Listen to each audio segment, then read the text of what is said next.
Inanna, Isis Astarte, Diana, Hecate, Demeter, Kali. Inanna, Isis Astarte, Diana, Hecate, Demeter, Kali. Inanna, Isis Astarte, Diana, Hecate, Demeter, Kali. Inanna, Isis Astarte, Diana, Hecate, Demeter, Kali. The sky's so far away tonight, but I can't lose this war, get a pride of a falling night.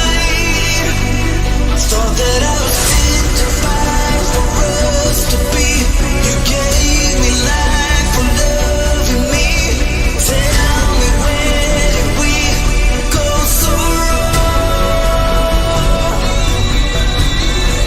Raw consciousness does not require a savior, but rather, raw consciousness requires only knowledge of oneself and the power to access it. Remember this, as we unlock an even greater gnosis from beyond the veil.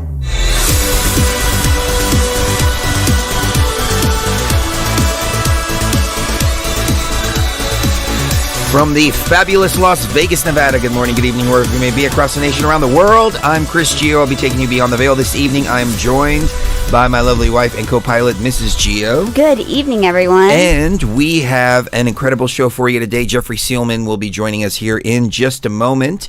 We are getting started a little bit late, so first of all, thank you for everybody's patience. Thank you for Jeffrey's patience as well.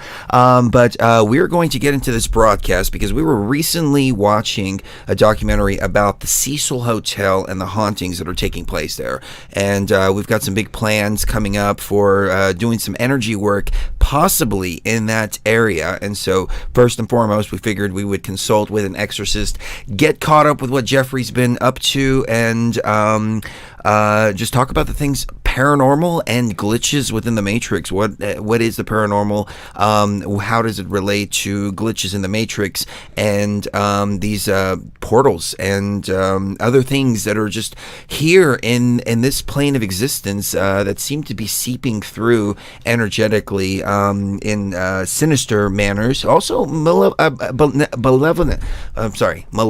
and benevolent manners as well. So there could be benevolent. Malevolent. Benevolent entities out there as well. Are they? Mm-hmm. Maybe Jeffrey has encountered a couple of those. So we're not going to go to any breaks or anything because we're going to go directly to Jeffrey. I don't want to keep him waiting any longer. But Jeffrey, how are you doing, my brother? Great. Excellent. Thanks for having me on Beyond the Veil. Excellent. Glad to have you back. Yes, very glad to have you back. It's been a while. I know you've done a few appearances on Coast to Coast recently. You've been doing a lot of work over at StarClear too. StarClear.com, I believe, is the website off the top of my head. Tell us a little bit about what you've been up to since we last had you on the show, and then we'll jump into the bulk of the show. I've been doing a lot of clearings, and I've been doing a lot of writing. Just looking to start my third book, and also working every day to clear people and property of negative emotional energies, which is kind of like an emotional sweat. And teaching people how to protect themselves, and also to maintain the clarity of their property, and instructing people, teaching people, and doing a lot of clearing myself, because I certainly have learned over 31 years now of doing this that it's a matter of focus when you're transferring energy and clearing something, not a matter of distance. That on the non-physical level there would be no such thing, and so everybody is unique and every home is unique, and that helps me help other people. Well, I find it amazing because you're right. Distance doesn't really matter when it comes to this. I know you've done a couple of clearings. For me personally, in the past, I tried to clear a few people myself, and I'm not nearly as skilled as you are. And I remember about 5 years ago, maybe 4 or 5 years ago, I was clearing somebody, and I got a lot of stuff that was stuck to myself, and I had to call you because I couldn't see my own ethereal body to get that thing removed. It's almost like looking inward. I can clear out most of what I see, but sometimes things can just get buried deep inside. So first and foremost, how do you protect yourself when you do these things? And do you have any recommendations for the audience out there on how they can protect themselves too? Not necessarily when they're clearing, but when they're just going through day-to-day life. Down here in Las Vegas, we are bombarded by negative emotional energies all over the place. You know what I'm talking about. And so I think I might be asking the question more so for myself than anybody else. But please share that with the audience. We need to understand that we naturally generate energies on a non-physical level out from that non-physical level through our systems and out into the world. And we can turn on that sort of like a faucet and make it stronger and drive out some of this accumulated emotional energy that we have felt and generated and also picked up from outside sources. Also, that we can take and shape that same energy to create shields without thinking about it all day long. I created some pretty easy stuff to understand, and also that works in order to protect ourselves when we don't know it. We don't know when somebody's thinking about us and maybe permeating into our emotional systems with some negative energy, maybe in a store, in a work environment, or any place at all. So, with me personally, I've used kind of a protective bubble kind of shield, and I've created kind of a reflection on that. So, it's basically just working on this protective layer and then sending back to sender whatever is being sent. And what I found is that in most cases, this protective bubble will send back negative energy to the point to where if the person doesn't stop, then what happens is they start to suffer as a result. And it's nothing that I'm doing to them, but rather it's the energy that they're sending to me and their intentions, and it's going back to them. And I've seen some people wind up in some horrible places.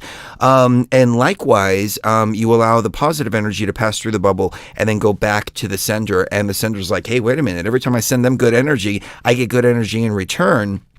Have you heard of this type of shielding? Do you utilize anything like this, and is there anything people can add to something like that? I can only speak to my own things that I created. I believe that it should be created from the inside out.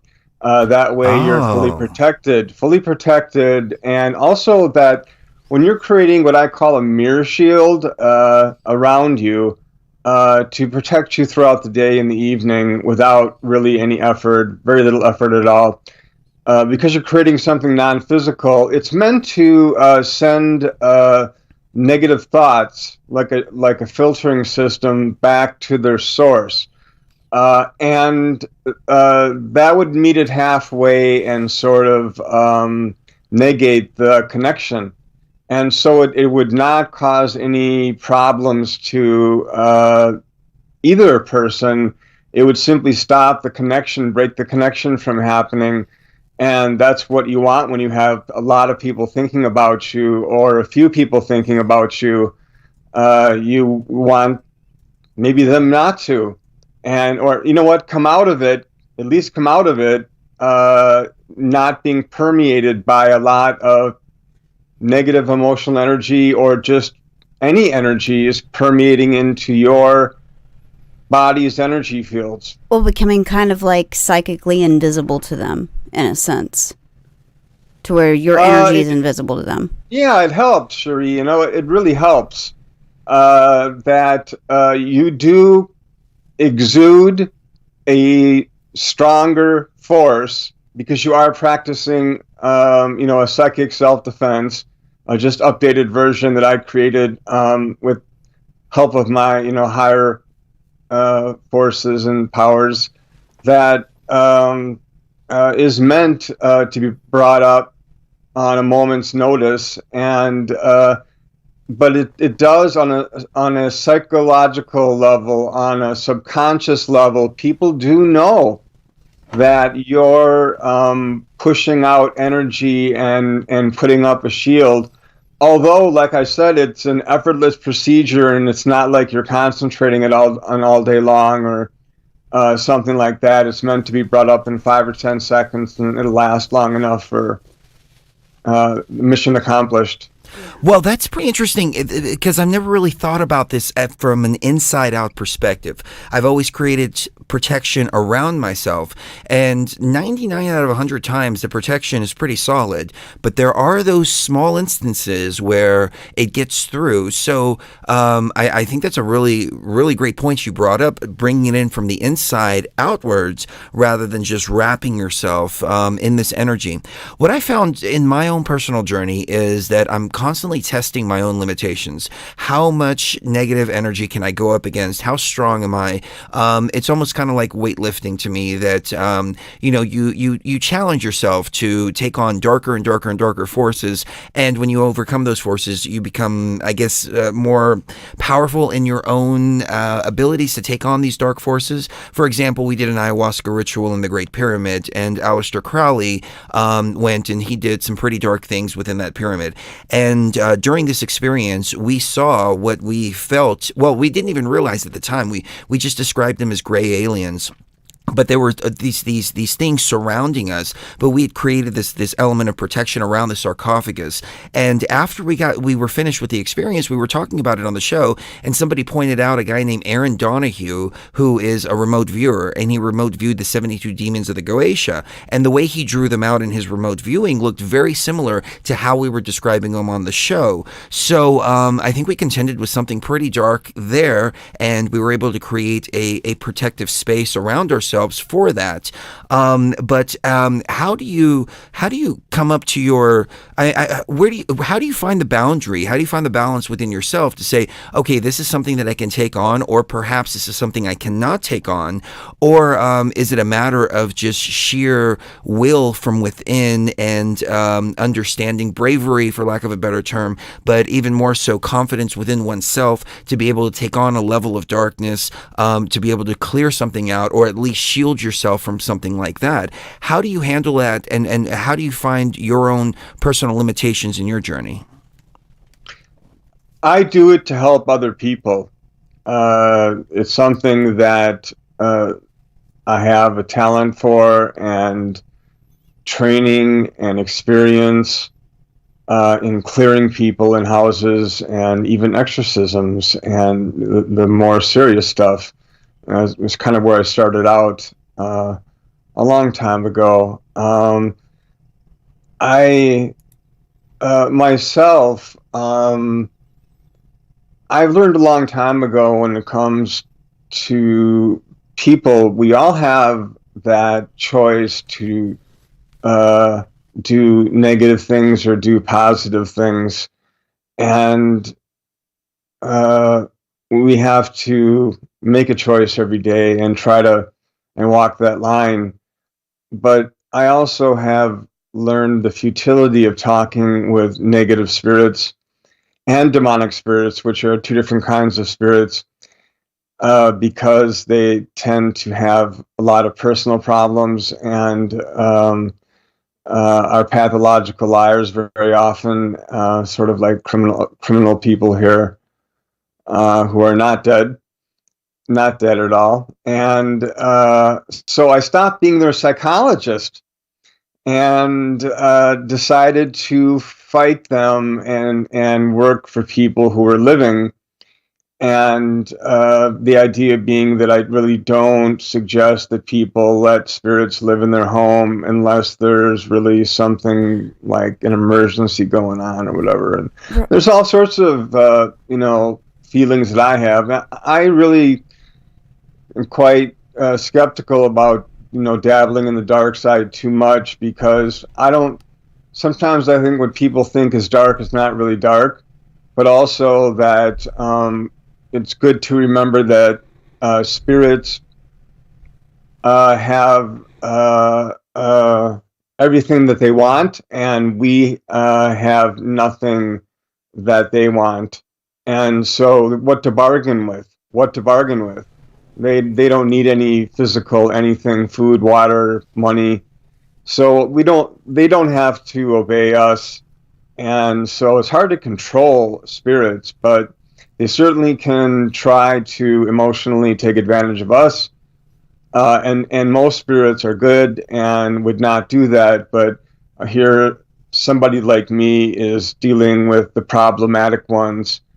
And so that's kind of, people don't call me unless there's a problem, They might call me and say, hey, you did a good job, but not to say, there's no issue. And so I'm used to it.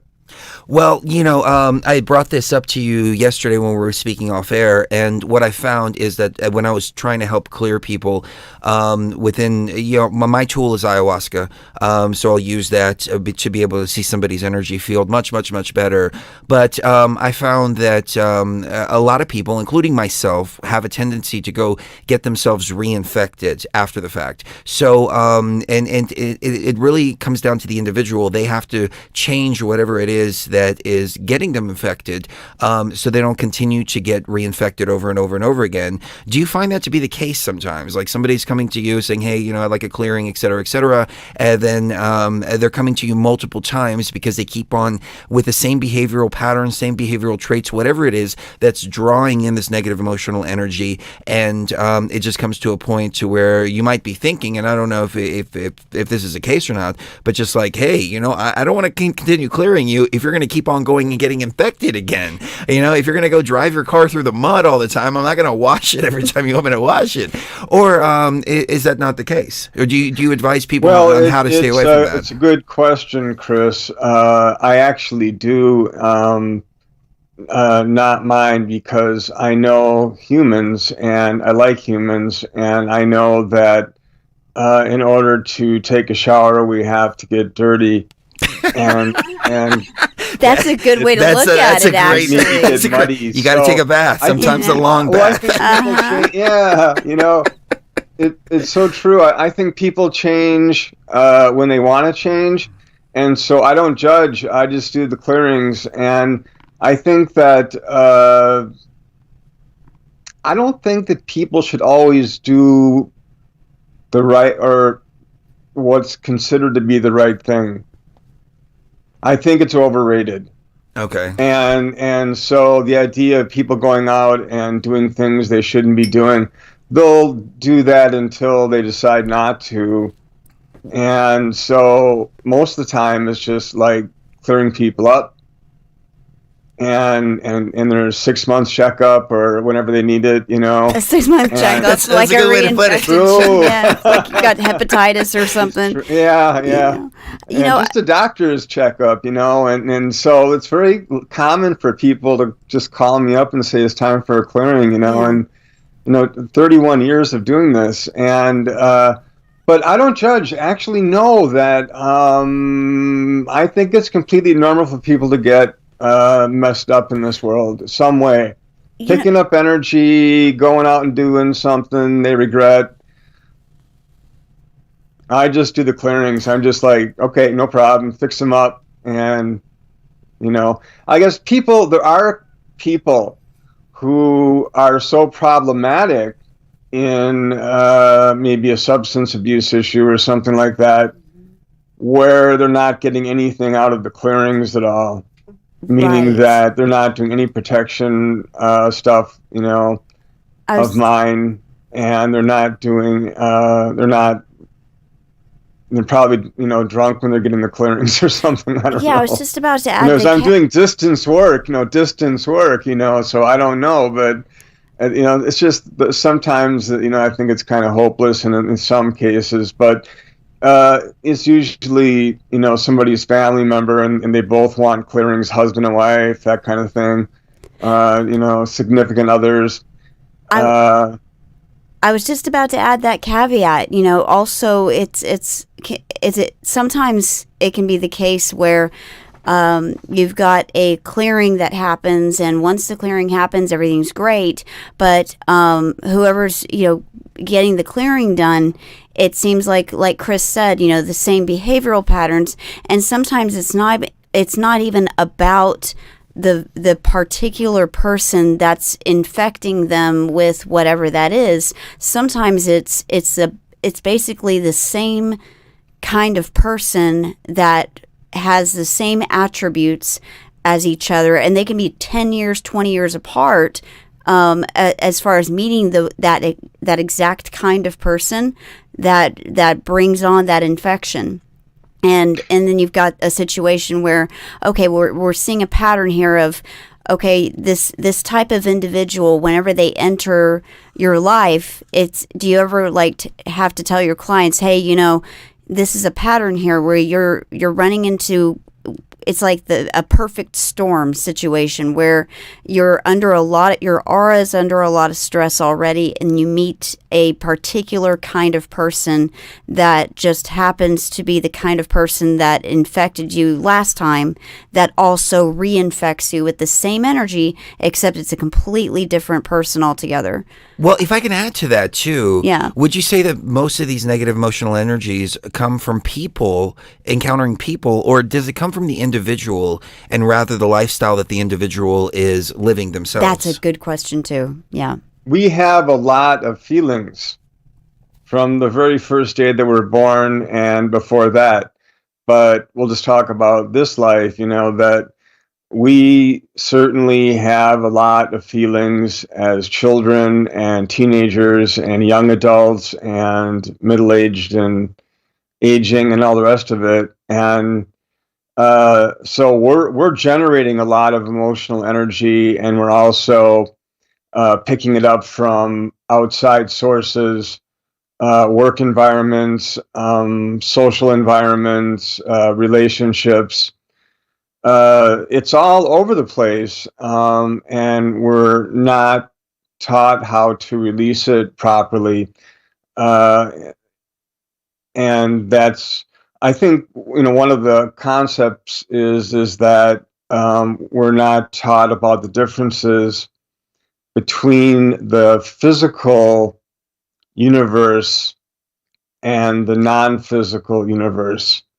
The non-physical, all that is non-physical, the psychological systems, our personality, our emotional systems,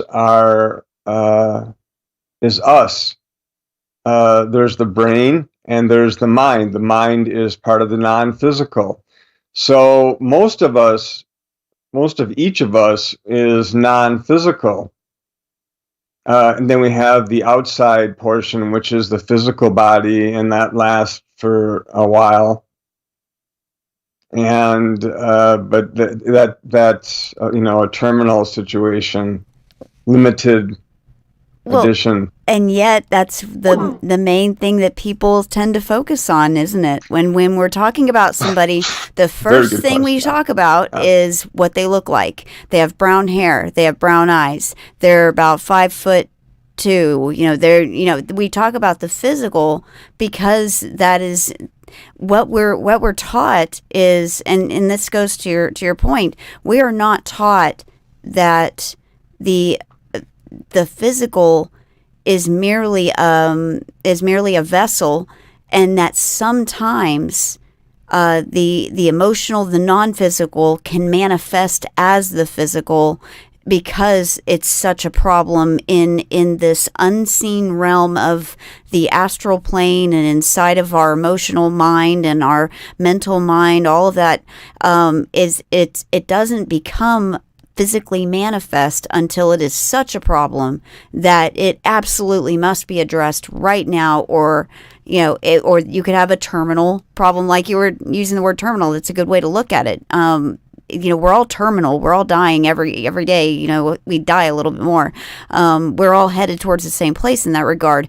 However, it's when the non-physical starts to affect the physical that people usually come to you, and that's the point at which people say, okay, we got to get a clear, we got to get some kind of exorcist going on, because that non-seen and that astral kind of plane is becoming such a problem that it manifests as something physical, right?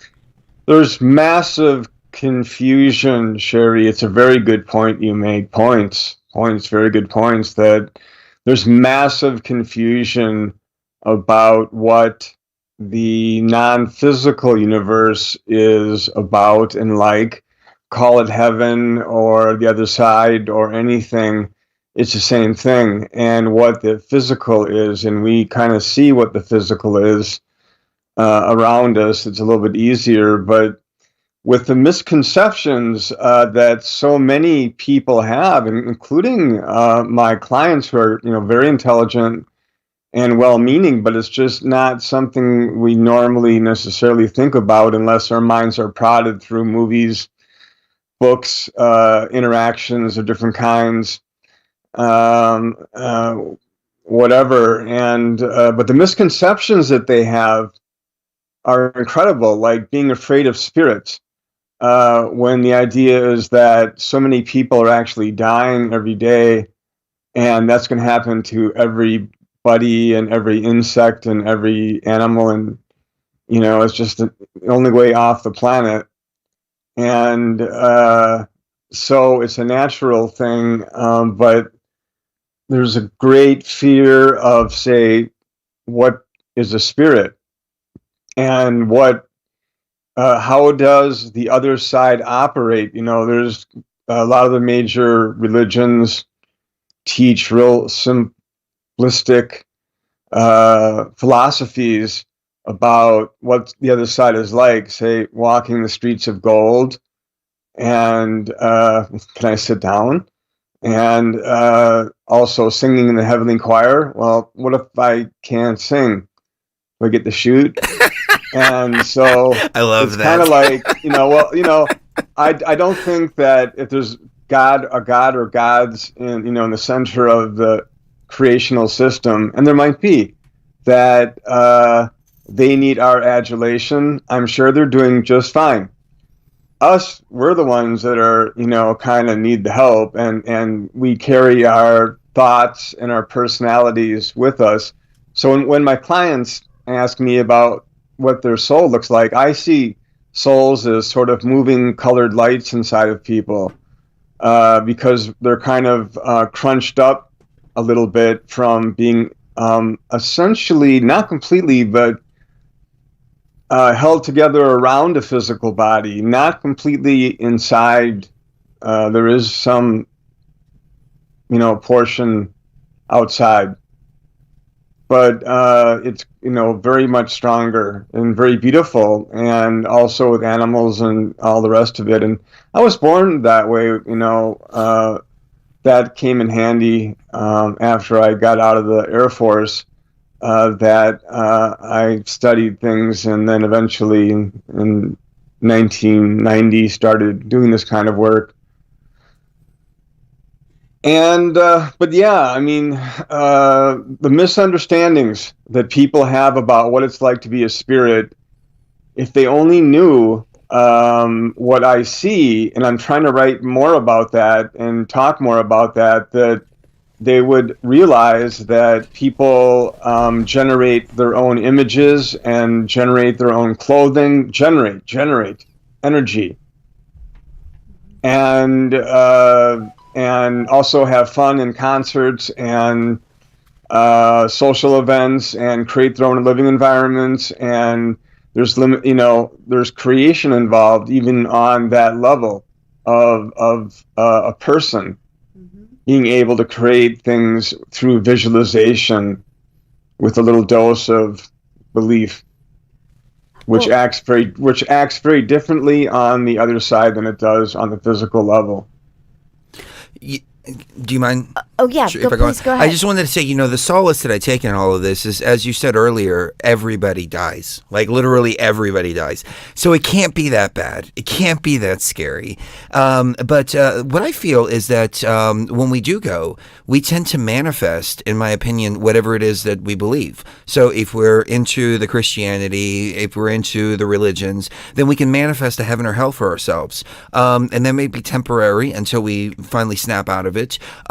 Or if we're more on the spiritual side, we can manifest whatever it is the afterlife experience is. In my own feelings and understandings of what lays beyond the veil, in this case, the world on the other side, the death after death, is even more physical than this world. And the shaman used to say that this is the dream world and that the dream world is actually the real world. What are your feelings about the other side? Is it a physical place? Is it something that we manifest within ourselves? Or is it something completely different? Is it like a whole nother dimension in and of itself? It could be said that the non-physical world is just as real as the physical world. Maybe the physical world is more temporary, but certainly that I think that it just has different. It's made of different stuff, and there's different laws that govern it by its nature, not by judges and some overlord system. I think that doesn't mean there's not higher spirits. That just means that. There's also things like a non-physical gravity, that it wouldn't be gravity, but that spirits can only do certain things, and especially spirits that might be on certain levels. I think there are more than one level for spirits to attain to and climb up to. I think that the physical universe is sort of kind of like a grade school through maybe high school, and then you kind of move on and maybe come down once in a while for whatever reason. But eventually, I think you don't need to be here and continue on in more comfortable environments that are easier to navigate and create. Like, say you want a house or something like that. That's easy to do when the space is unlimited and you don't have to be inside of anybody by just simply not being inside of anybody. When you have unlimited space, when you're not thinking about, when the physical laws do not apply. So it's the same thing as generating. If you die when you're 80 years old, generating a image of a 25-year-old, and then maybe turning around and being that of 30 or 40 in a matter of a few seconds or a minute, depending on who you're talking to, and also generating clothing, because there's not a lot of reports out there of spirits being sighted naked. It does happen, but they're usually wearing different kinds of clothing. And I think that there's a couple reasons for that, but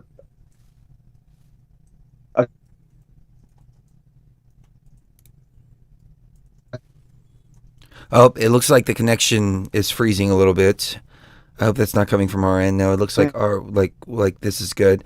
Let me see if we can reconnect with Jeffrey here. Do do do do do.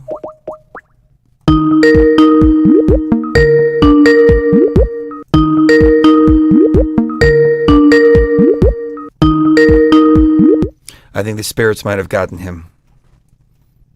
I don't know what to do about this.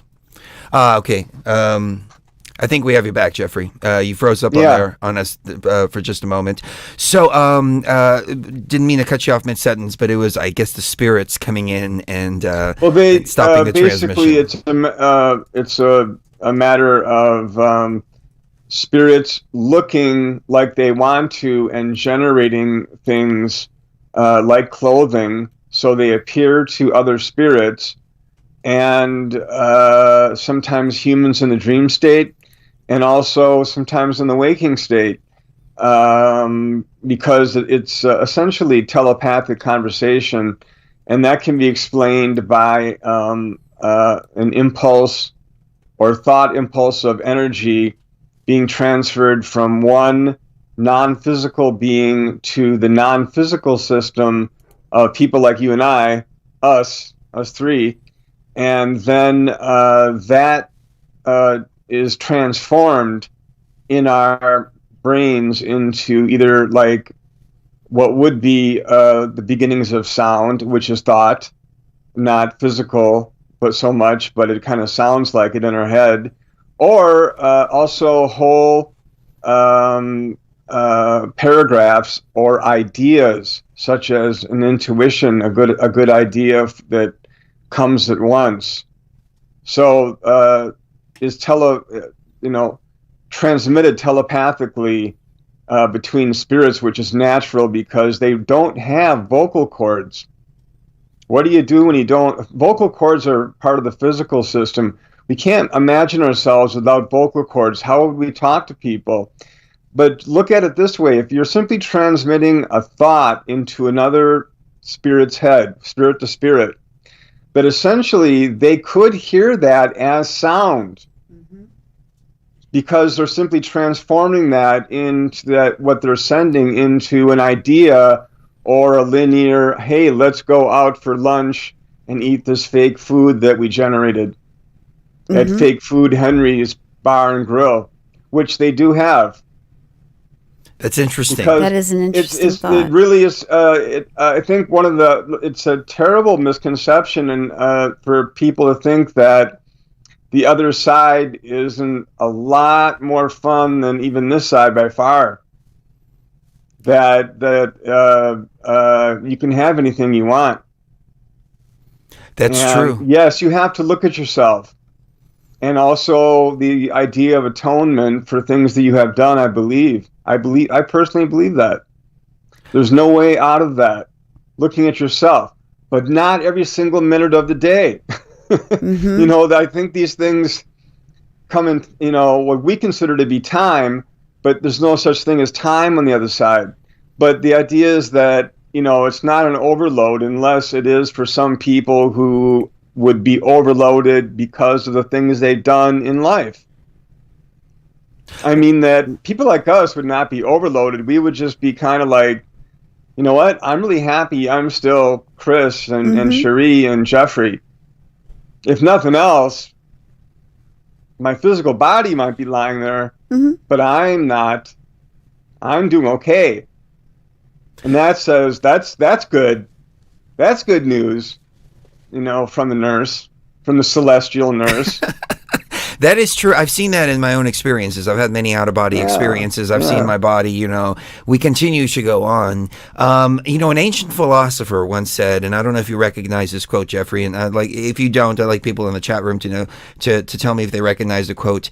Man lives in a sunlit world of what he believes to be reality, but there is, unseen by most, an underworld, a place that is just as real, but not as brightly lit, a dark side. Do you remember that? Yeah, I sure do. Tales from the Dark Side. Absolutely, and I think that all that stuff is great, and so it's fun because I don't think everything is wonderful. I don't think that everybody gets along on the other side. Yeah. I think that people also bring with them, because they bring their personalities, and I've been doing some thinking about this lately, because I'm doing some pre-work on my third book, and I was kind of like just getting some info from my spirit guides, so to speak, through these different sessions, and about, people kind of maybe hanging around in their groups more on the other side than I had really thought about or remembered. And, that people take their prejudices and, natural or not, or real or not, or justified or not, and bring these with them and it takes a while, and everybody is not going to like everybody anyway. And so I think there are like a lot of group activity things going on, but it's just easier to stay away from people if you don't like them on the other side. So I'm not being an advocate for going to the other side. We'll all do that when we're good and ready. But certainly in my line of work is to dissolve negative connections and clear energy from people. And that's something that can be done through focus and through Skype and Zoom and picture and telephone. And I've been doing that for a lot of years, and it takes a lot of practice. Also, homes and property, but each person and each property really is unique. And if you are looking at something that exists and it's there, and you can focus in on it and throw a very large amount of energy through that person and home, and even be very succinct about it, even to really be very precise on what I do with people and property in different situations.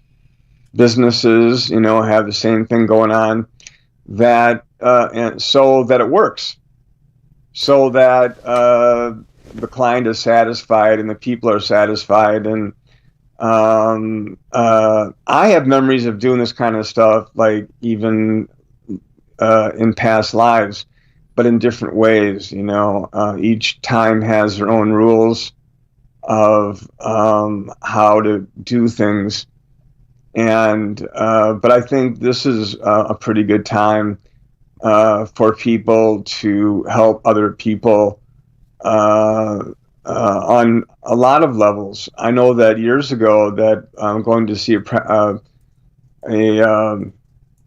chiropractor was, kind of like, wow, you're like, or somebody who does acupuncture was considered to be really far out, but now, as part of hospital insurance plans.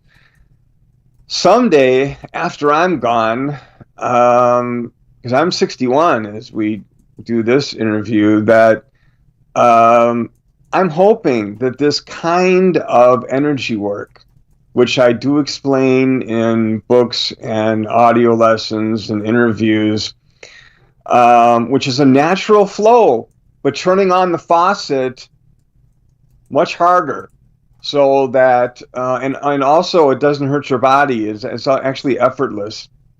It's actually, the more you try, the less it does. Well, there's several places I want to take the broadcast. First and foremost, you mentioned properties, and I'm not sure if you mentioned it in the context of actual physical properties. I think you did. We had a place in Spokane, Washington, right out on the lake. Beautiful place, but it was about 110 years old, and there was something very, very, very I don't want to say dark, but something very powerful there, and you help to clear that energy out, but that energy seemed to return at a certain point. So let me explain to the audience first and foremost. When we first got to this house, we got there at about 11 o'clock at night, and Cherie had a panic attack. Like, she freaked out so bad. I've never seen her freak out, and she's like, I am not staying here until Jeffrey clears this. I am not staying here. I'm not staying here. I'm not staying here. I'd never We freaked had out to about go a get a property like that hotel before. No. and stay in a hotel for another 2 days or 3 days or something like that. I mean, she really, really, really freaked out. No, we rented the place sight unseen because we were moving cross country. And when we got there, we found out that there was this basement. And this basement, it was creepy. There was this cold storage cellar downstairs. Back back in the old days, they used to just have a cellar that would just try to keep everything cold underground. And I never walked into that space. We lived there for like 5 years. I would never enter that cellar ever. And as a matter of fact, we would keep like these large boxes over the door of that cellar, over that cellar door. Oh, that's interesting in and of itself. But we'd keep it over that cellar door and never go into that cold storage area. Cellar door. Yeah, cellar door. So it got to the point to where we had these camera lights, that you actually would film, like video filming lights, and we just decided to just put them downstairs and keep them on 24 hours. So they literally stayed on for 5 years while we were there, because we didn't want that basement to not be lit up at one point in time, because we had to do laundry down in that basement, and I wouldn't even go down there. Cherie would be the one to go down there and do the laundry. But anyways, so we noticed some weird things going on, and we just thought, whatever. And then you brought up the very valid point. Why would you let a spirit stay in your house? It's like letting a stranger stay in your house, watch everything you do, watch you naked, watch all this, etc., etc. But my sister came over, and these are two separate instances. My sister came over, and we had a friend of ours over, and they had not spoken to each other. My sister was from across state.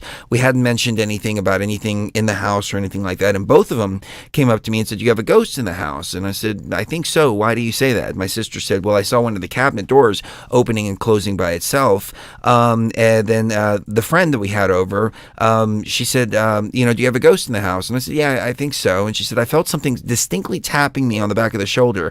I thought it was one of you too, and both of you were both upstairs." So something was definitely there. We managed to clear out the space a little bit, or at least keep that thing isolated to the basement.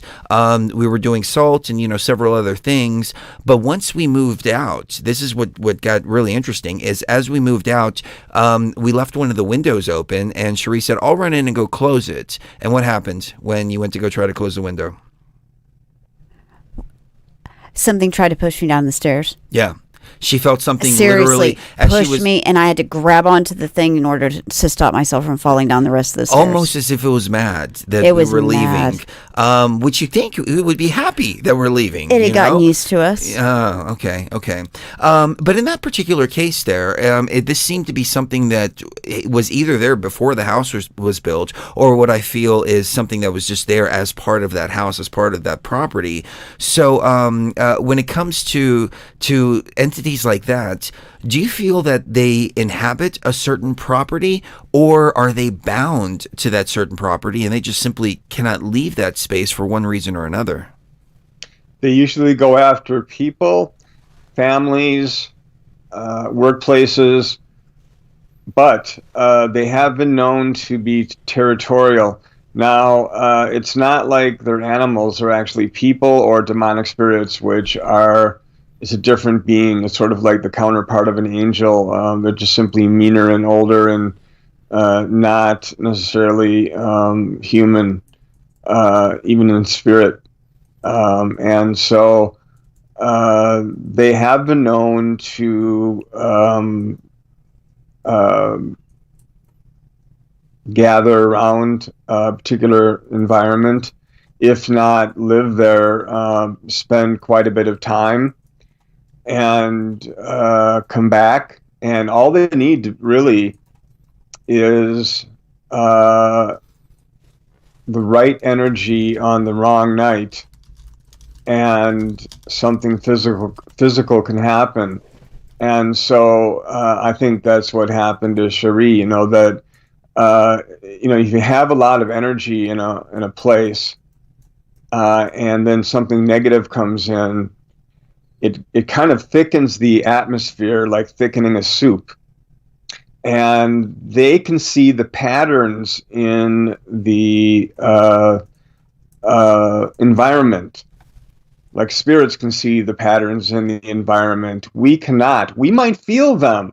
We might feel different places around that don't feel as well as others do, but that's still nothing compared to a spirit that might see like a pathway and really try with all they can to do as much damage as possible. And so serious injuries have occurred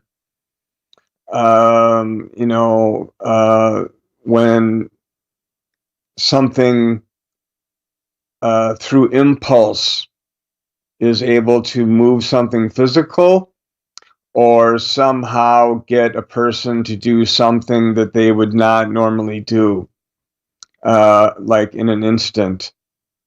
And so sometimes I call that temporary possession. Now, Cherie was not possessed in any sense. It was simply that she got pushed. Something, pushed her. And, but that probably would be something that wanted you out of the house even faster than you wanted to be out of the house. Oh no, that's what I even told it on the way out. I was like, I'm leaving, I'm leaving, I'm leaving. You win. It's all yours. It's all yours. You can have it back. That. Yeah. I think also what happens, and when we start getting into the story of the Cecil Hotel, what happens is when there's an energy that it starts to actually permeate the walls and the foundation of a place. And so it doesn't matter what happens there. I mean, the Native Americans were very aware of this concept of it. They would call it like sacred ground, but it wasn't that it was sacred so much as it was so tainted that you couldn't do anything there without that energy affecting the beings that would have to live there.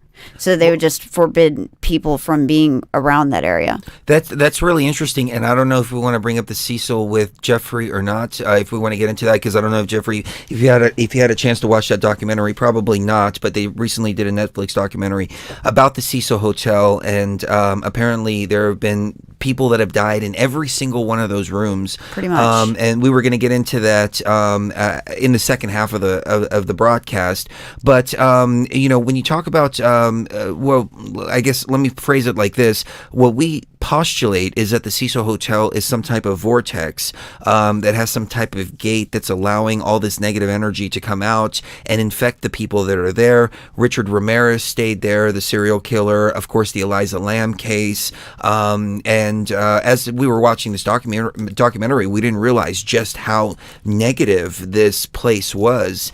When you find these negative vortexes, like what we feel the Cecil Hotel is that a result, in your opinion, of the vortex being placed at the center of that property, or is it the other way around, to where so many negative things have happened at a particular point or at a particular property that then a vortex or some kind of portal just naturally develops based on the suffering that has taken place in the third dimension, which is opened a hole into the lower dimensions? Or is it vice versa, or is it a case of both, just depending on circumstance?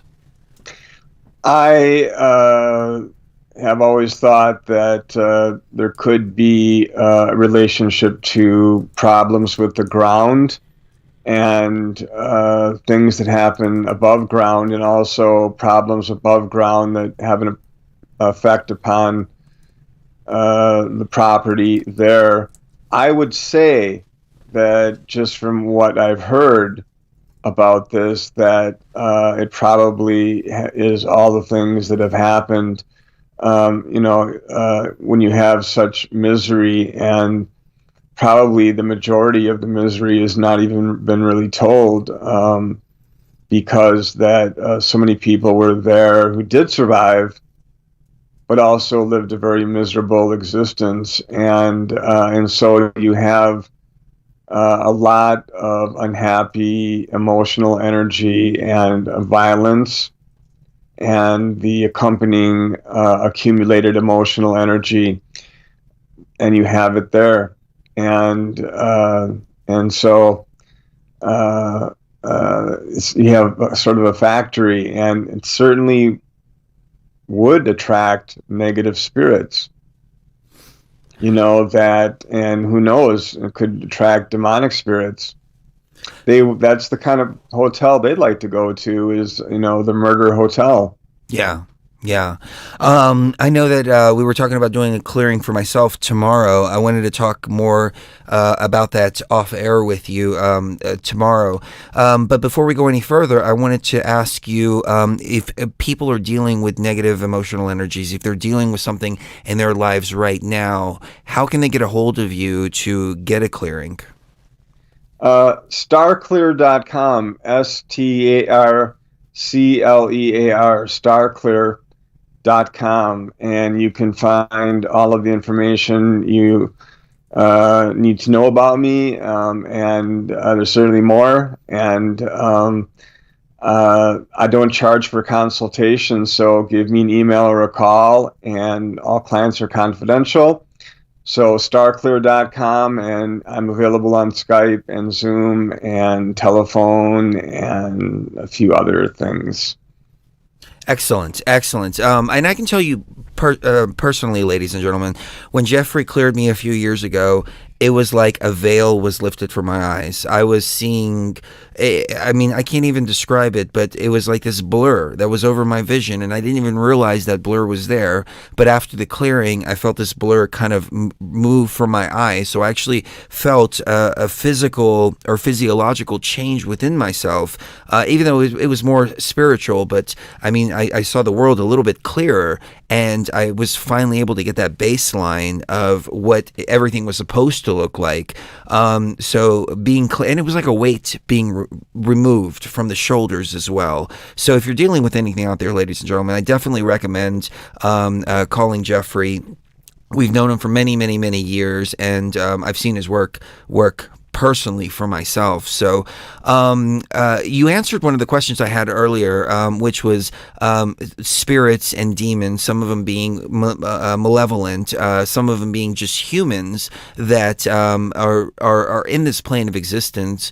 Would you say that these spirits, the human spirits, rather than demonic entities coming from another place, but rather human spirits, why do they stick around here? Why do they stay? Do they stay just for shits and giggles, for lack of a better term? Like, do we have the jokers out there that are like, hey, I'm just going to troll the living a little bit before I go out to the other side? Or are they stuck here? Or is it a matter that they don't even realize that they're dead, and they're just kind of stuck in this space, kind of like the Sixth Sense philosophy, where I think it was Bruce Willis that was dead, and he didn't realize he was dead throughout the whole movie. All of those things can happen, but what usually happens is that, number one, they are already on the other side, and most of them do get that pretty quickly. There's a lot of reasons why a spirit, a very small percentage of the people who pass on, don't want to leave the places that they were at when they were physically alive.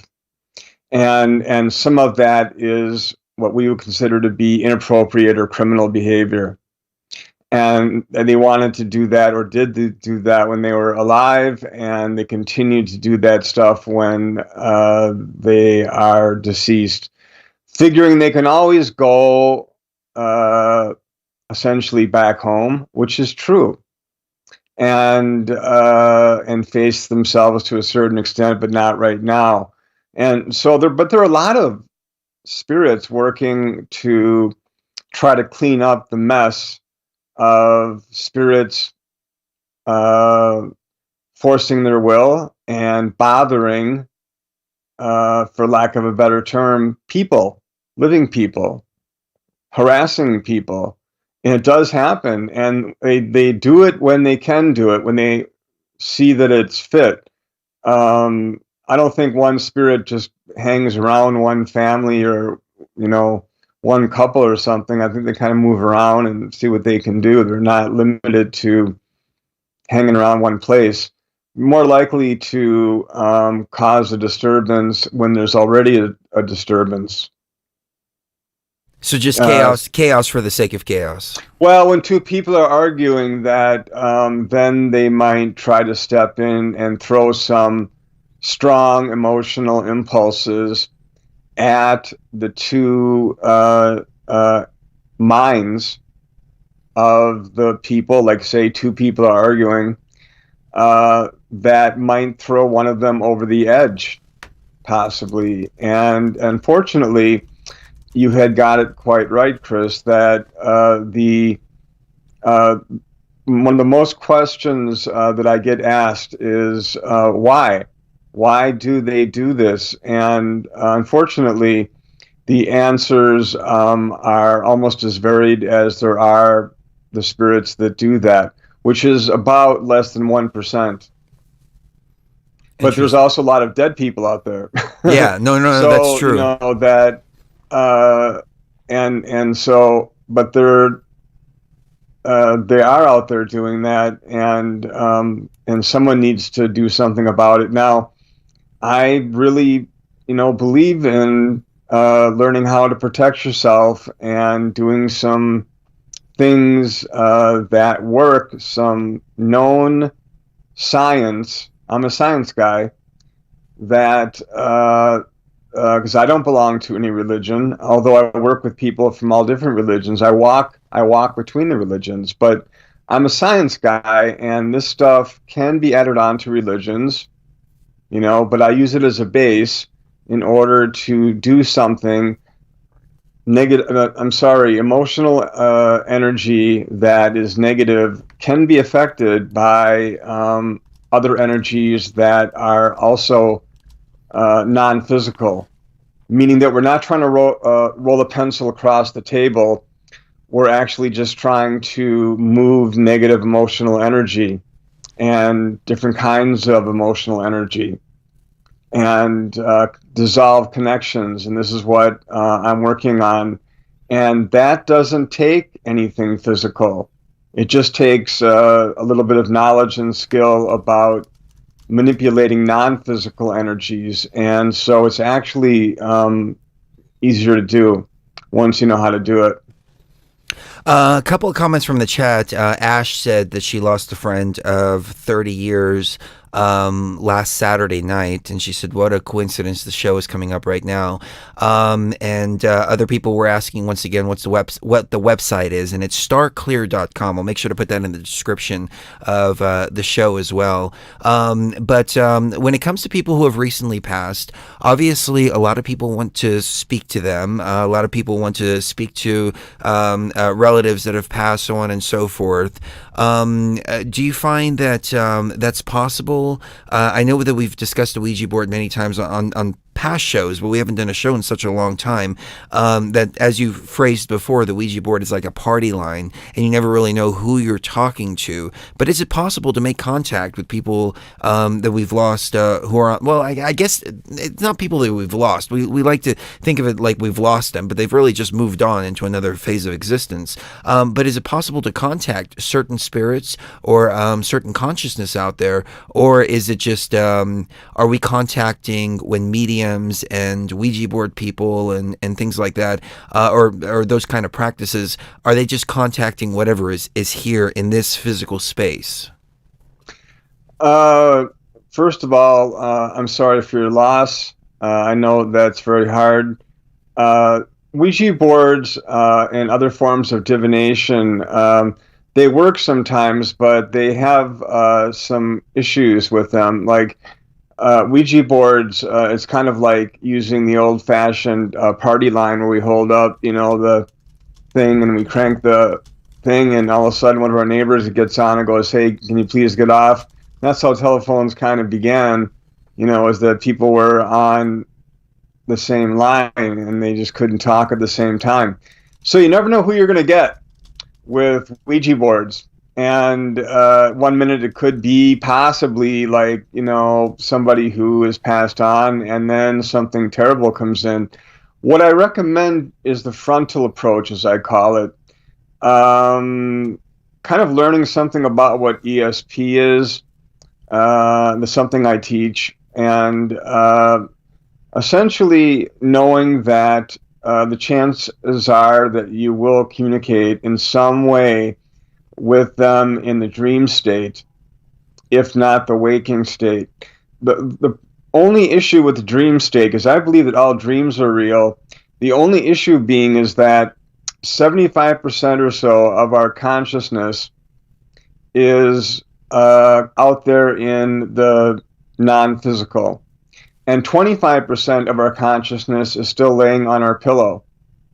And so that creates a problem where we're not fully conscious of what we're doing, which is why we do crazy, weird things while we're sleeping. So we may not remember it the way that, or we may do weird things and it may be disjointed. Give it some time, and also know that this person is, although they've lost their mortal coil, so to speak, their physical body, that they're doing just fine. And so the personality is the same. The only thing being is that once the physical world is no longer the only sight that you have, you can see the physical world when you die just fine, but it's not the only thing that you can see. So the mind does begin to expand, sort of, and then you get to essentially see what is some people call the Akashic records, which I believe is really the philosophy that all information is knowable, meaning that it's not a library. Some people might see it like that. I just believe that you can perceive a certain amount of information.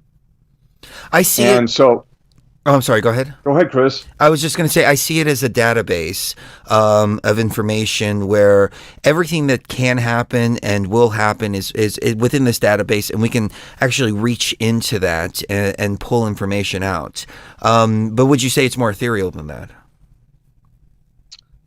I think that it's simply that everything that ever happened, and who knows, maybe every possibility of things that could happen are knowable, and how that exactly takes place. I kind of see it as sort of like this weird river, almost, where there's a stream of knowability, and that everything that you did when you were 7 years old, and everything you did in a past life, and everything that you did is kind of like just on this level. And you can tap into it sometimes. You can tap into it occasionally and get some information, maybe even just once in your life. But you can tap into it, and I don't think that... I think a lot of people see it symbolically, that as far as the halls of knowledge or a library thing. I just see it more of, yes, a natural thing. That's interesting. That would be energetic. That's interesting that you described it as a river, because we've been getting into the idea of closing portals and things like that. And the last portal we were able to identify, I saw in what seemed to be like a river of energy, and it was just this hole in this river of energy. That's the best way that I've ever heard it described before, because that's what I've seen, and I never really put two and two together. What is it that I'm looking at? Am I looking at the time stream? Am I looking at a flow of information? But it was definitely moving like a river. Very, very, very interesting. I want to get into the topic of demon possession, and I know that we started the broadcast late, so I know it's getting late where you are, so feel free to cut us off at any time, but I was thinking maybe another half hour if you're okay with that. And I wanted to get into the topic of possession. How do people know if somebody is possessed or if they are possessed? And what I've always seen possession as is more along the lines of a ride along, rather than something that's in full control. Although, now that I think of it, heavy drug use, for example, I've seen a lot of people here in Las Vegas that I feel are possessed. I call them non-player characters, kind of to a video game reference. You have non-player characters, they're running a program, etc., but they seem to be broken. They seem to have some kind of darkness inside of them that is taking control of them.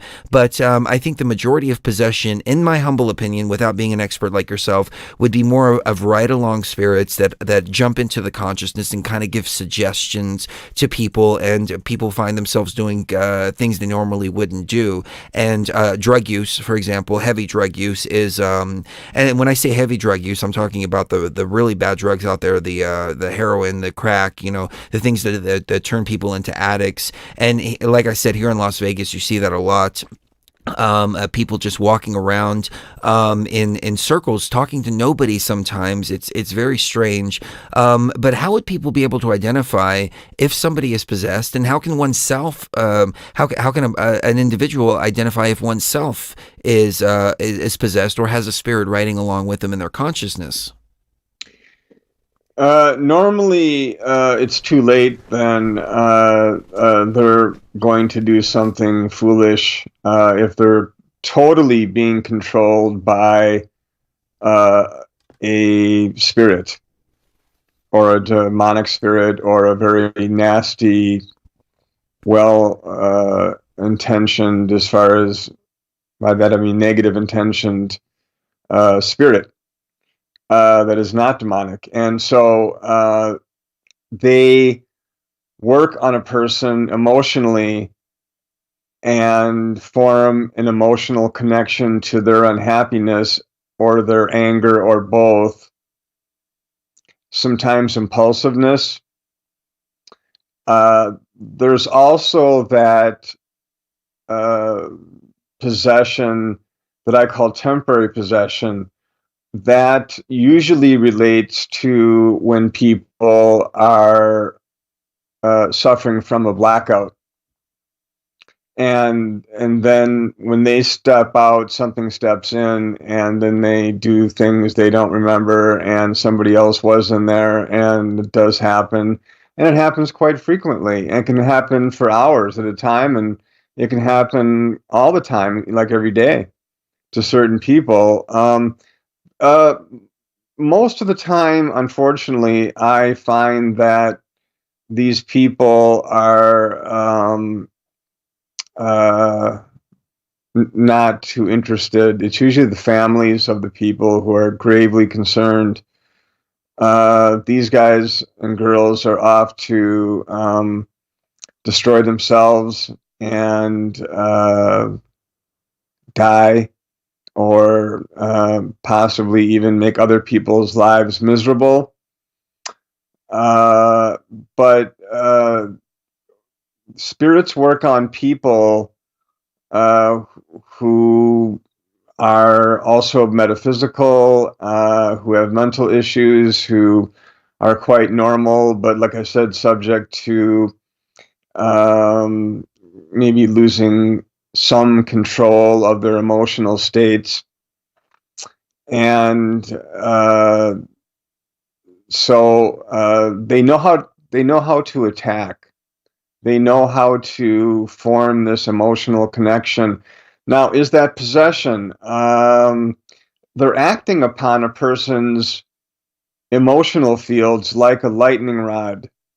And so it could be said that there's a strong connection, and there is some puppeteering going on, and that might require some kind of stronger clearing that might be closer to an exorcism. I hesitate to do these things unless I know that the spirit is really fully in control. When a spirit does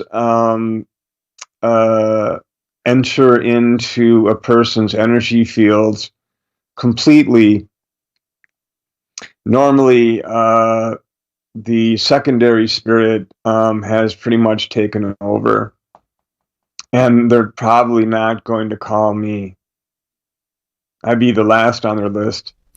More likely call the gun shop. Right. I've been skeptical of the exorcism stories that I hear in terms of Catholic type exorcism, or let me rephrase that, possession type stories, where you have somebody portrayed like in the movie The Exorcist, even though that was said to be based on a true exorcism that took place. It was actually a young boy that it happened to, and the exorcism went on for like months and months and months, as opposed to being a short period of time like it was portrayed in the movie. But have you ever seen cases of people just speaking in different types of voices, speaking as if they're somebody else, or something clearly non-human inhabiting that body? Or would you say that's a little far-fetched? I don't think it's far-fetched. I think it does happen, and I certainly have seen it. I also know that there are people out there who would like to be possessed. And that's pretty awful to see, where, that they feel that they deserve it, or for whatever reason it intrigues them. But when a spirit has that much control over somebody, and you're talking about something like in, The Exorcist, for one thing, that's really not their goal. I mean, let's just spend a couple minutes talking about The Exorcist. I actually handled that for, I think it was E! Entertainment Television, with Linda Blair and Ellen Bernstein a number of years ago. And my job was to actually do The Exorcist part of the kind of what things happened and what things did not. And so essentially, that was a failed exorcism. Yes, original story, but that's not really the important thing, because it really was from the book and the movie. And so from the book and the movie, you gather that the demonic spirit was not after the girl. Pazuzu was after the Father Marin.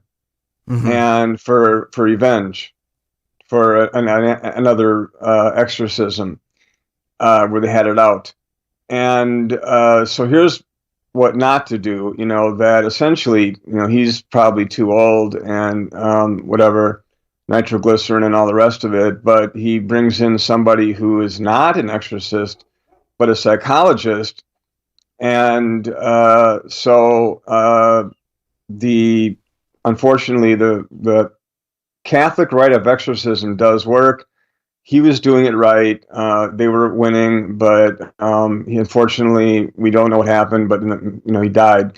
And then the psychologist comes in, and in the moment of I got to do something, this is too awful, tells the spirit to come inside of him, and he jumps out the window and down the big flight of stairs.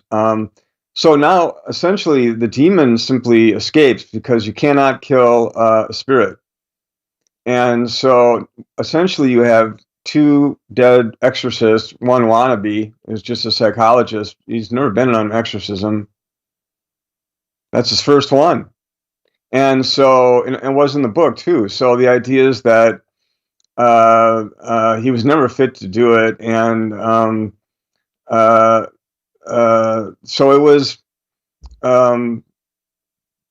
not realistic, in that sense. How these things work out more is that, they prefer to not be seen.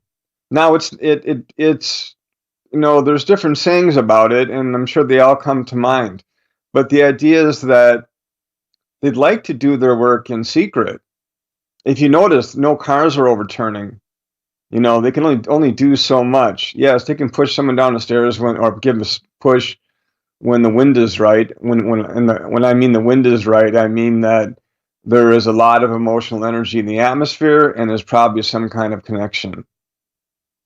And depending on the power of the spirit, they can sometimes do things.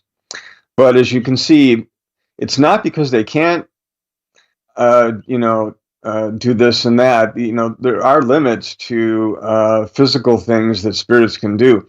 Their attacks are emotional and psychological. their goal is to destroy things and ruin people, and to get them to do things they would not normally do, uh, to destroy people, the fabric of families, to destroy individuals, and feed off of it too. They feel bad, about themselves. And now we're talking about regular spirits. There are plenty of regular people who are not dealing with death well and end up hanging around here and trying to meddle in people's affairs. And it does happen. And there's not enough spirits to get it at everybody. That's why people need to protect themselves. So right now we're doing a pretty good job of making it easy on them by being pretty cruel to each other. Not everybody, just it's going around, and we have to. My concept is, be nice to each other, and it'll bring that force and power down, because spirits don't. They don't react well if you practice even the minimum amount of proper protection, and do some self-clearing work, and learn how to do things that you're not going to be a victim. And that's where it's at. So if you don't do anything, then you could likely become a victim, and also the people around you. But it's good to have a certain amount of knowledge of how to protect yourself. It's actually very easy, and does not require a lot of thought. It just simply requires that you do some things that you were not doing before, which are non-denominational and scientific in nature. And I look at it like that because I'm using natural, non-physical law and laws to do all of this stuff. None of this belongs to any religion. This is just common, the way things work, Very well said. I want to address a couple of things that people are talking about in the chat. Unfortunately, YouTube demonetized us, so you can't make donations on YouTube anymore. We have a Patreon, patreon.com/BTV Tribe, or if you just go to btvtribe.com, you can sign up for the Patreon. So the second half of the show will be for Patreons only. We're going to keep it live, though, for everybody on YouTube, but we're going to cut it right after Jeffrey gets off air. Then we'll get into some Patreon exclusive content. Right. And so that being said, if you want to contribute to the show, btvtribe.com. Also, if you'd like a clearing, one more time for everybody that's just joined us, starclear.com is the name of Jeffrey Seelman's website, who is our guest tonight. And, of course, the subject is exorcism and demonic forces and so on and so forth, that we deal with negative emotional energies and all of that. It was interesting, Jeffrey, that in the film The Exorcist, I liked all three of them. I know the second one came under a lot of scrutiny. It wasn't very well done, but I think the story was really, really, really done very well. And so I want to ask you about the entity Pazuzu here in just a few moments. But I also want to point out in the third Exorcist, that one was probably my second favorite out of the three, because in the third one, you actually see the priest, Dimitri, and Dimitri Karas, I think is his name. No, Karas, or was that Marin? Oh yeah, there was Marin and Karas. Okay, yeah, Dimitri Karas. He actually is found still alive, and he's locked in a mental hospital, and the demon is still possessing him in that mental hospital. And it's been decades since that exorcism. So I think a lot of people in these mental hospitals may actually be walking around possessed. I have a very good friend here who I was telling you about yesterday, and she actually is a supervising nurse at a mental hospital, and I think she's picking up a lot of negative emotional energies from there. But how does that relate, mental health, to the idea of possession? Would you say they all kind of come in together? Well, I think that there are people who are severely mentally ill that are being harassed by negative spirits. I do think it's only a percentage. Sometimes the spirits attack the atmosphere of the environment that they're in order to make it more tense and claustrophobic. And so also that on the outside, that they do attack people who are mentally ill. It's unfortunate, but they will attack a baby in their cradle. Now, that's not necessarily true of all spirits, because there are spirits out there that are truly mentally incapacitated, that they have a lot of problems, just like people have problems.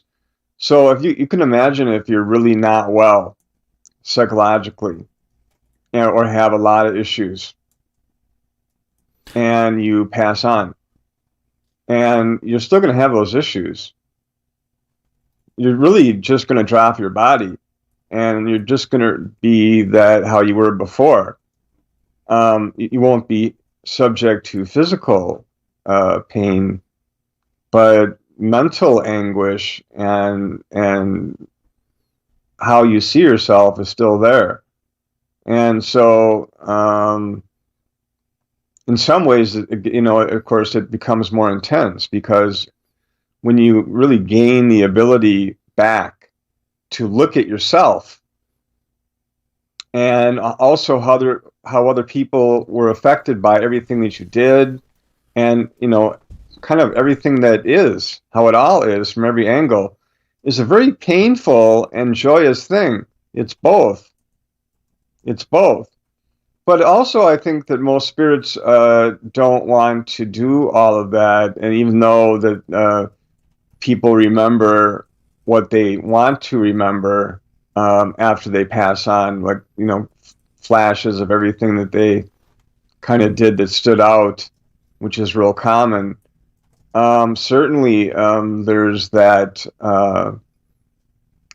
feeling that of being happy about not being dead, not winking out, and not becoming part of something else, or necessarily having somebody put the screws to you immediately. So you have that freedom to at least remember who you are and your life. Now, there are spirits that, because they're maladjusted, they continue to do things. Now that they can't be seen by physical human beings, they can play havoc in people's lives. So it is kind of like mosquitoes in a way, although there are not so many of them as like mosquitoes, but the idea is that they are around.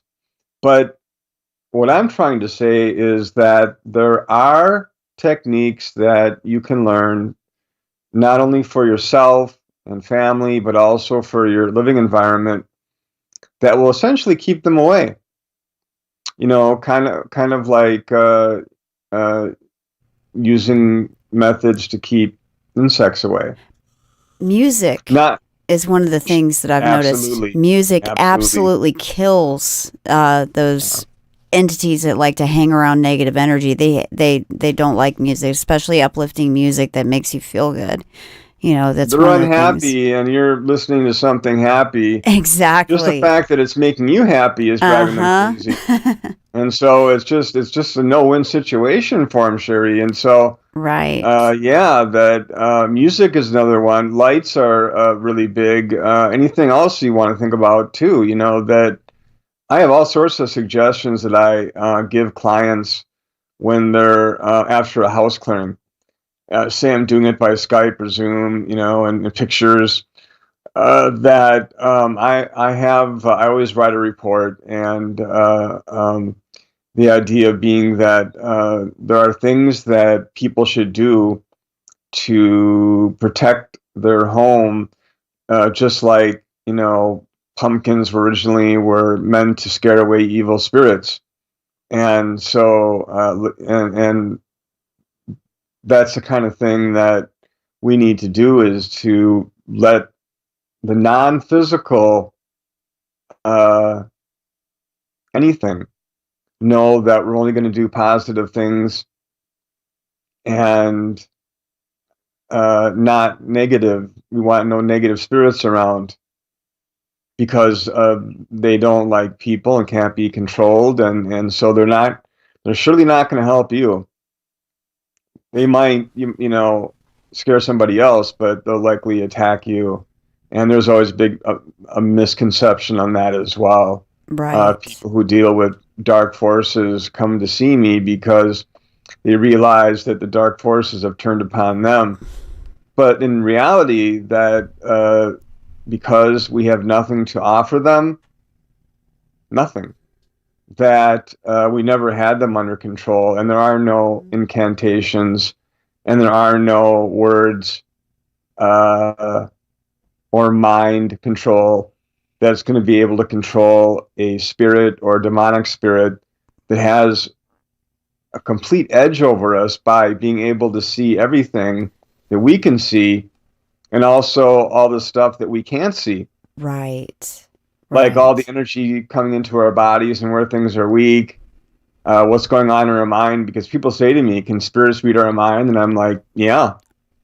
To a certain extent, we can each read each other's minds as well. We just don't remember all of it.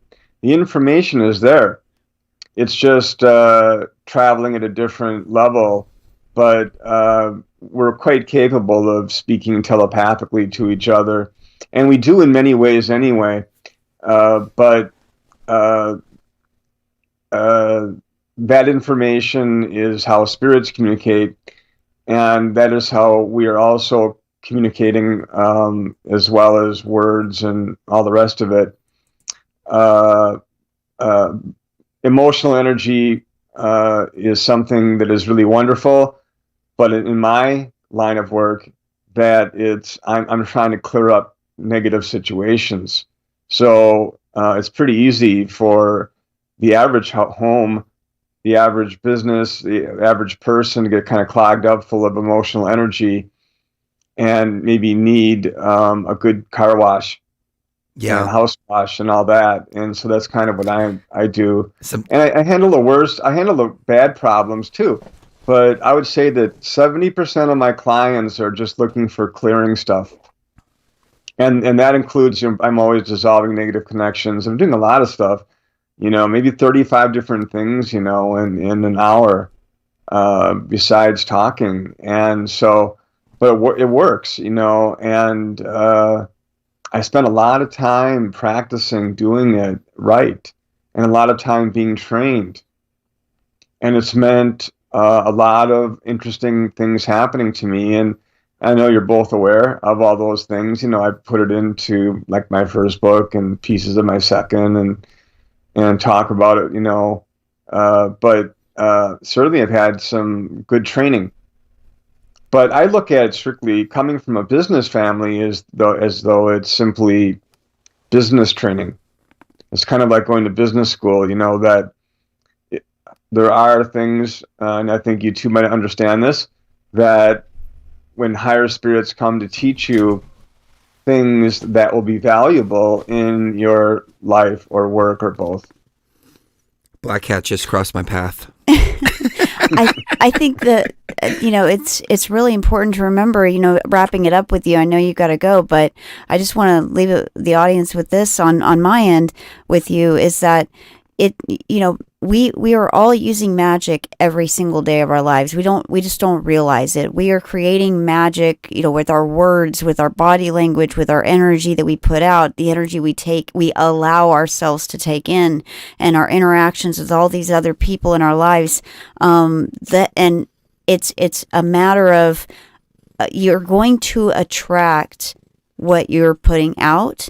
And you're also going to have to be able to tell the difference of whether you're using that magic in a way that is beneficial for everyone involved, or if you're using that magic in a way that's beneficial for you or for just you and maybe one other person, or you have to understand that even if you're putting out negative energy for any reason, it always does kind of stick to you. And those interactions you have with people who do use magic in a manipulative way, especially if they're using the more advanced forms of it, rather than just, what I was talking about earlier, the regular interactions, but real magic, using any kind of magic for any kind of manipulative purposes, then you're going to have a hard time separating yourself from your energies from the energies of that person, and the energies got all mixed up together, and then you find out at the end of the day that what you thought was actually benefiting you, there's a cost to that. There's a give and a take to every magical interaction that occurs on this planet. Nothing is ever destroyed. It's just merely transformed into something else. And separating those energies from other people, I think, is what somebody mentioned just now. I have no problem clearing my house. It's my own chakras, it's my own energies that I have trouble with, and I think that's because we are not taught healthy boundaries between ourselves and other people to the extent where we know what's our energy, we know what's their energy, and we know. And everyone's being honest with those energetic interactions and those magical interactions. And I think that's where you really come into the picture and are able to delineate that for people. And so you offer a service that is so important and so necessary, especially in this age of Aquarius that we're in now. So thank you so much for everything you do. Well, thanks for having me on the show. I'm trying to do reverse empathic energy work so that people are stronger and still being able to feel what they want to feel, but not taking in things that are negative. But thanks for having me on Beyond the Veil. Thank you for being on. And again, thank you for your patience this evening. Yes, thank you so much. Because we ran into a few technical problems getting the show off the ground.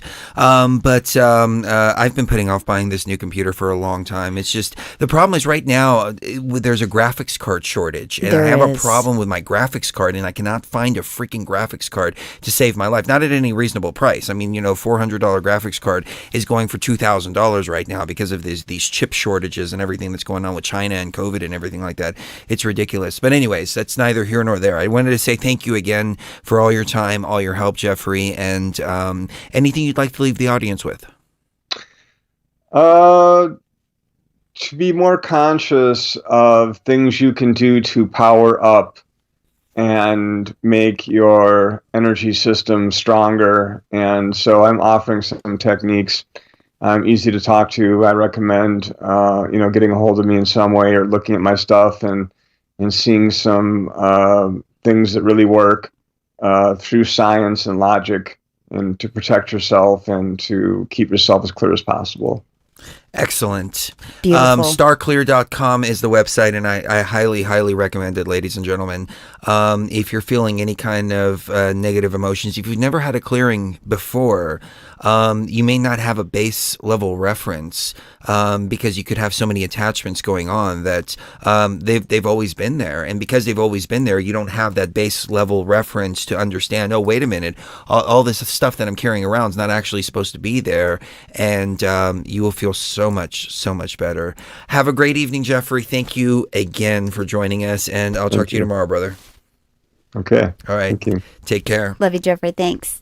All right. Thank you. Both of you. Ladies and gentlemen, we're going to keep it going live here on YouTube for everybody watching live, but we are going to cut it here for our Patreons in the archive. So you can go to btvtribe.com and sign up for the Patreon there. We haven't been as consistent because we've been dealing with a lot of stuff going on here within our own personal spheres, but we're going to get into some Patreon exclusive content here in just a few moments and talk about the Cecil Hotel, some of the things that we're planning to do do over at the Cecil Hotel. Let me rephrase that. We're not planning to do it just yet. We are pondering and kind of formulating and trying to understand if it's something we should do at the Cecil Hotel. You know what we do here at Beyond the Veil. We go and we shut portals down, we open portals up, and the Cecil Hotel seems to be a big challenge. Oh, yeah. So we'll talk about that. We love a good challenge. Yes, Danny's just signed up for the Patreon. A few people signed up for the Patreon. I want to say thank you. I want to apologize to all our Patreons for not being as consistent as we should be, and we will be more consistent in the coming weeks. So we need to do at least one show a week, and definitely call-in shows, because we want to hear from each and every one of you. I was actually talking to Brent Thomas the other day, and I said, Brent, I'm at a point, I'm not sure. I've said everything that I need to say. Where do I go with the show? And Brent says, maybe you've said everything you've said, but now it's time to listen. And I said, that's brilliant, man. That's brilliant. So much love to you, Brent. I know he's in the chat room listening, but it is time for us to listen. And so we definitely want to do more call-in shows. Somebody in the chat had mentioned earlier Himalayan salt baths, and it's funny you mentioned that, because just yesterday I jumped in the shower and I was feeling all this negative energy all around me. And it's not coming from this one person, but it's coming from the people that this person is associating with, and it's really a shame, because I've really gotten along with this person here lately. But as I was clearing myself and cleansing myself, what did I ask you for? The Himalayan sea salt. The Himalayan salt, specifically the Himalayan salt. And what I did is I literally scrubbed myself all up and down. I mean, number one, it felt really great for my skin. But number two, it really helped to clear the energies and clear the frequencies and everything like that. So I think you're spot on with that. I've also got some other things on the way too that can help clear things. So we'll go into that on the other side as well. One of our listeners actually manufactures a salt and sugar scrub, and she sent us a bunch of stuff, and I've been using this salt and sugar scrub religiously on my skin. I think we're gonna take a quick break, but I'm gonna run downstairs and I'm gonna grab that bottle so I can tell you which product this is, because it's been working so great for me. I never really used it in a clearing or cleansing type method. It's been more for like skin rejuvenation and making the skin softer and everything like that, but it's been working so well for me. So the reason I bring that up is because, as you mentioned, using just the Himalayan salt when you're scrubbing yourself with it. If you pour it in a bathtub, it's different. But if you are scrubbing yourself with it, you can dry your skin out. So be careful with that. But that's why it's balanced with the sugar and the salt. This particular product. But just wanted to put a caveat out there that if you're going to scrub yourself down with a Himalayan salt, make sure to use some lotion or something afterwards so you don't dry your skin out. But on that note, let's take a quick break, and we will be right back. I'm not sure what to play during the break. I don't really have anything creepy to play in the theme in the theme of the show. So I'll just play this one real quick. Okay. And we will be right back. I said I'd go deeper, but I'm fading off much too quickly. Can I bring myself to hit it one more time before my body leaves me? I keep fading off in psychedelic geometric patterns all around me. Can you help me hit it one more time before the sights of hyperspace confound me? I don't know what's happening, all I see is light. Reality's unraveling, all I see is light. Everything's so baffling, all I see is light. My vision's turning black again, what happened to the light? Now it's coming back again, piercing like a javelin, frozen like a mannequin. I might be babbling. Babble off, babble on, babble, hexagons rattle while they banter something in Sumerian. But they'll try to play it off. If I try to chase them off, I chase them to the basement, but Anubis got it gated off. It on, set it out, setting Horus sold us out. Told us in Atlantis they would wake us when we shut it down. Now I don't know what's happening, all I see is light. Reality's unraveling, all I see is light. Everything's so baffling, all I see is light. My vision's turning black again, what happened to the light? I said I'd go deeper, but I'm fading off much too quickly. myself to hit it one more time before my body leaves me. I keep fading off in psychedelic geometric patterns all around me. Can you let me hit it one more time before the sights of hyperspace confound me? I don't know what's happening, all I see is light. Reality's unraveling, all I see is light. Everything's so baffling, all I see is light. My vision's turning black again, what happened to the light?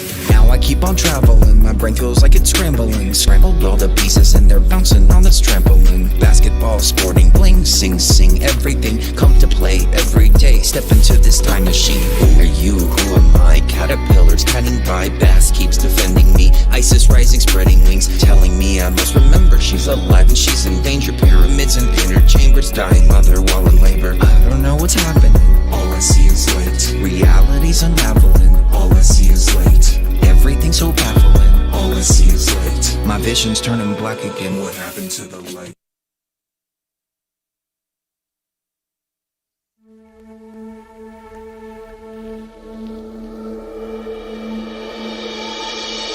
My dear traveler, the purpose of raw consciousness is never to destroy. It is always to create. Build bridges. Create happiness. And bring forth new life. We must live in the hope that mankind will draw together. And that we better understand each other. The more that we awaken, the easier this will become. Now rise. Follow your conductors. And fear no danger. As you step beyond the veil.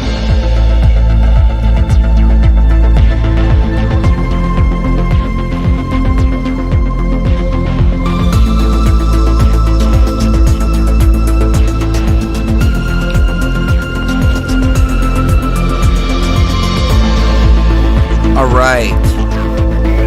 Sorry, I just need to take a sip of water really quick. So, this product I was talking about, Alpine Made Organic Sugar Scrub. It's called Alpine Made, and it's actually available on Amazon. We didn't realize when we bought it that it was one of our listeners, and they saw the name on the order, and they were like, "Oh my God, Chris Gio, are you the Chris Gio?" And we're like, "Yeah, we're the Chris Gio." And they're like, "Oh my God, I just saw that you ordered, et cetera, et cetera, et cetera." And she sent us a whole bunch of these products here on top of our order. So I've been using these, and you can see, it's almost gone now. It's worked so well. But it's a sugar scrub with salt in it as well. So it's a good cleansing thing. And of course, I've been getting a lot into, amulets, into, different things like this. Everything that I wear has a purpose on me. I've got a triple goddess ring on this finger, and the pentagram on the left hand is actually inverted, so it's a pentagram. And then on the right hand, I have the same triple goddess, and it's a pentacle. So it's like the left hand and right hand, very similar. And then my other ring here is, I know you can't see it on the screen, but it's got the Eye of Thoth. It's got the Ankh on it, and then I'm sorry, it has the Eye of Ra on it. And then on my wrist, I wear the Eye of Thoth. The Eye of Thoth is the left eye. The Eye of Ra is the right eye. And amulets, protections, things like that. We've been infusing a lot of energy into these, and especially as we've been traversing even further into these states of consciousness and on this journey of resetting the matrix. It's been a really, really, really interesting journey. And again, I want to apologize to our Patreons, and I want to thank you guys and gals from the bottom of our hearts for giving us the opportunity to make a few changes in our own lives and improve ourselves so we can be the best versions of ourselves for each and every one of you. And we have been doing this. Somebody had mentioned Chris looks like he lost about 30 pounds. And yeah, I have. And it feels freaking great, I also am wearing an Ankh on my ear as well. I don't know if you can see that on the screen, but I kind of wanted to show people what I got as well. Yeah, well, I was gonna show pictures of it. Oh, okay. Because that might be easier. But if you want to turn around, that's good too. It's actually like whenever you're actually looking at it live. Yeah, this is a really, really, really powerful symbol that Cherie just got tattooed just a couple days ago. Yeah. And We'll show pictures. yeah, I'm gonna bring the pictures up because the pictures are actually a lot more more clear. a lot clearer to see. Yeah, and I'm sorry I put moisturizer on it too. Oh, it's yeah. We need to put moisturizer on it three times a day. 3 or 4 times a day. But yeah. I never expected Mrs. Geo to get a tattoo. You know, I never did either. ever, and all my life. And she's like, I want to go get some ink done. And I don't know if you want to explain. I mean, this is going out live to, everybody, but it'll be cut out and it'll be specifically for our Patreon. So if you want to go into it a little bit. I also want to say this real quick before you do. People ask, if we answer our Patreon emails. And yes, absolutely. Yes, those are the ones that we answer. See, we were getting flooded with emails, and it got to the point where we were just like, oh my God, it's just so overwhelming. And we stopped answering emails altogether. And some people are just nasty people out there, just like Jeffrey was talking about. You have nasty people, you have nasty demons, and so on and so forth. Vampires. And they're just to be either energy vampires or just send a lot of hateful comments and things like that. So I try not to read comments and try not to read any of that. But we found, in my opinion, a really good balance, because if people are going to sign up for the Patreon and support the show, then obviously their heart is in the right place and their energy is in the right place. So we do answer all of those emails. So we will get all of your Patreon emails, and there'll be a lot more content coming up in the Patreon. We just had to fix ourselves a little bit first because the journey's been so rough. Right. But this was one of the things that Cherie did, and this is more for protection, but also as part of her transformation into this next level of existence that we're finding ourselves in on this journey to reset the matrix. So, do you want to? I'm going to let you take it away, because I don't know how much of it you want to go into, but just as I won't go into the things that I'm not led to. And I will point out some of it, starting from the top. Of course, you've got the feather of Ma'at, which symbolizes it was the measure that determined whether the souls would reach the afterlife successfully. But really, what it means to me, and what I'm using it for, is the guiding beacon of my life, is the 42 laws of Ma'at. And the 42 laws of Ma'at, summed up in a few sentences, are basically the guidelines for how to live a genuine, good life, where your life affects everyone around you in a positive way, and everyone is better off having known you. And it has to do with order out of chaos, instead of the chaos, which is, chaos is all around us. That's what magic is made of. It's just chaos controlled. And order out of chaos is what the feather of Ma'at means for me, because I know that in my mind and in my in the battle between my ego self and my ancient soul self, this is the determining factor here, is what is in alliance with those 42 laws and what is not. And it's usually the case that if something is not in line with those 42 laws, then it's probably the ego self trying to win out, and I need to not do whatever it is that I'm wanting to do at the time. And it's kept me a lot calmer than I used to be. I used to be a little bit high strung, and Chris is like, a little bit, oh my God.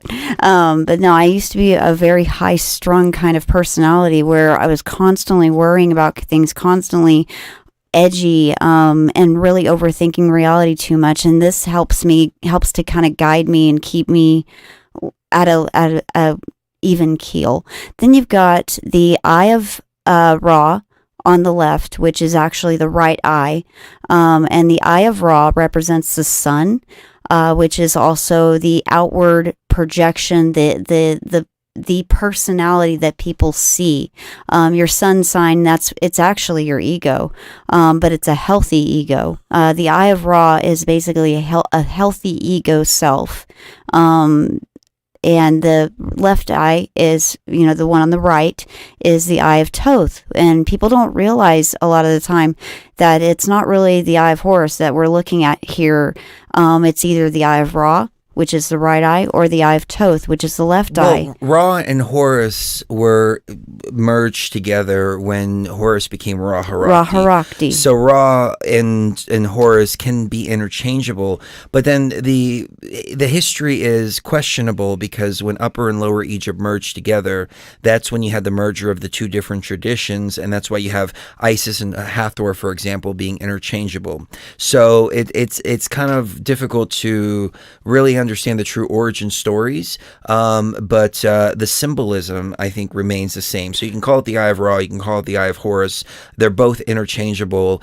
The left eye, or as seen from the viewer's perspective, the right eye, that's actually the eye of Thoth, and a lot of people don't realize that. Yeah, a lot of people don't realize that's actually the eye of Thoth, because Thoth represented, the moon was a symbol of Thoth, because, and the reason why is goes back to a really interesting story. There used to actually only be 360 days of the year, and in order to make humans able to reproduce, Thoth gambled with the moon, and he won this game that he played against the moon, and as a result of that, you get 5 extra days out of the year. And those 5 days were what provided women with the menstrual cycles, in order to be able to bear children. So, and then below that, you've got 2 symbols, several symbols that are in one. On the surface, it's the triple goddess symbol, which is the crescent moons on the side, and then the full moon in the middle. Now, the one on the left is the waxing moon, and that represents the maiden, the young woman that's coming into her own and becoming a woman and having your first period and becoming and really understanding life and the ability to create life and becoming a creator being. And that's a really important time for any woman. And then the second phase of life, which is that full moon in the middle there, is the mother. And that's the not just being a mother, but also being an active creator. Because, women were revered because in ancient times, because men didn't really know, they didn't understand how conception worked, how a woman was able to create life inside of her and then give birth, and there's this other being here, it was a very ethereal experience for everyone involved. And the mother is really just being a creator being, and that can be with anybody, man or woman. It's the full moon of being a creator being. But it's also the Ouroboros. Well, let me go over the other one. Then the waning moon on the right is the last stage of a person's life, of a woman's life, where she's done being the creator being, but now she is guiding other creator beings in being their own creator beings. And she's the one that gives the advice. And she's actually represented by Hecate. Persephone is on the left with the waxing moon, because Persephone is the daughter. The middle is Demeter, who is the mother that went to hell to save Persephone. And then the crone is, I hate that word crone, because you get this image of this old lady on a cane, but really it's the wise grandmother kind of spirit, but it's also Hecate. And what's interesting about that is I didn't realize until after I got this that Hecate is represented by the waning moon as part of the triple goddess. And in fact, Hecate herself used to be represented by 3 faces, the 3 faces of a woman's life, the 3 phases of a woman's life.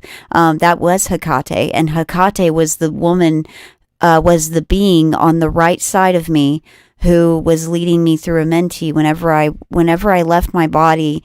And I died at the Temple of Hatshepsut. And, we have this on live stream, where Yeah, we I live took streamed the ayahuasca ceremony. It's on, you can find it on our YouTube channel.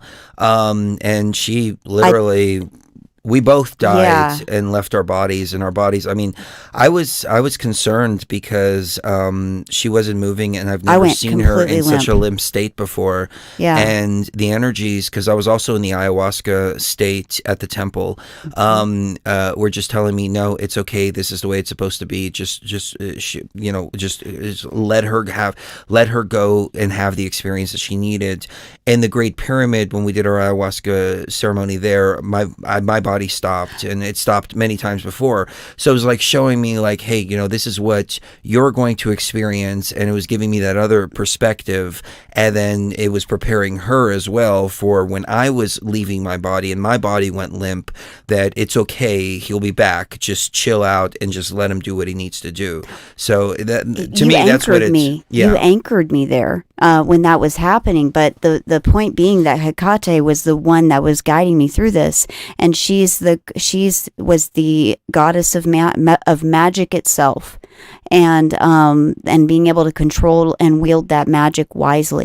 Now, in the middle there, it's not just the full moon of the triple goddess. It's also an Ouroboros, which it symbolizes cycles and rebirth, and the fact that those that cannot destroy cannot create.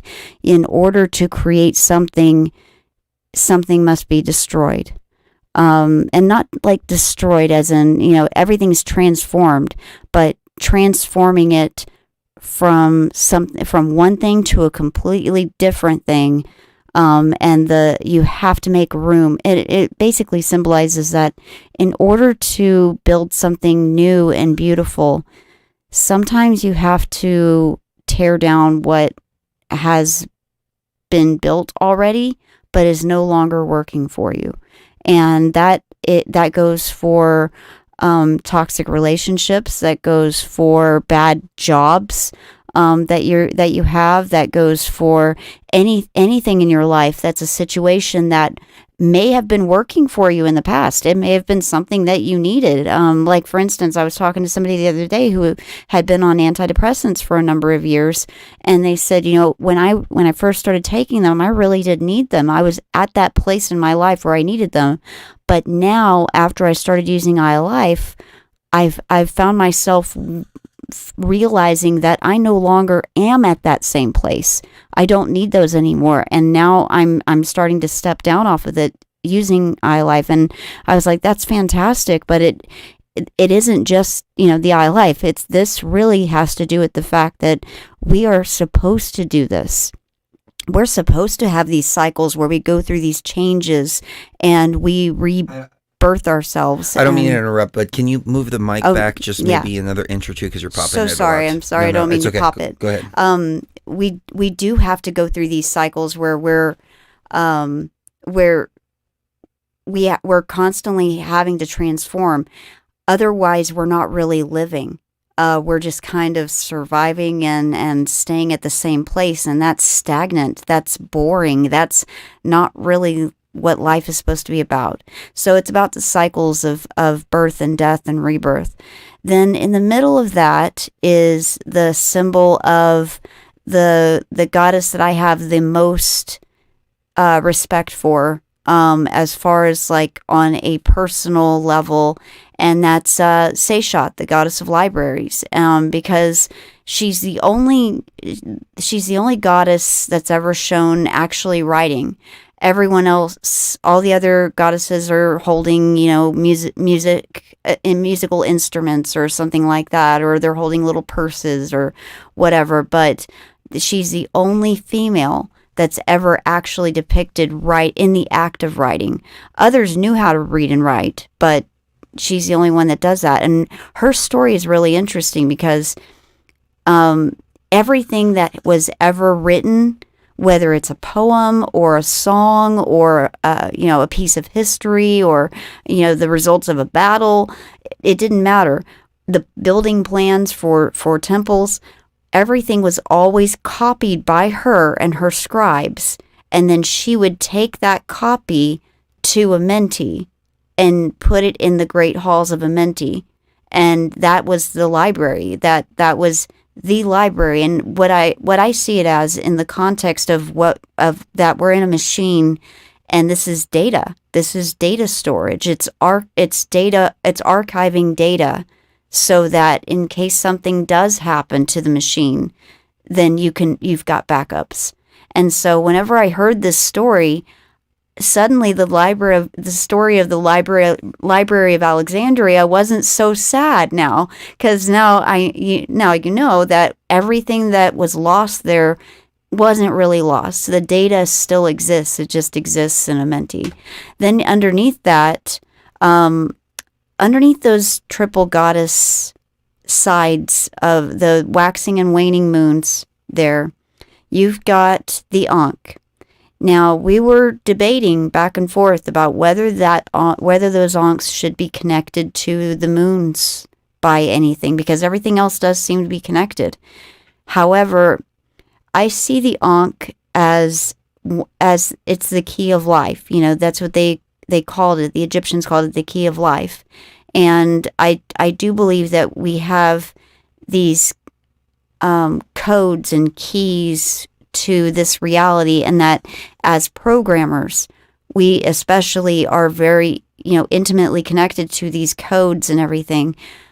But that, like I was saying earlier, that magic, when it's abused, it's kind of, it taints the whole experience of life when you abuse magic or when you use it for manipulative reasons. And I have to say that from all of the research that I've done on witchcraft in modern times, it appears that the question, are you a good witch or are you a bad witch, from The Wizard of Oz, that has been answered, and it has not been answered in a satisfactory way. It's been abused. And the sheer number of manipulative and evil and dark rituals that have been performed here with magic has far outweighed the good for a very long time. And that's where you get the rituals involved in pizza-related stuff. That's where you get satanic stuff. That's where you get covens that are more involved in dark rituals, and it's all been done. A lot of it has been done under the guise of the triple goddess, and even Morgana in the story of Arthur Pendragon and the story of Merlin the magician. The Morgana was the last of the triple goddess witches, and she was just pure evil by the end of it. But it's evil out of a desire for power above all others, and not allowing others to be equal with you in that power, but wanting to have more power than whoever it is you're working with. And so I feel like the Ankh is too sacred to be connected to that triple goddess symbol. I feel like there's a disconnect there, and there needs to be a disconnect there, because it's been abused so often. The triple goddess symbol has been abused so often, and it's been mutated into a toxic femininity that I don't think the Ankh, the key of life, should be connected to. So that's just, a lot of that is a little bit of a past life thing for me.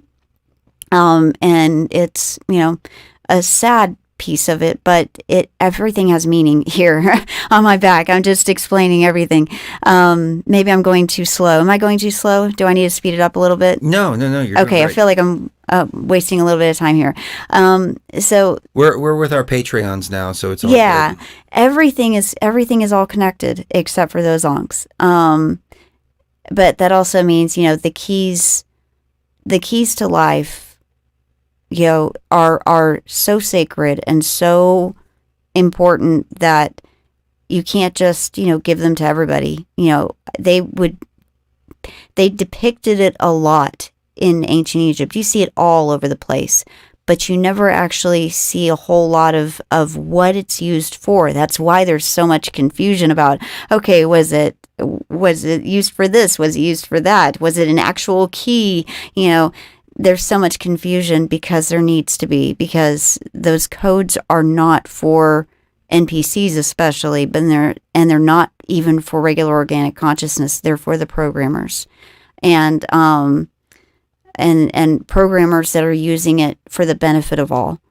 But see, what is connected though, under that Ouroboros, when me and Chris were at the Great Pyramid, what we did was we turned ourselves into a Merkaba, and that Merkaba was the pyramid, two pyramids layered on top of each other, like merging together to create a pyramid going up and a pyramid going down. And the one going up was Chris, which is also the masculine element. Yeah, the masculine element goes up, just like the penis goes up, and the feminine element is downwards. The womb, which, and it looks like a womb, a downwards facing pyramid. And when we were at the Temple of Isis at Philae, and it was kind of like a dress rehearsal of what we were going to do when we got to the temple, when we got to the Great Pyramid, it was a dress rehearsal for that. That's what we were doing, like a walkthrough. And it showed me you have to become like a snake and not go straight down, but rather you're going to spiral down. And that's the only way to do this. You can't just go straight down. You have to spiral down, just like a Fibonacci sequence type of thing. And then in both instances, I actually it was like I was riding a snake at first, and then I became the snake, and I could see like through the snake's eyes, and I'm going around and around, down, down, down, down, down, all the way to the negative 13th, because he had to go 13 up, I had to go 13 down. Because as high up as he went, I had to go that low in order to balance things out and make sure that tethers didn't break and that this was done correctly. And I had to anchor him at that point. And so that's the symbology of the serpent going downwards. And then it's also connected to the Ouroboros. So it's like the two serpents. Well, it's like also as above, so below. Yeah, and as above, so below. Yeah. The Kundalini serpent is exactly where it should be. It's under my control. It is not being manipulated by anything or anybody.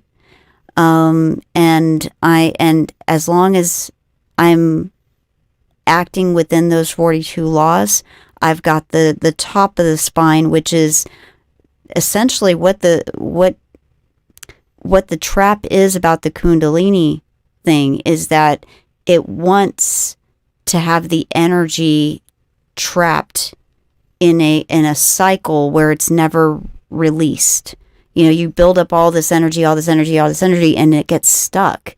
And so like plumbing that gets clogged up, you're getting energy that's clogged up, and sometimes it gets clogged up at in your power chakra around your belly, and so you get belly aches, you get gallbladder problems, you get all kinds of issues like that. Sometimes it's in your root chakra, and you have bowel issues. Sometimes it's in the sexual chakras, and that of course will cause sexual problems, erectile problems with men, or endometriosis with women, especially endometriosis and problems like that.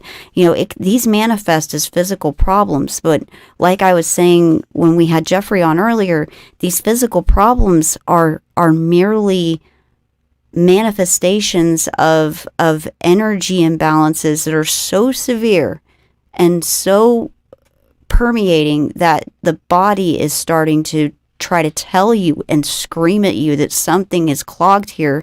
You need to get this energy moving properly again.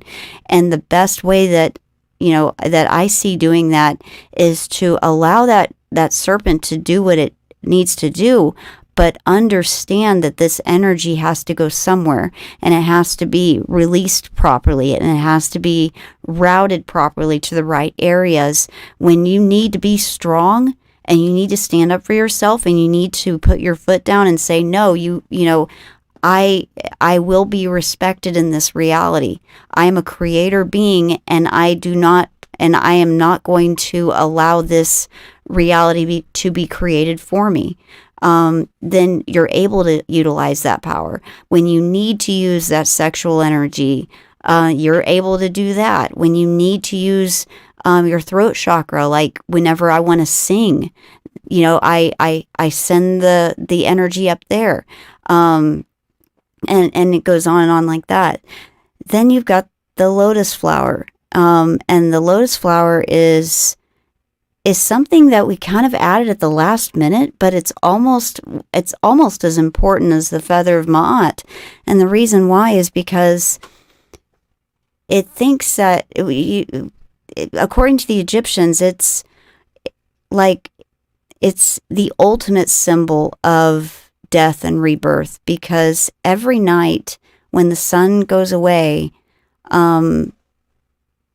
it acts like it dies. It like shrivels up into itself and it closes up, and and there's no smell coming from it. It looks like nothing.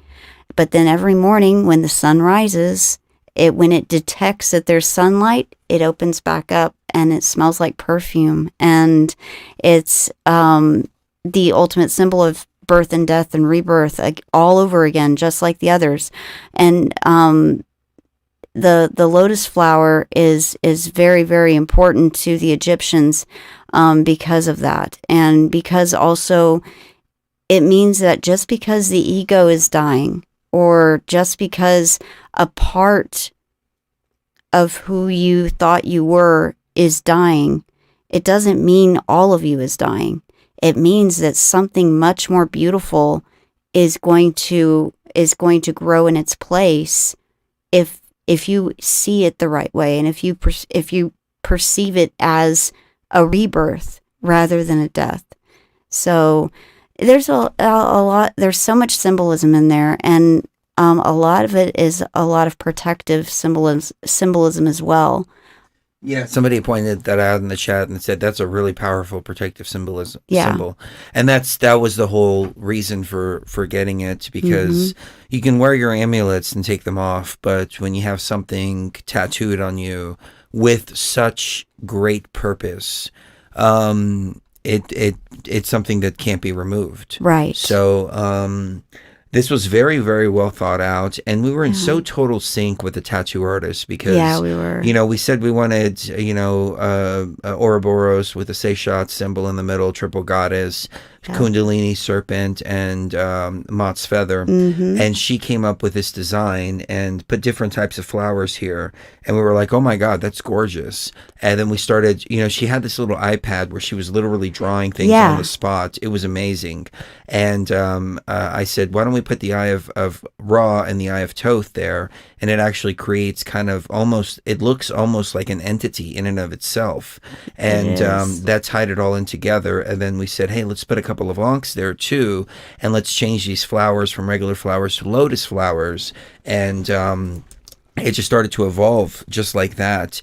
Tattooing has really come a long way since I got my tattoos, and the artist is able to sit down and take a photo and then trace out the photo right there on the iPad, color it in, do everything, and really just come up with a whole design right there on the spot. And you can change things just with a snap of a finger like that, and really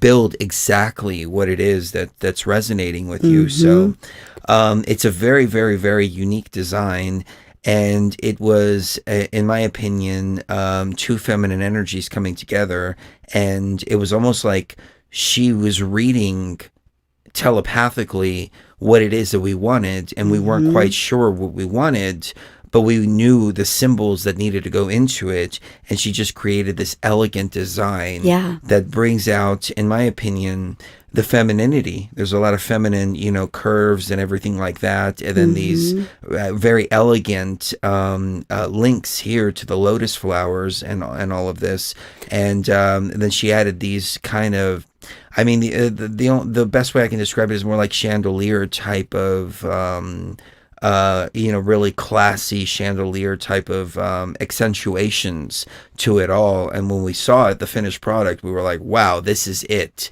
This is exactly what we're going for. Right. So yeah, she did a phenomenal job on it.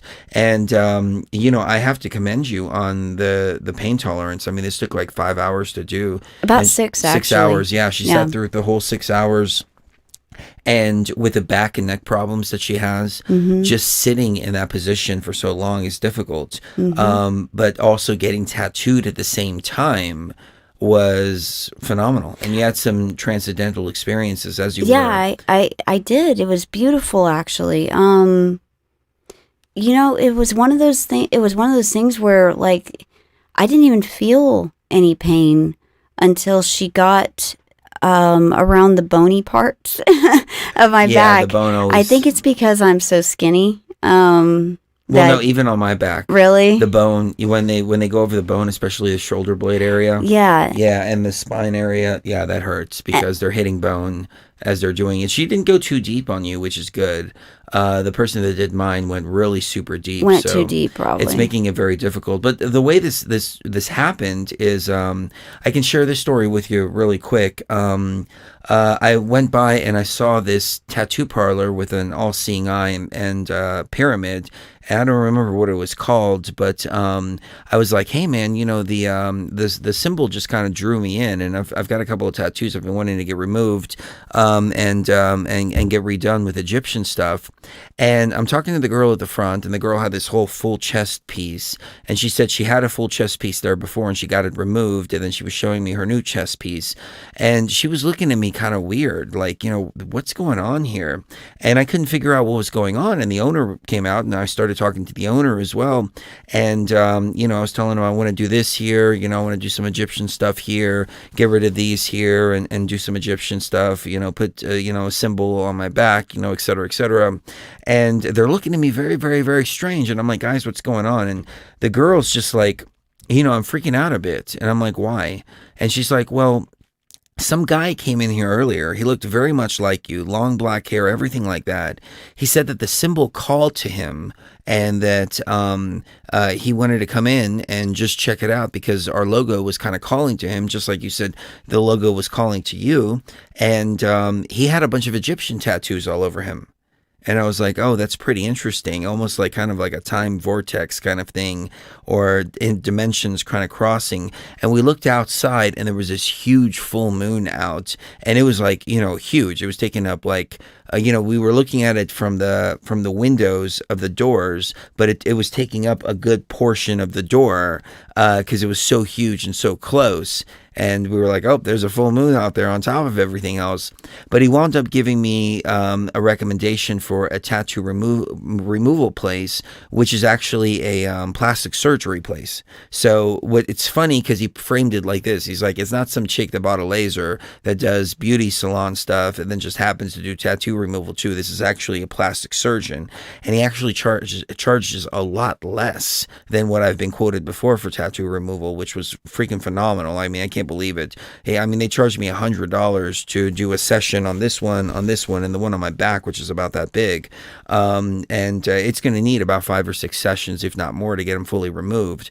But, the price was just like, really? And this is actually a plastic surgeon that's doing this? So he gave us her phone number. And I called the plastic surgeon, had a consultation with him, and then the laser tech. She said, oh yeah, my daughter, she said, she was asking me what I wanted to do. And I said, I want to get these removed so I can do some more Egyptian type stuff with purpose, like Cherie did, rather than stuff that I did as a kid. And she said, my daughter works at a tattoo parlor, and she's got Egyptian stuff all over herself too. And I said, okay, cool, give me her number. And we went to go see her, and we totally vibed with her. She had all kinds of Egyptian stuff on her. She had a dung beetle, she had Anubis, she had pretty much everything. And we were like, oh, that's Anubis, that's Isis, that's this, that's that, et cetera, et cetera. Totally vibed with each other. Yeah. And by the end of it, she charged us next to nothing for this for this tattoo. And she spent like 6 hours on it. And I was like, we have to pay you more than this. Yeah. And I handed her, she asked, I don't want to talk prices, but I guess I will. Yeah, go ahead. She asked only for $135 for this, and she spent 5 hours on it. Yeah. And I was like, no, sweetie, no we way. got to pay you more than that.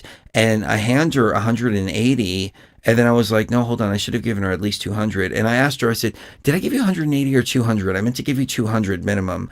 And Cherie tries to hand her another 50. And she's like, no, guys, I don't want money from you guys. You guys are just vibrating so well with me right now. Right. That I can tell that this is a really, really important tattoo. This has a lot of meaning. And I'm just honored to be able to be the one to do it. She's like, I don't care about the money. She's like, I don't want any money from you guys. You guys, because we were talking for the whole 5 hours and we were vibing all really heavily together. And she's like, this is just something that I want to do for you from my heart. And I was just blown away. I mean, I was blown away. Then afterwards, she's like, you want to go smoke a bowl? You want to hang out? You want to do this? You want to do that? Etc. I mean, just, and her mother told me beforehand, she said, my daughter is such a talented artist that she turns down clients a lot. So if she turns you down, don't get offended, but it's because she's not resonating with your energy. And we go in there and we're talking, and she's like, not only is she resonating with our energy, but she doesn't even want to charge us. Right. And I was like, oh my God, this is incredible. So we were going to get... She's going to be a really good friend of mine, of ours while we're here. Yeah. We're going to go back, and I'm going to get... I've never wanted to do tattoos below the shoulder line because I've always wanted them to be covered up with shirts. Nathan Frazier actually just posted, he said, you know why I got face tattoos? Because I got to a point where this and this and this and that, etc. in my life, and this is who I am, and I wanted to express myself. And I've never wanted to have anything on my arms because, you look at people, and I mean, we're in Las Vegas, so it's a little different in Las Vegas. Everybody's got tattoos. Nobody looks at anybody funny for having tattoos. But I think the type of tattoos also make a difference. But I've never wanted anything on my arms because I've always wanted to be able to cover them up. However, Cherie and I are going to go get the Beyond the Veil eye that we use in our intro. I'm going to get the Eye of Thoth right here, and she's going to get the Eye of Horus, the Eye of Ra on her hand. So when we put our hands together, it makes up a similar motif with these two right here. Right. And then I was going to do another one on this arm that has a lot more meaning for me for as we move forward through Beyond the Veil, which... we're making some changes here at Beyond the Veil so we can really take it to the next level. And I don't want to talk too much about those changes just yet because we still have to solidify a lot of things. But we're going to be moving away from Chris and Cherie Gio. We're transforming our ego identities in and of themselves to reflect a little bit more of who we are now. Right. Probably going to change the name of the show as well, too, to something much more meaningful. But we have gone beyond the veil. We have seen what's beyond the veil. Beyond the veil, we were already there. Now it's time to go and find the portal home. So everything from here on out is going to be about finding the portal home. Did you want to talk by any chance about this current reality that we're in, or is that just something that we just talk about amongst ourselves for now? And again, mind you, we are in front of right now we're in front of an entire YouTube audience, but the archive will be strictly for our Patreon. So is this something we want to share with our Patreons just yet? I think we can share a little bit of it, and I think I'll follow your lead on that.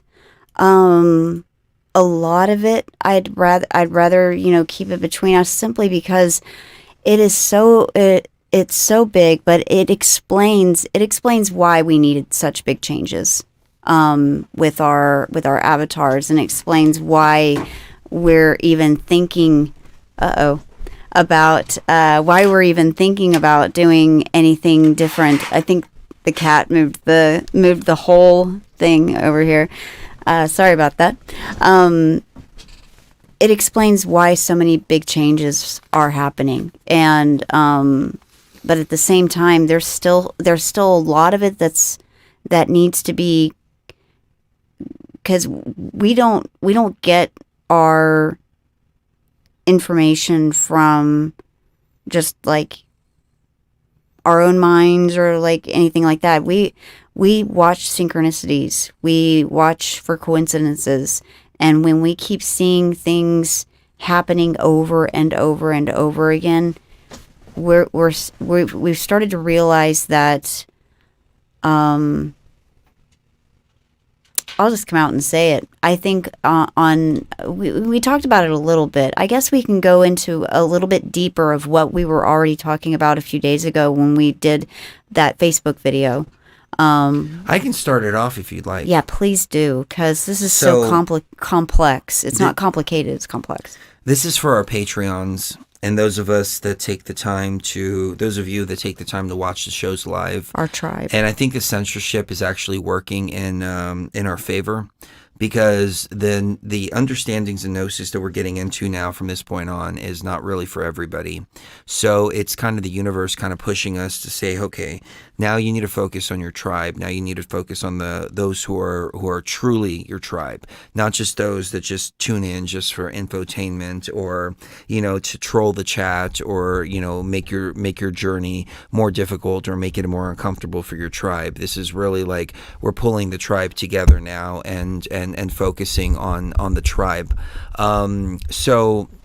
So our working hypothesis is that on 11/11 or on 12/21, I'm not quite sure which one of those dates it is. I suspect it's 11/11, and the 12/21 was 11.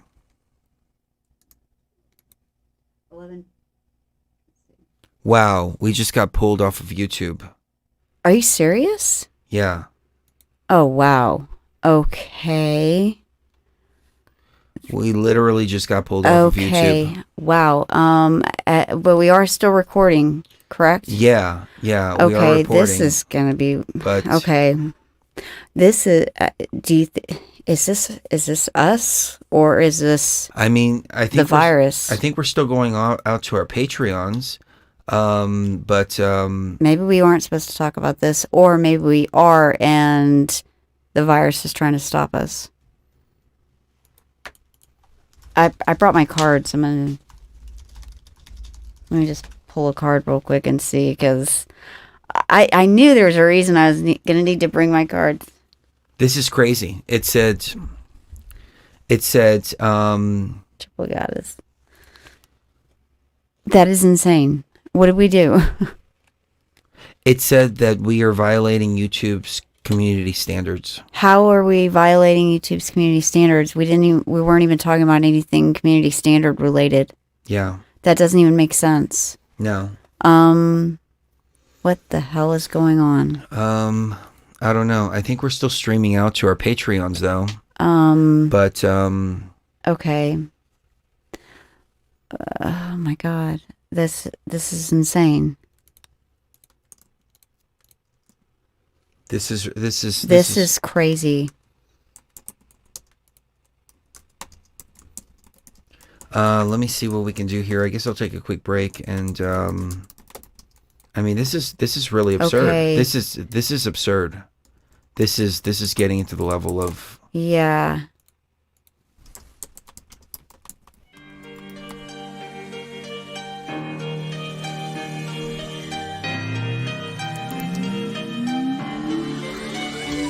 I'm just a peaceful man in a violent world. I'm from a broken home, I got a broken girl. I come from shattered dreams, empty shells. And I've been locked up and beat down and tossed in a cell, but I still walk tall, show no fear. That's why I wreck this microphone like Paul Revere. I'm like a man of steel when I begin to express the knowledge in my brain that puts a S on my chest. Nonetheless, know that silence is consent.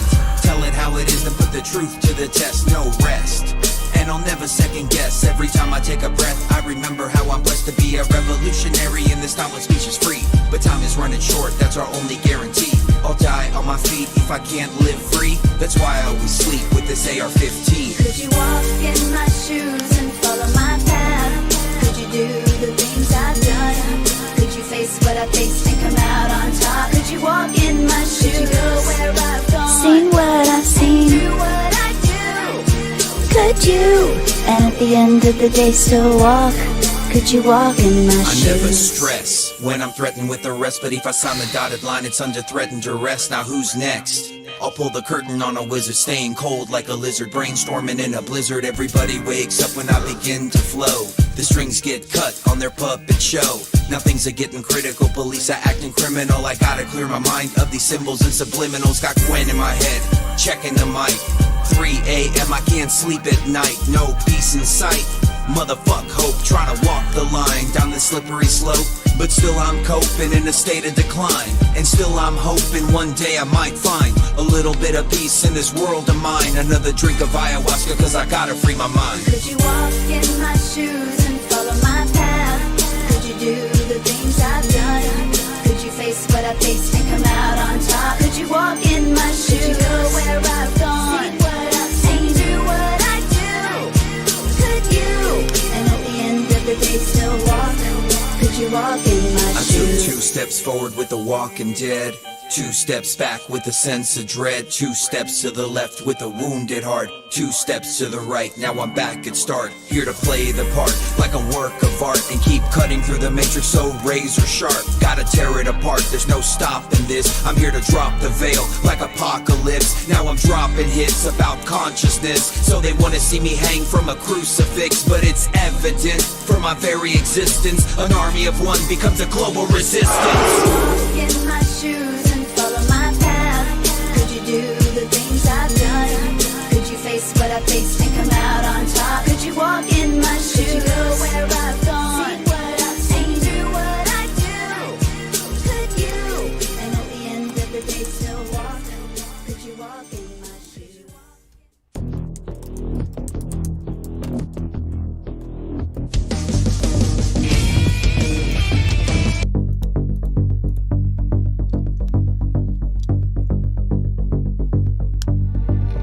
My fellow travelers, always remember to walk uprightly and circumscribe your desires as we travel upon the level of time to that undiscovered state of consciousness, traveling to the place where once obtained, no traveler returns. The place of raw consciousness which awaits us when we have passed beyond the veil.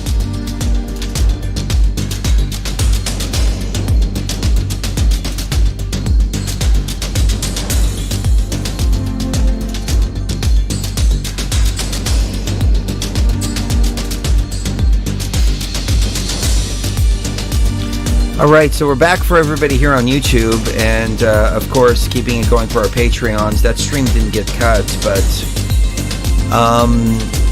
I don't know what.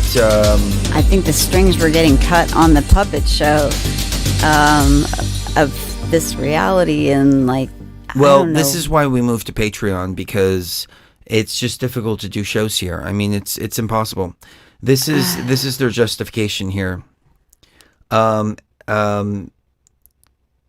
As mentioned, we've removed your content because we think it violates our community standards. You can find specific information about these guidelines here. Nudity and sexual content.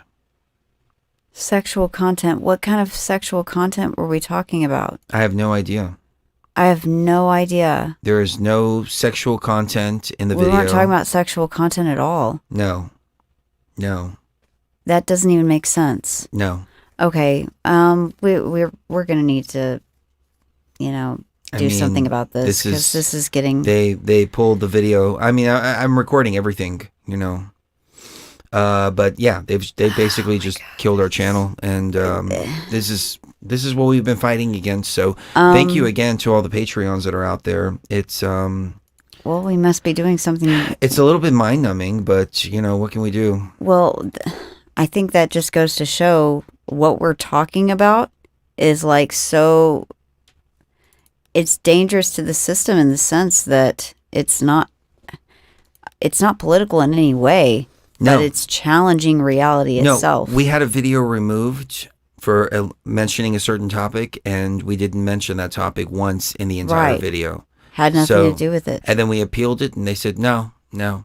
It's a community standard strike. Well, and then the Facebook thing, they literally just they said Chris Geo violates our community standards. Not anything he does in particular. They literally just him as a person, as a being, violates our community standards for existing. That screenshotting that was surreal. It was, because we don't even talk about politics and stuff like that anymore. Like, we're beyond that. We know what all this is. That's what we were trying to get into just now when our stuff got pulled, was that the fact that we're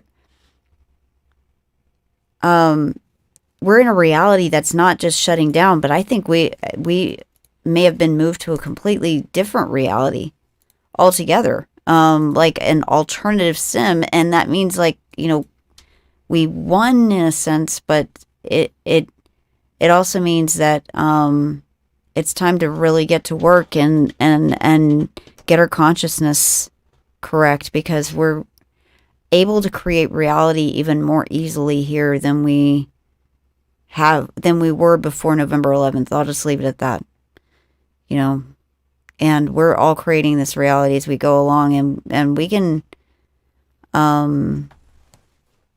talk all day long about psychedelics, and we can talk all day long about things that aren't threatening to the Matrix itself. But I'm wondering if maybe, we've become such a threat to the Matrix, just our existence alone, that it's starting to just mess with us and mess with us and mess with us, because we weren't even getting this much negative stuff happening to our online personas when all the political stuff was going on, when we were talking about that kind of stuff. So it's worse now than it was back then. So, and that doesn't even make sense. Yeah, Facebook blocked my page. They unblocked it, but your page has been unpublished. This is because Chris Geo goes against our community standards. That was the reasoning. Because Chris Geo goes against our community Because standards. Chris Geo himself. Not anything I posted. Not anything I said. Just his existence goes against our community standards. Right. So I take it as a badge of honor. It is a badge of honor, but I mean, this is absurd. It's absurdity. You pull a broadcast for nudity and sexual content when there's no nudity and there's no sexual content in the broadcast whatsoever. So this is a radio show that is turned into a video broadcast.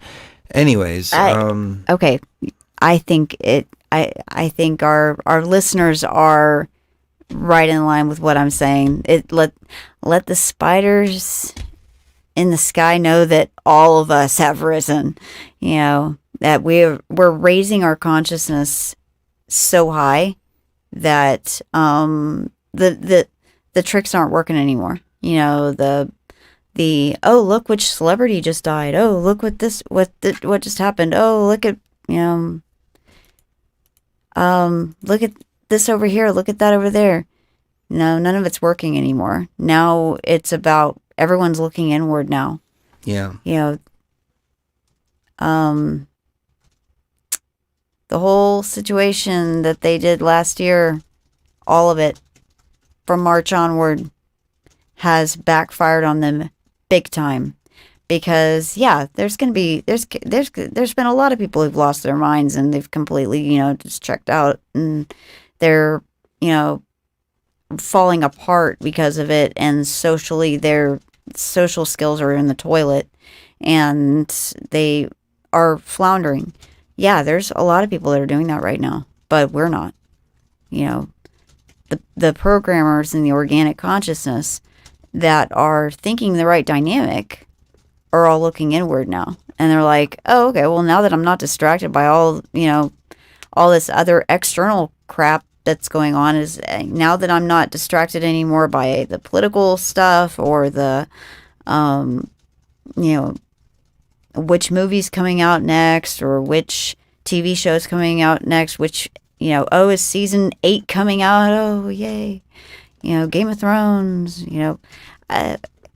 fantasy is no longer as important to us as a society.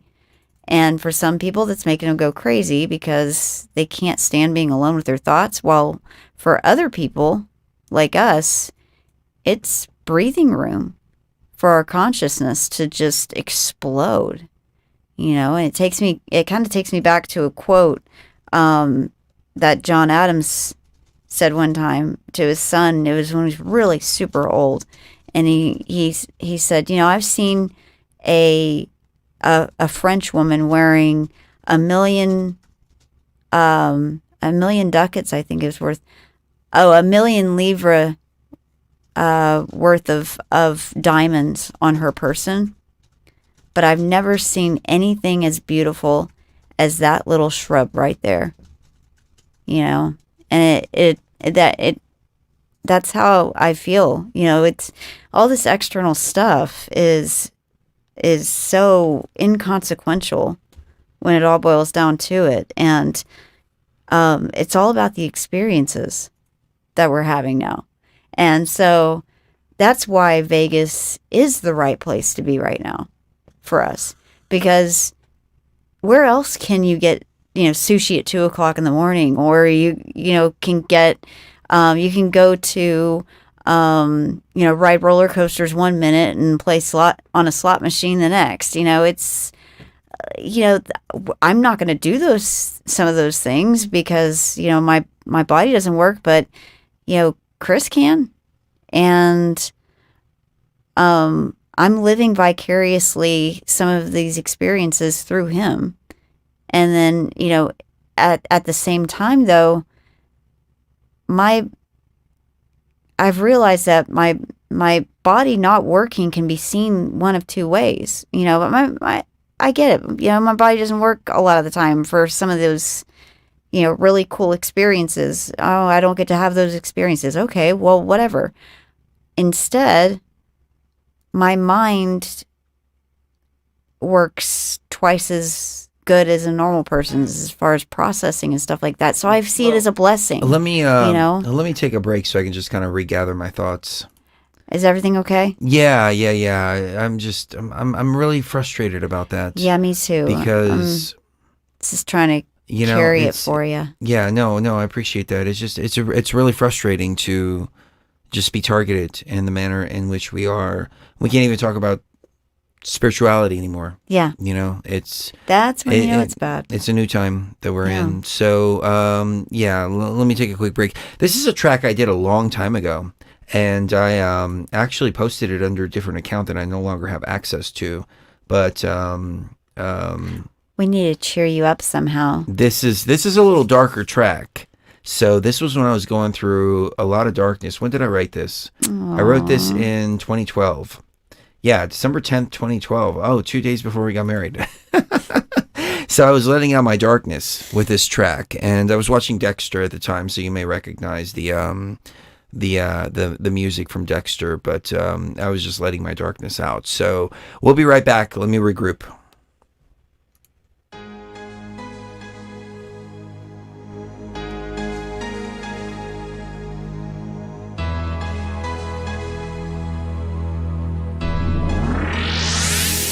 So how does it feel? It starts with blood.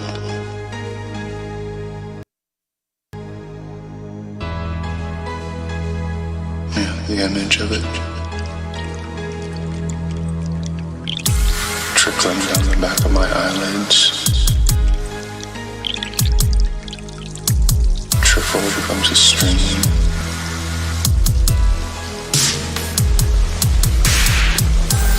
The only way to relieve the pressure is to open the floodgates.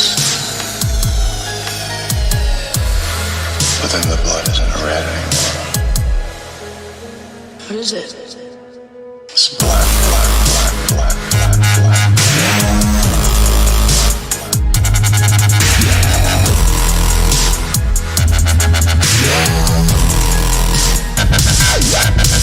It's black, black, black, black, black, black.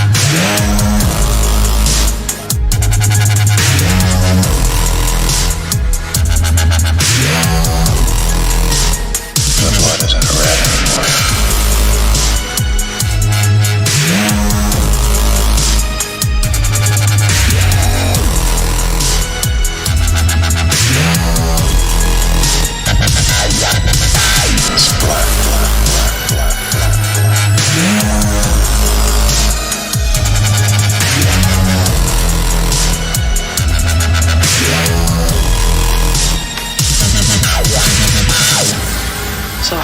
feel?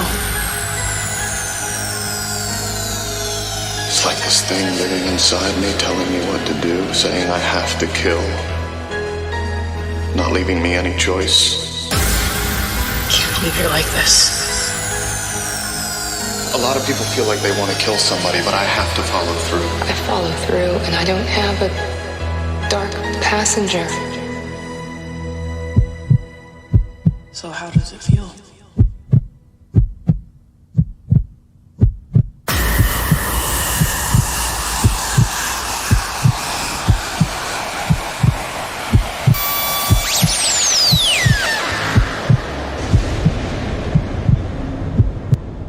Feels like my head is going to explode.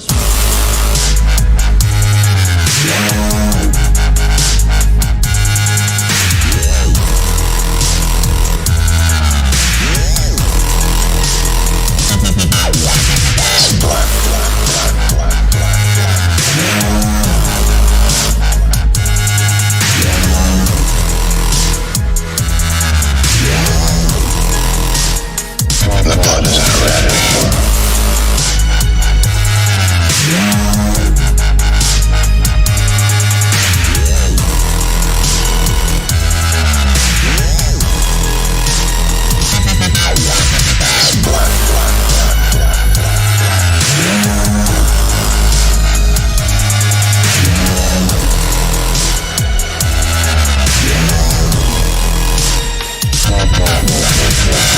I don't fight it.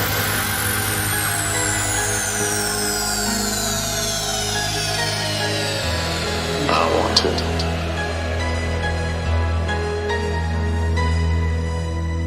He's all I've got.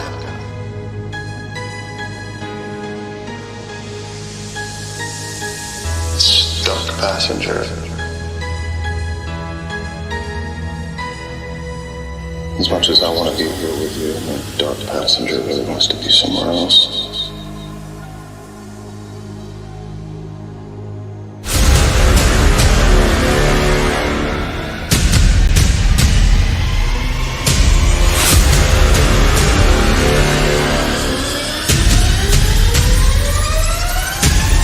Fellow traveler, the cries of the mystery speak again, bidding organic consciousness a welcome to the House of Light. The great institution of materialism has failed. The false civilization built by man has turned, like a monster destroying its creator. Science battles itself impotently against the barriers of the unknown. Only your consciousness knows the true path. You, the illuminated, can carry the understanding upwards towards the light. Only raw consciousness can teach the children of men to live well, to die well, and in perfect measure, be born again, through the knowledge of virtue, compassion, love, and true understanding, as you are sublimely raised, beyond the veil.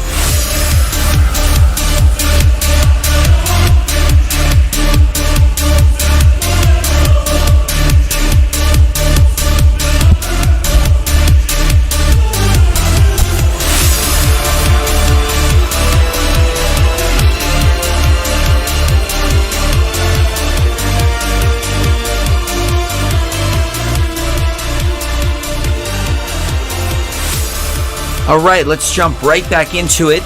Now we have the frequency reset a little bit. Sometimes you just got to let the darkness out of you, you know?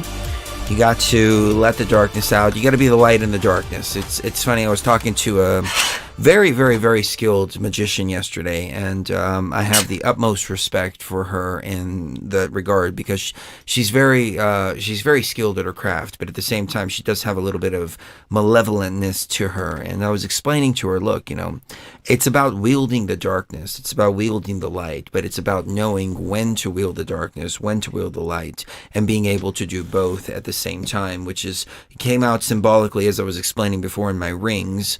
I have the inverted pentagram, the pentagram on my left hand, and I have the pentacle on my right hand, symbolizing, and it's in the triple goddess symbol. I don't know how well you can see that on the screen there, but you can see the triple goddess there. And it's to symbolize the balance of the two. It's not one path. It's not the other path. We got into Crowley also, and I was like, I think Crowley had it wrong. Crowley, he was left-hand path, and it's, why would you go to battle with only one hand? Why would you tie one hand behind your back? And same with the right-hand path. Why would you tie your left hand behind your back if you're going to go into battle? One needs to be the shield, one needs to be the sword, and you need to be able to alternate between the two to be the most powerful, in my humble opinion, spiritually. Some people would disagree with me on that. Some people are scared of the darkness. I'm not. I confront the darkness. I overcome the darkness, and I conquer the darkness and make the darkness my bitch, which is what we're planning to do over at the CISO Hotel, which is the pinnacle, in my humble opinion, of the darkness that exists, at least here in our immediate vicinity. But we're going through a de-integration process right now in the Matrix, and as we were saying before we got so rudely cut off, the Patreons are getting the full show. This archive here will probably be deleted from YouTube. It will be deleted from YouTube immediately because this is Patreon only stuff. But we also don't want to exclude anybody that's watching live and can't sign up for the Patreon for one reason or another. So we're trying to find a balance in that regard too. However, our working hypothesis now is that on the 11th or the 21st, one or the other, maybe the 11th, maybe the 21st, we have been moved into a new simulation. And this simulation is not the same simulation that we were in before. But in order to not shock consciousness too much, we had to have a sense of continuity. So I think in the real simulation, those of us who are organic here, who are less and less and less and less, the majority of people in the simulation are, in my humble opinion, NPCs. But the organics that were ready to get out of the machine and leave the machine left the machine on 11/11 or on 12/21. One of those two portals did that. And so some people who were organic over there may have gotten stuck over there because they weren't ready to go. So they may be NPCs here in this simulation that we're in now. But the simulation is glitching out on itself because it's a side simulation that is, in my opinion, one step forward to deintegration back into the real world. So we're experiencing this. I've noticed in my own personal journey over the last couple of months as I'm restructuring myself, redefining myself for this new simulation, I've been noticing the repeating patterns of 33, 13, and 31. And I've been taking them as kind of guides. When I see 13, I know I'm going in the right direction. When I see 33, I know that I'm going in my higher self direction. When I see 31, I feel like I'm going backwards. So if you notice, you'll see a lot more 33s, 31s, and 13s. And 13, 33 are both programming languages and programming codes of the Matrix itself, which is why in the mainstream news cycle you see a lot of repeating 33 and 13 numbers. You see 13 victims, 33 victims. This happened on the 13th. That happened, with 33 different people. At 9:33 a.m., for example, an article was posted that about the January 6th situation. So we see these repeating numbers over and over and over again. 11/11 being another one, but that's I think more consciousness based rather than Matrix code based. But keep an eye out for the 13s and 33s and the 31s as well. And there may be more numbers. 23 as well is another number. And that, in my opinion, has a negative connotation to it. But I think a lot of people, when I put this out on Facebook, a lot of people were really resonating with the idea that this is a different Matrix that we're in. And the original Matrix is being shut down. Or could have already been shut down. And Cherie and I were talking about it, and it's like, well, why didn't it go in the timeline that we wanted it to go, on a geopolitical level? And Cherie was like, forgive me for speaking for you, but Cherie was like, well, it's not supposed to. It's supposed to be a de-integration process. We're not supposed to want to be in this Matrix. So things are going to get rougher and rougher and rougher around the world, this this secondary simulation that we find ourselves in, but it's a simulation one step closer to waking up in the real world. And as we move through this deintegration process, what we have to do is satisfy the ego self. The ego self is an NPC by its very nature, and the organic consciousness is kind of hijacked and taken over the body of the non-player character. So in my case, my non-player character avatar would be this body that I'm in right now. My NPC identity would be Chris Geo, for example.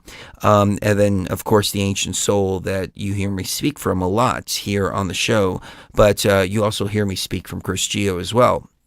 Two very, very, very different personalities, dynamics and personalities, levels of wisdom within each other, both having wisdom in their own right, and both kind of merging together now to satisfy both sides, so the ego identity can let go. The ego identity can return back to Sophia and look back. And for me personally, my journey is to look back and say, this was a life well lived. This was a life well experienced. And it's become all about experiences.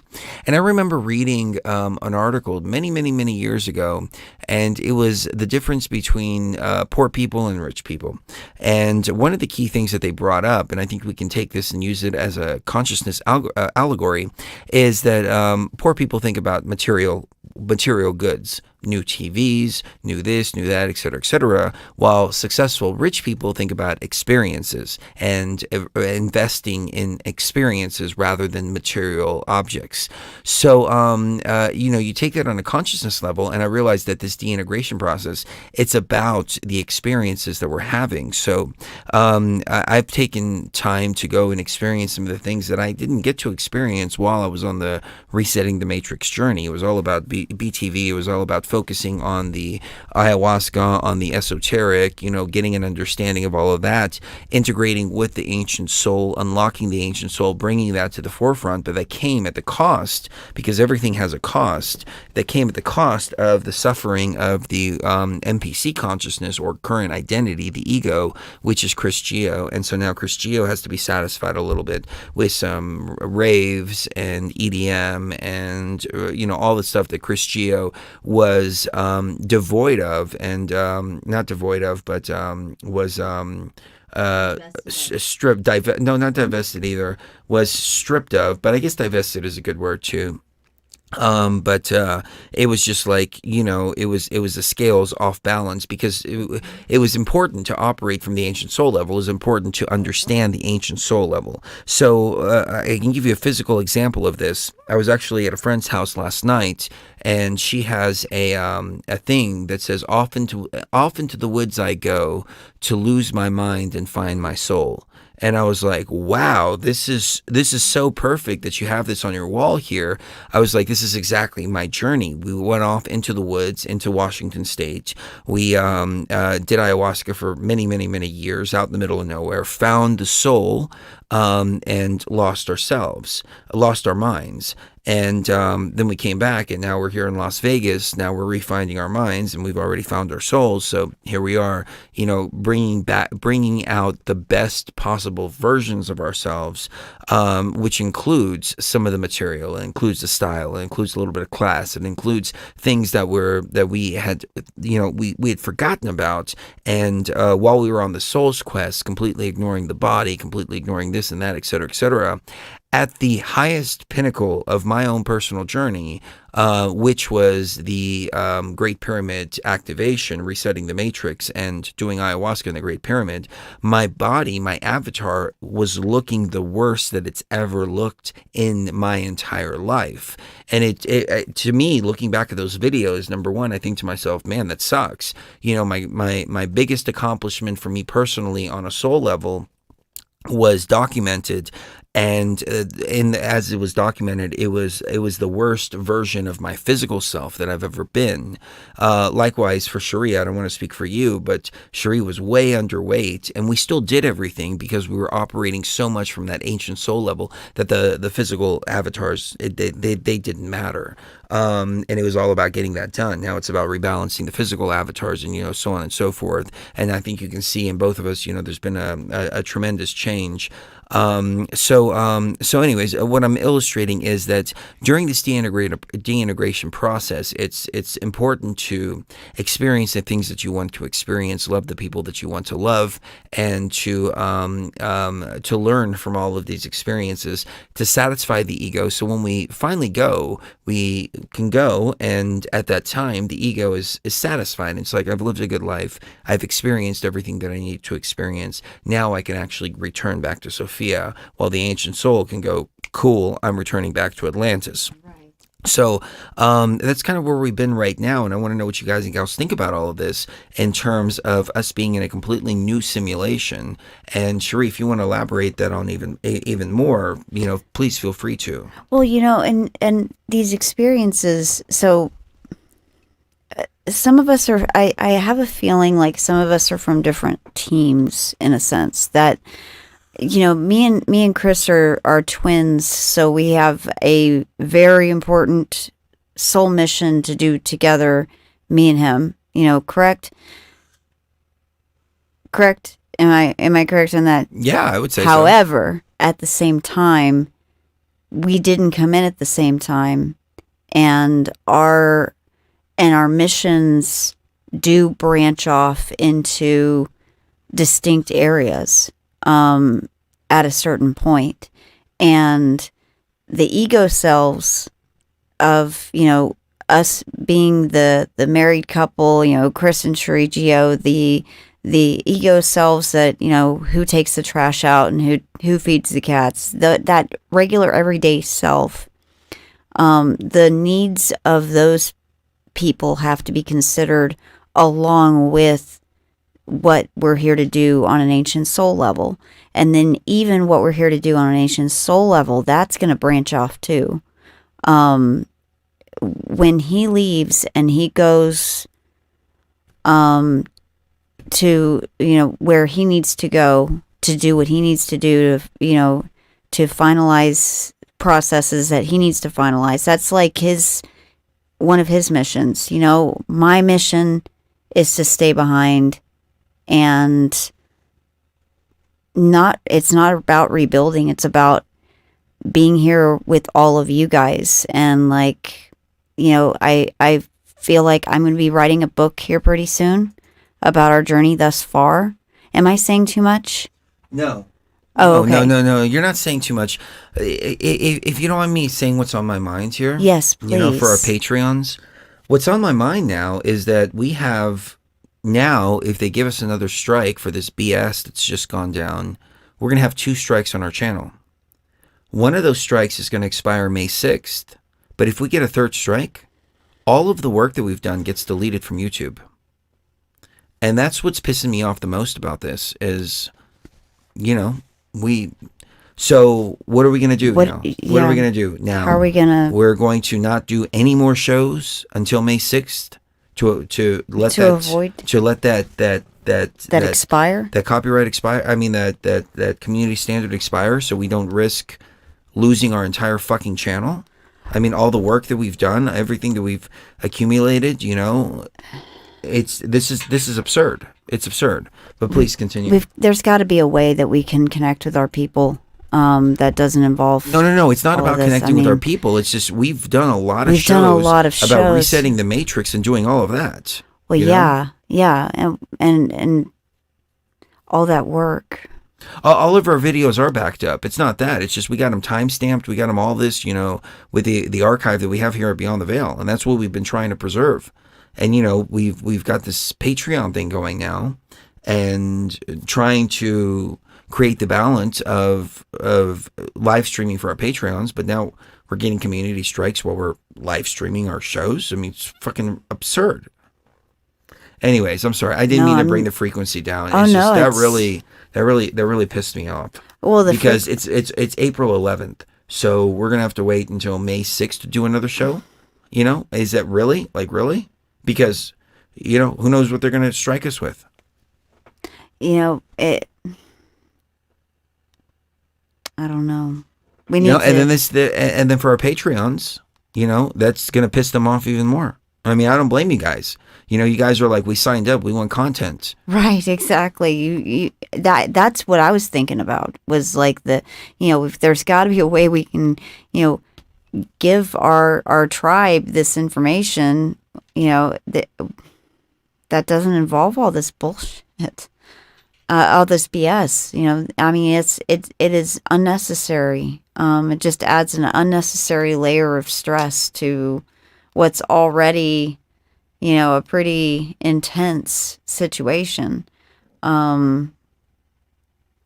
Everybody else doesn't seem to have as many problems as we. Why do we have so many problems with? Because we reset the matrix. Yeah, I guess it's just our, no good deed goes unpunished. But it's not a good deed to the AI, to the virus. It's not a good deed. It's, it messed things up for them. So, matrix spiders, exactly. Maybe a new channel for backup. I don't know. We need to. Well, no, it's not that. Something out. It's not that. It's just we have everything time stamped. Right. All of our uploads are time stamped, so we can I have all the videos backed up. That's not what I'm worried about. I just don't want to lose the timestamp of everything when everything was done. That gives me a reference point of, okay, this gnosis was unlocked on this day, this gnosis was unlocked on this day, this gnosis was unlocked on this day. We did the Matrix reset May of 2018. We're in the middle of a Matrix reset right now. Well, so what are we going to do? Upload videos that say, hey, Matrix reset 2020 or 2021. Okay, it's like we did it 2 years prior to that. Anyways, I'm sorry. I don't mean to bring the frequency down. That's I'm just okay. really, really, really frustrated with YouTube right now. Mossy Man offered to talk to YouTube for us. I mean, I don't even think YouTube is a person. Like, I don't even think there's actual people that work at like Facebook and YouTube and Google anymore. I think it's all like done by machines. So yeah, I mean, but you can talk to the Borg, but yeah, that's a good idea. I guess for the time being, until May 6th, we'll do our shows on facebook.com/officialchrisgeo. So follow me there, and so you can get the live version. This is just fucking bullshit. It's fucking bullshit. This Anyways, is some go bullshit. ahead. But yeah, it really is. But maybe I'm not supposed to go as deep as I was going with things. Maybe it's something that has to come in small doses so that it's not too overwhelming. Oh, okay. So I appealed it. Okay, so too. here's some good news. Thank you for letting us know in the chat. The video's back up. That's what they say. The video's back up. Okay, cool. So okay, cool. All right. So let me replace the thumbnail here real quick, so they don't fucking bitch and scream about that. Let me replace the title about that, and we may be done with that. So we'll just call it.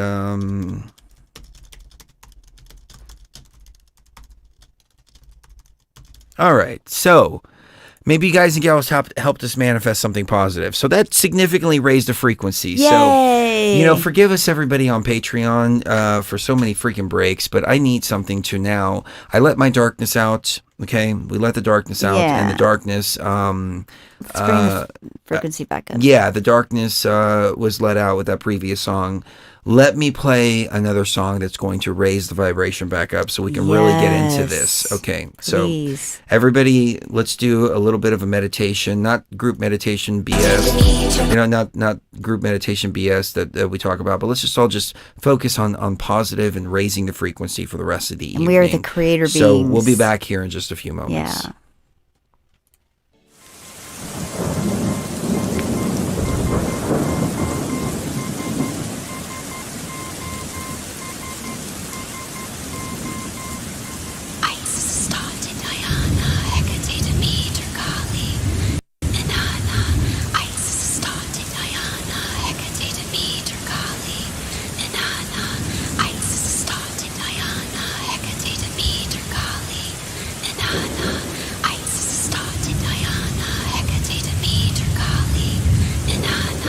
Isis, Astarte, Diana, Hecate, Demeter, Kali, Inanna.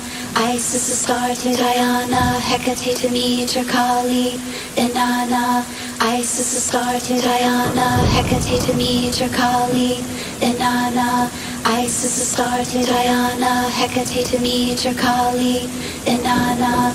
Isis, Astarte, Diana, Hecate, Demeter, Kali, Inanna. Isis, Astarte, Diana, Hecate, Demeter, Kali, Inanna. Isis, Astarte, Diana, Hecate, Demeter, Kali, Inanna. Isis, Astarte, Diana, Hecate, Demeter, Kali, Inanna. Isis, Astarte, Diana, Hecate, Demeter, Kali, Inanna. Isis, Astarte, Diana, Hecate, Demeter, Kali, Inanna. Isis, Astarte, Diana, Hecate, Demeter, Kali, Inanna. Isis, Astarte, Diana, Hecate, Demeter, Kali, Inanna. Isis, Astarte, Diana, Hecate, Demeter, Kali, Inanna. Isis, Astarte, Diana, Hecate, Demeter, Kali, Inanna. Isis, Astarte, Diana, Hecate, Demeter, Kali, Inanna. Isis, Astarte, Diana, Hecate, Demeter, Kali, Inanna. Isis, Astarte, Diana, Hecate, Demeter, Kali, Inanna. Isis, Astarte, Diana, Hecate, Demeter, Kali, Inanna. Isis, Astarte, Diana, Hecate, Demeter, Kali, Inanna.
Demeter, Kali, Inanna, Isis, Astarte, Diana, Hecate, Demeter, Kali, Inanna, Isis, Astarte, Diana, Hecate, Demeter, Kali, Inanna, Isis, Astarte, Diana, Hecate, Demeter, Kali, Inanna, Isis, Astarte, Diana, Hecate, Demeter, Kali, Inanna, Isis, Astarte, Diana, Hecate, Demeter, Kali, Inanna, Isis, Astarte, Diana, Hecate, Demeter, Kali, Inanna.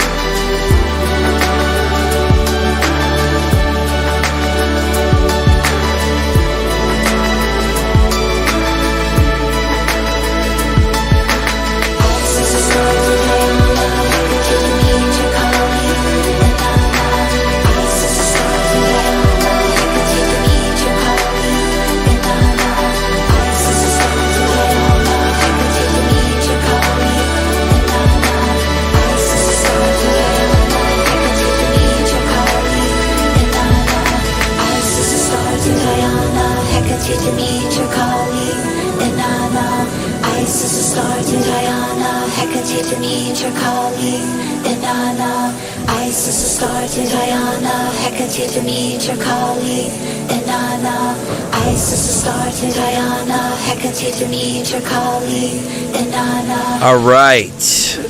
I just saw somebody come through the chat. He said he was at 333rd Patreon to sign up. Thank you very much for signing up for the Patreon. And we really, really, really appreciate your support, especially in these very, very, very rough times that we are experiencing here. Yes. And that definitely raised the frequency. So as you can see, you know, you have the darkness, you have the light. You can bring both of them out and shift the frequency either direction. So I think we manifested something great. They reinstated the video and did not give us a copyright strike about it. Excellent. See? And I changed the thumbnail if that's what they were complaining about, and it's all good now. So there you go. Wonderful, wonderful, wonderful. We are back on track here. Wonderful. I think they might not like the little picture I have in the background either there, but you know, I'm going to keep that picture there because it's still a very big part of myself, and I still believe in all of those values and everything else like that. But moving forward into the Matrix reset, as we were saying before, and I'll try to cut the Patreon stuff too so we can cut out some of the nonsense that's been going on.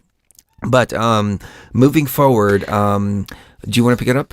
Moving forward, I do want to pick it up, but I just realized I left something downstairs. So why don't you pick it up? Because I've been talking this whole time about maybe I think I might have gone too deep into stuff, and maybe I should have saved it. We can never go too deep on Beyond the Veil. Well, with our Patreon, with our patrons, of course. Right.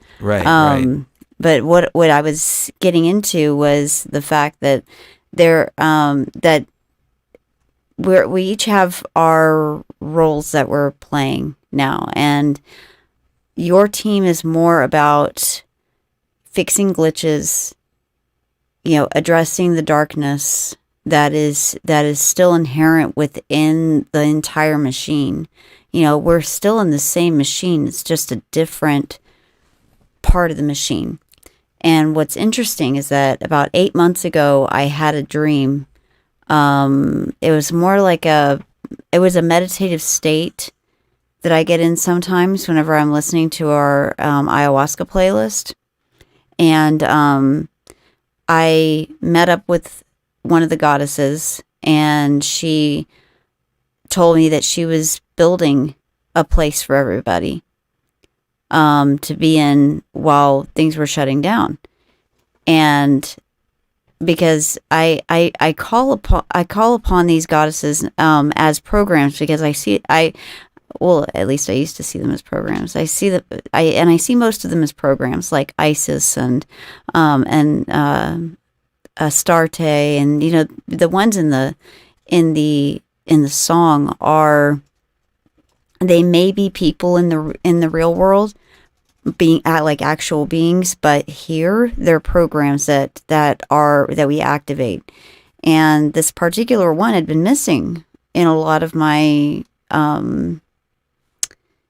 in a lot of my visions and things like that. So I felt her dispresence, if that makes any sense. So I looked for her and I found her, and she was in another part of the matrix, and she basically said, I'm building a place for everybody to basically transition from inside of the real sim to completely outside of the matrix. It's kind of like taking a patient off life support.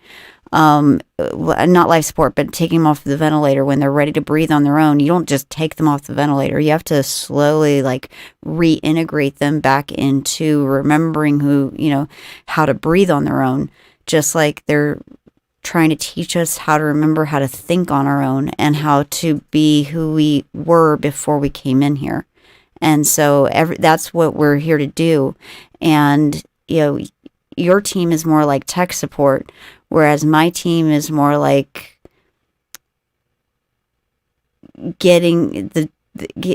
making sure the right gates are open and that people aren't the least bit confused about what this is or what this process is to get out of here. And my team's work is just beginning, while yours has been ongoing for quite some time. And then on top of that, we have the overarching twin flame soul mission, which of course is the most important. But then there's also these other things that I think are a lot of our tribe has also said that they felt like they were in a different simulation as of around November as well. Like we're in a completely different place. It doesn't feel like the same place. So I think we're onto something. This could all just be, things that I'm, imagining and, having these visions and stuff. But I do know that I had 3 out-of-body experiences while I was getting that tattoo.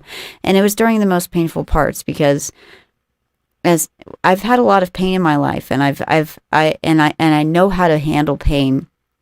And the best way is usually dissociation, but not dissociation in a traumatizing sense, but dissociation in a put your consciousness somewhere else in the room that's able to observe what's happening, but not have to feel what's happening. And that worked for the first 2 times. But the third time it happened, you actually woke me up from it. You actually had to wake me up from it, because that one felt more like I passed out. Because the pain was getting really intense at that point. And, it was right at the very end, when she was doing the color. And that was when I was in a blank space. It was like pitch black, except for this same goddess. And I asked her, well, it was like her energy. It was like an outline of her energy. And I said, where's, a Menti? Because I wanted to go to a Menti like I did at the Temple of Hatshepsut, because that was a really, really cool place. And she said, you're in a Menti. and then I hear Chris going, Shuri. And I kind of jumped up. And you both said, no, don't move. And I was like, oh, did I pass out? But yeah, this is what I'm getting, and this is what I've been intuiting. And this is why I'm like, even if you're going out and having these experiences, and I'm not experiencing these experiences with you, I am still experiencing these experiences because you are. And that feeling of fun and free and happy and excited and all of those feelings are still there, regardless of whether I experienced the physical thing that brought those feelings out. I'm at least starting to realize that it's all about the feelings. It's not about the experiences and the G-forces and all that. That's the physical stuff. What's really real are the emotions and the feelings and the energy.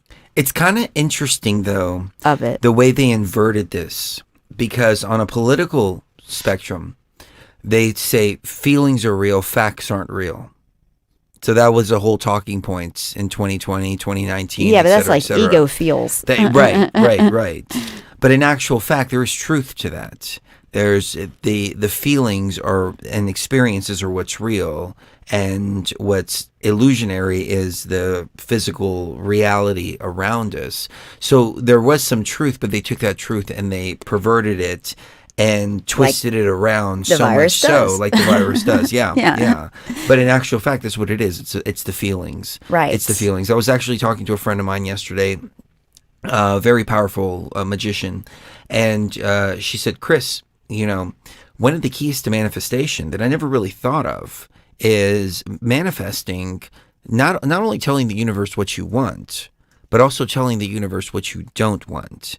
And she said, look, I found that in my journey, what's happened is that I've asked the universe for something, but I didn't put the caveats there about what I don't want. So the universe will give me what I want, and it'll manifest what I want, but it'll also come with a level of things that I don't want. And those things that we don't want come into we manifest those things sometimes just so we can understand what it is that we don't want. So when we do more manifestation in the future, we can manifest with stricter terms and conditions for the manifestation. Like, I want this and this and this, but I want this and this and this to come without this and this and this aspect to it. And I thought it was brilliant the way that she broke everything down like that. Right. We have really, really, really deep conversations when we get together. And we usually get together over like pizza or something like that. Like it was 2:30 in the morning. And she's like, you want to go grab some pizza? I was like, yeah, let's go. I'd been on the strip all night, freaking hanging out and partying and everything like that. Then she called me at like 2 o'clock in the morning. She's like, you want to go get some pizza? I'm like, yeah, cool. And then it was pretty cool because she's like, all right, I created a whole new pizza. And I was like, what do you mean you created a new pizza? She's like, I created a new pizza. She's like, it's Alfredo and it's charbroiled chicken and it's this and it's that and tomatoes on it. And I was like, that sounds kind of weird. And the guy came up and took our order and she's like, I want you to make it like this, and this. And he was like, I've never heard of that before. And she's like, just do it. It's going to be great. You're going to love it. Trust me. I know pizza. Nobody knows pizza better than I do. So she's doing it too now, huh? Yeah, I got her talking like that too now. So he brings a pizza and it was fucking phenomenal. I was like, oh my God, this is freaking great. But anyways, that's when we're having these deep conversations, over just mundane activities. But it was really revealing. And I found myself throughout my journey now, reflecting upon my journey, that I've manifested things in my life that have come with negative consequences to them because I didn't understand the manifestation. I mean, even on 12/21, when we did our whole portal thing, if you haven't seen that, that should be on our YouTube channel. I don't know. Anyways, we did the incantation before doing the ritual to shut the portal down, and we were very clear with our intentions. Let all light come through, all that is dark be sealed off. All light come through, all that is dark be sealed off. And those were the last words that we spoke before going into the experience. And when I got into the experience to try to find that portal to close it down, what I found was a bunch of false light. And I didn't think to myself, wait a minute, I didn't define what kind of light it was that I wanted to come through. I only defined light, period. I didn't think about false light, even though I should have thought about false light. I've talked about false light many, many times before.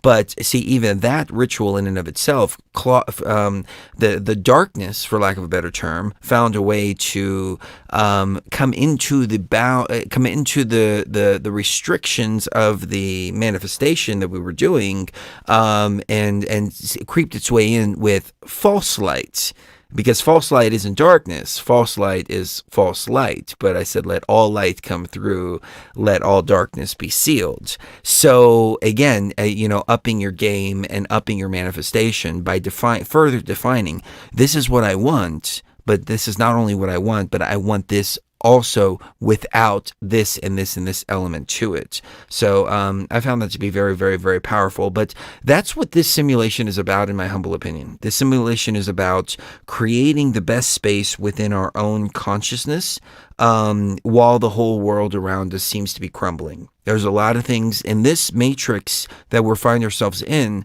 that was part of the old matrix, but it's also working to disconnect us. The C word, I'm not going to say the C word, but you all know what the C word is. The passports that are coming up with all of that, the jabs that everybody's getting, all of that stuff is like external to us. It's the world's problems, or it's the matrix's problems. And we were shifting our focus outwards to try to fix the entire matrix itself. But realistically, the goal was the entire time to fix ourselves and prepare ourselves for exit from the matrix. So as part of this preparation, now we're being challenged with the very real ideas. Are you okay? Yeah, okay. We're being challenged with the very real ideas of navigating an environment that seems to be crumbling, that seems to be negative, that seems to be hitting us from every single direction, as evident here on the show, which right in the middle of it, boom, smack in the middle of it, our stream gets pulled for nudity and sex and sexual content. But 5 minutes later, it's back online and there's no community standard strike. Right. So we were able to manifest that and make that happen. But my point is that we're going to find ourselves challenging ourselves like that. And it's for two reasons. Number one, so we remember our true power. But number two is because we're not supposed to be attached to this matrix. And it's funny because I was talking to Jeffrey Seelman yesterday off air, and Jeffrey was like, look, dude, everything from this point on, he said it before I did, and you've heard me say it on the show before. He said, everything from this point on now, we were talking a lot deeper than we talked about on the interview. I didn't know how deep you wanted to go on the interview, but he was like, everything from this point on is going to come with a cost. So whatever you're manifesting out there, it's going to come with a cost. So you have to be very, very careful about what you're manifesting. You can have a lot of positive come in, but you're also going to have to deal with the negative consequences that come along with the manifestation of that positive. And I was like, dude, you have no idea how synchronistic it is that you're talking about this right here and right now, because that's exactly what I've been telling you. What have I been calling this matrix, Cherie? If I have to hear the phrase needful things one more time, I think I'm going to go insane. Needful Things. You remember that movie, Needful Things? I don't, because it was before my time. No, it wasn't before your time. You just didn't watch it. Needful Things was a Stephen King book. And basically it was a store that opened up, and they were giving these people all these objects and things like that. And the objects were cursed. So you thought you needed these things, but it came with a curse. And there was a Rick and Morty episode where they were mocking it or parodying it, and Rick figured out a way to remove all the curses and all of that. But my point is, though, that a lot of the stuff that we're going to get here in this matrix right now, this new simulation that we find ourselves in, is going to be a lot like Needful Things. Something we think we want, some of the attachments that we think we're attached to within the matrix are going to come with those negative consequences too, which is to teach us the things that we want, the things that we're attached to, really aren't what we believe them to be. We have these rose-colored glasses on in this matrix experience. And so because we don't see the negative aspects of, it's like getting into a new relationship. You get into a new relationship, let's say, somebody has some annoying traits. Lucky brought this up in a Facebook post, and I thought it was brilliant. And she said, all those annoying little things in a new relationship are going to get old, and they're no longer going to be cute after a certain period of time. So you get into a new relationship and you start ignoring, the negative things. You start ignoring the little red flags. You start ignoring this. You start ignoring that. Maybe the other person has a habit of doing something that pisses you off, but you find it kind of cute at first and all that. And then afterwards, you're like, okay, I can't. Enough is enough of this. And then those start to come to the surface, and that becomes the focus. And you're like, I got to get out of this relationship. I got to get out of this relationship.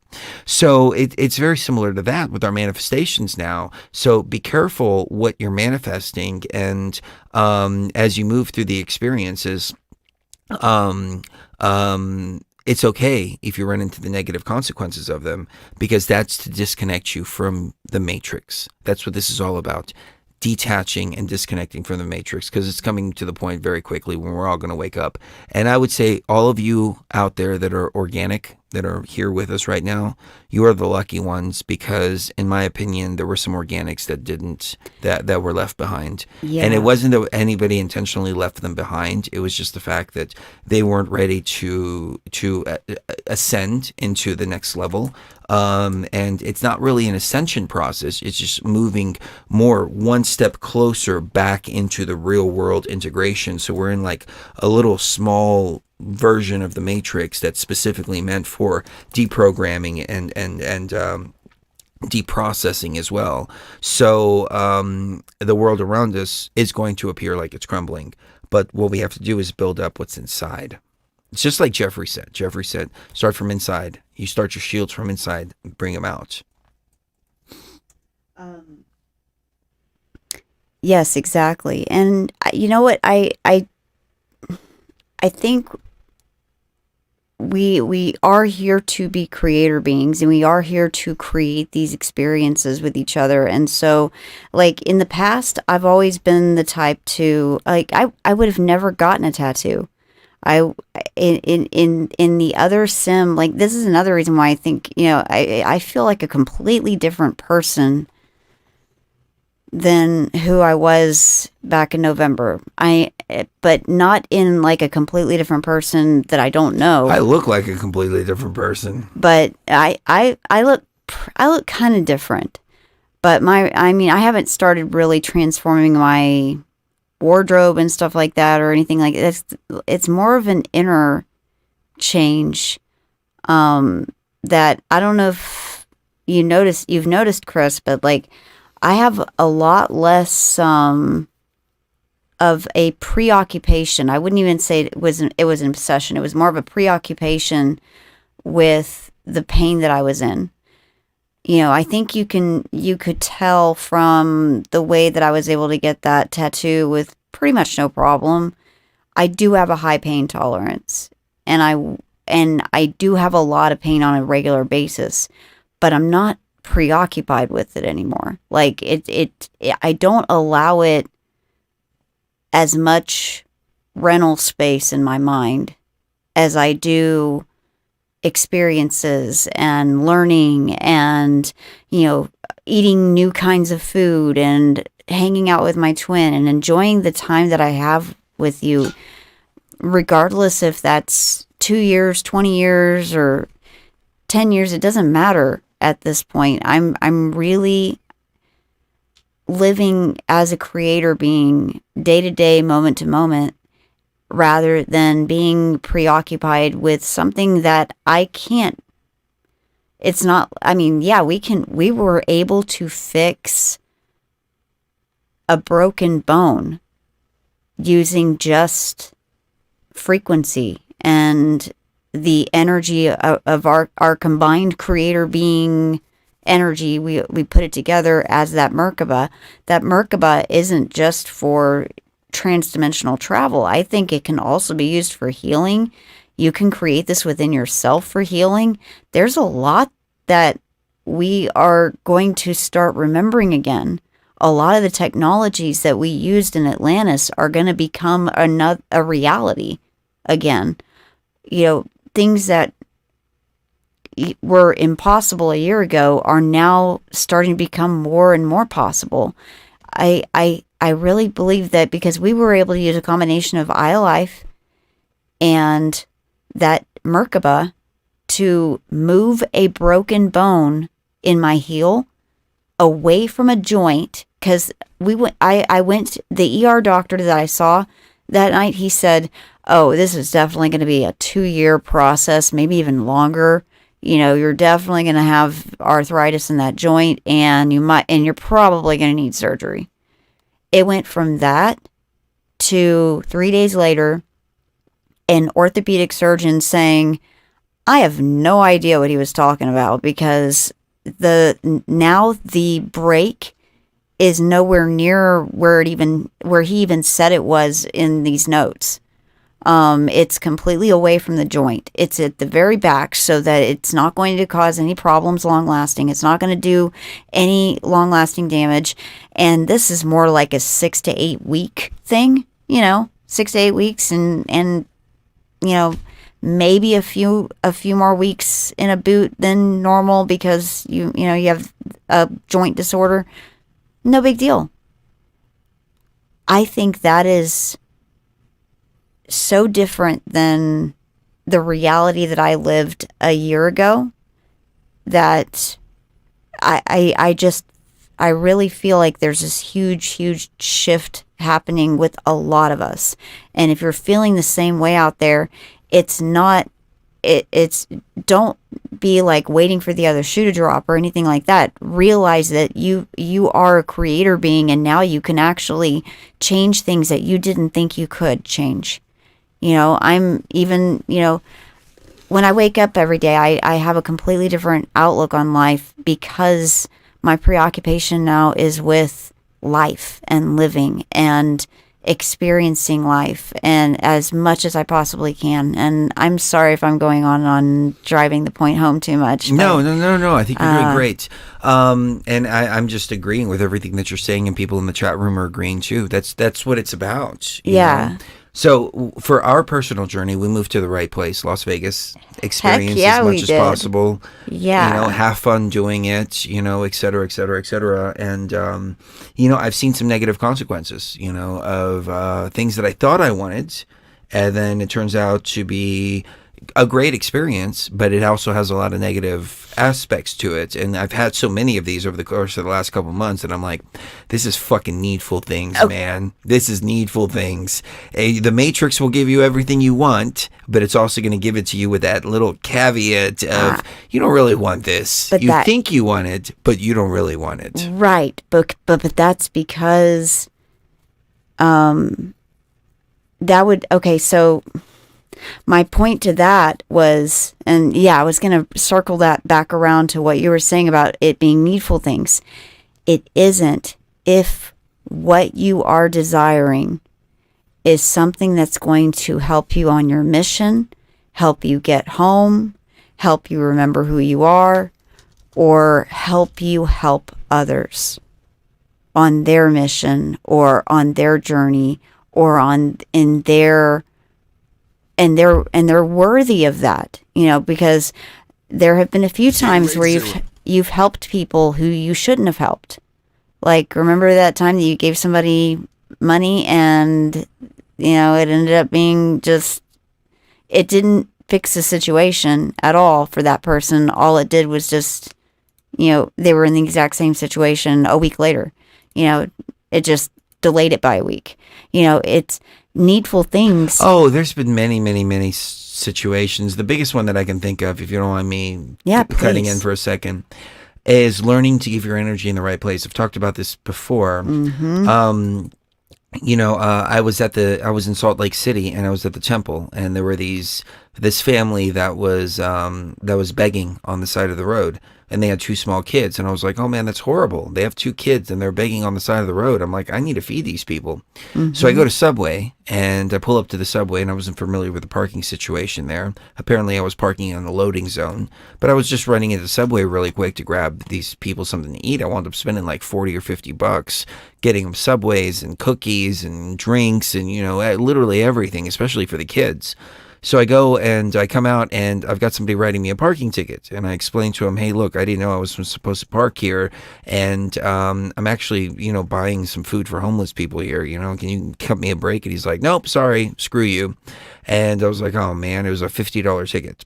So I go and I give him the food, and then later on that night, I see them in the back alley doing something, probably shooting up or smoking meth or doing something like that. The kids were still out begging, but they had 2 new sets of parents this time. And then the rental car company calls me, and they said, hey, we paid the tickets. And I was like, okay. And they're like, we're going to charge you to your credit card.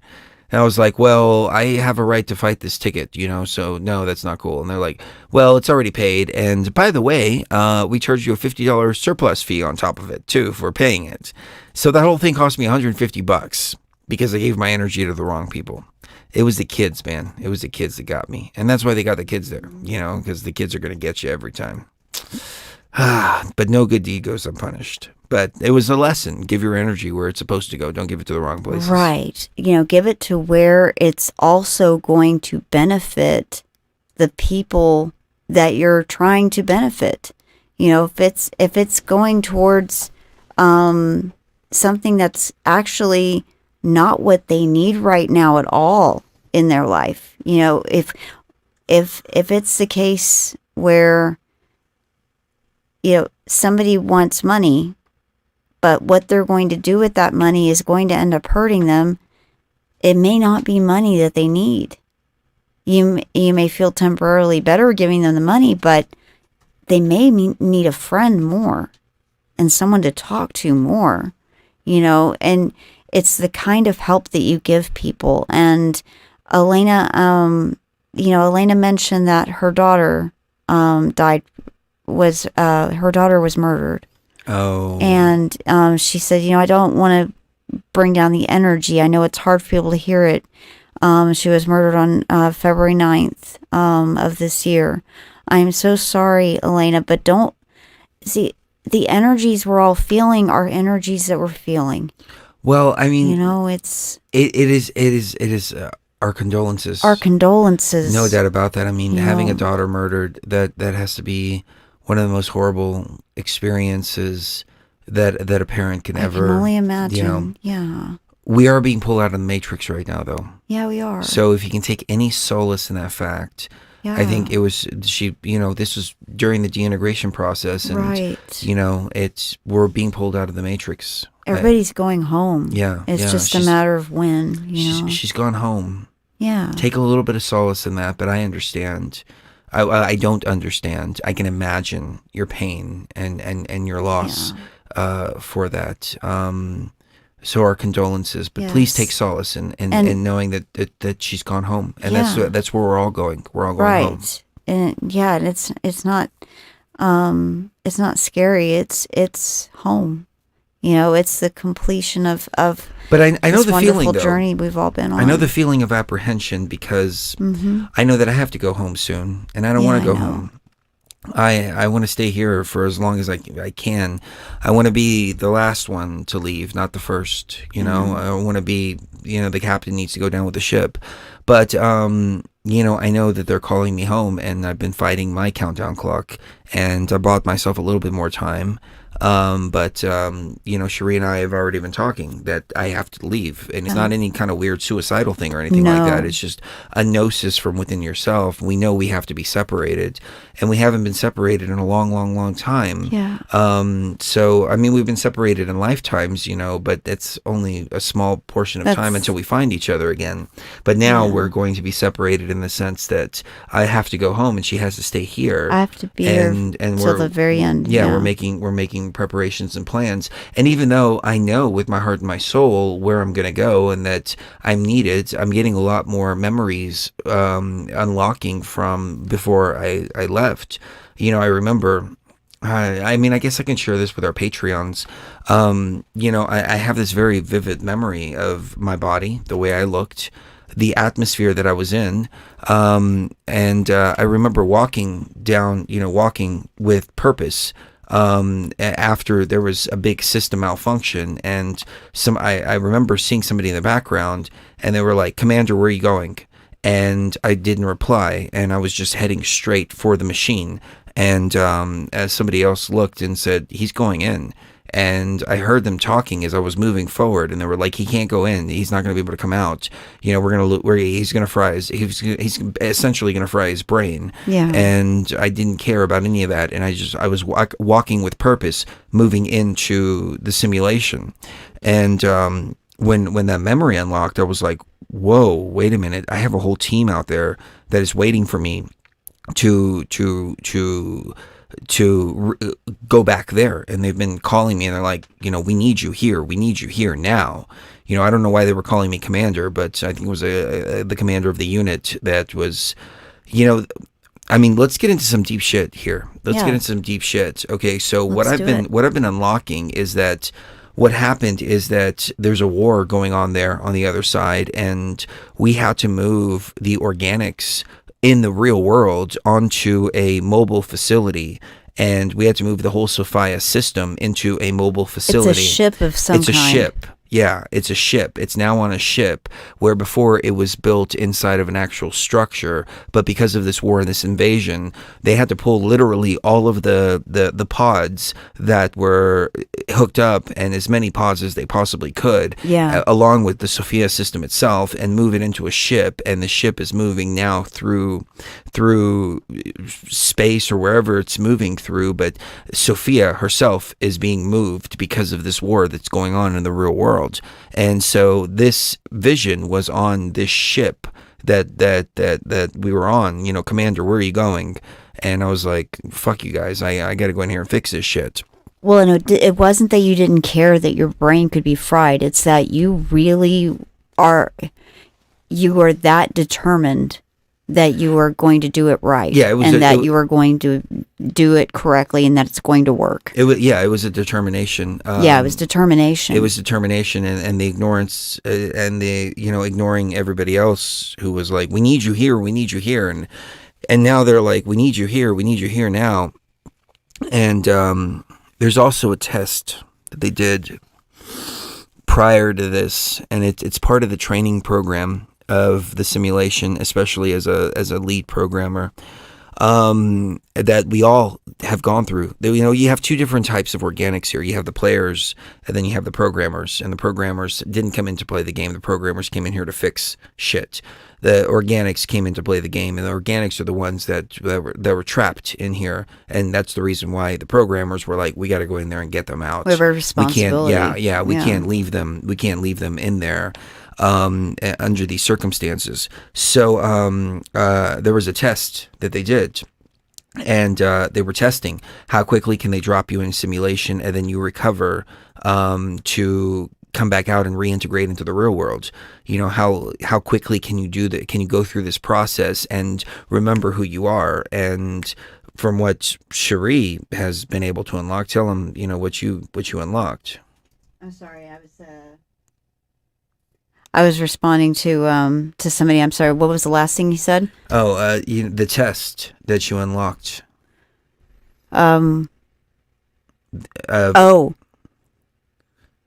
Of being put in the machine and waking up. Oh yeah. Are you talking about the test that you're gonna have to do, or that I did? Because there's the weighing of the heart ceremony. I'm talking about. I'm trying to. Okay, no. Think of which one you're talking about. I don't want to give away too much of certain aspects. Yeah, maybe it's not of things. Maybe it's not, because this isn't something that I uncovered. It's something that Cherie uncovered. Yeah. But if you can't remember it, then then maybe it's not something that's accurate. It's not that it's not accurate. I think that there's some things that are meant to be unlocked by people individually, and that remember whenever I was telling you about a certain situation, and you said, well, tell me how to do this, and I'll just do it. And I said, it's not something I can tell you how to do. You have to follow a certain sequence of things in order to come to that place. Do you see what I mean? Yeah, no, okay, so I mean, I'll just say what our working hypothesis is. Okay. Since you can't remember it, it brings a little bit of doubt. Well, I can't remember which test you're talking. Okay. So we all go through this test on how quickly we can. Oh yeah. Now I know what you're talking about. Okay, yeah. Okay. So when you're pulled out of the machine, it takes a while. It's kind of like being pulled off a vent. Like I was saying, they pull you off a vent slowly so that you can remember how to breathe again. This is a test of consciousness and being able to retrieve full awareness of who you are, what you're supposed to be doing, and it's kind of like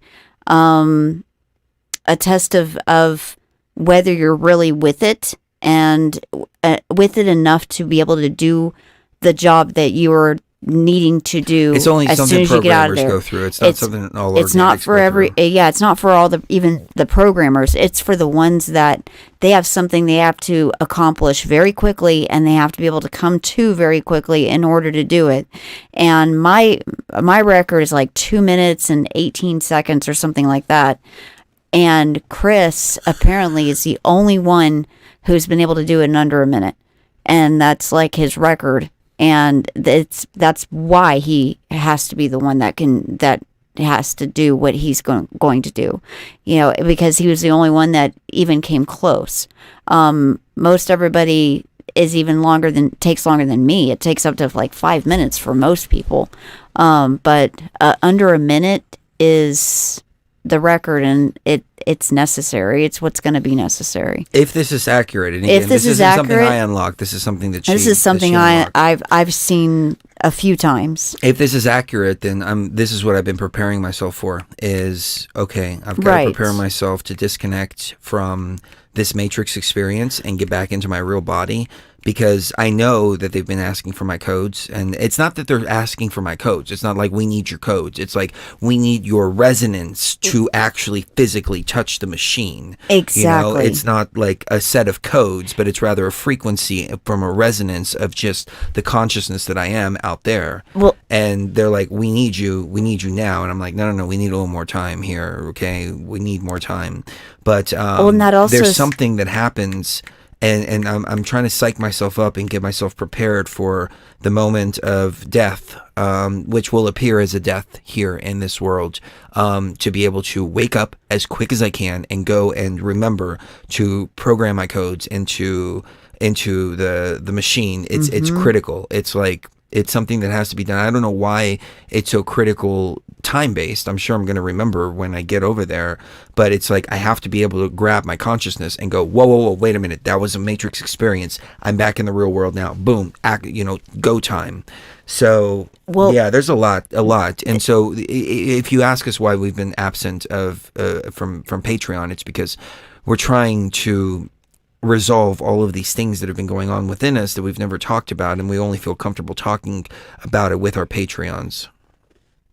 Really, actually, that is exactly the case, because some of the stuff we were discussing right now, like, there's no way for a lot of people that we talk to on a regular basis that they would even begin to understand half of what we're talking about right now.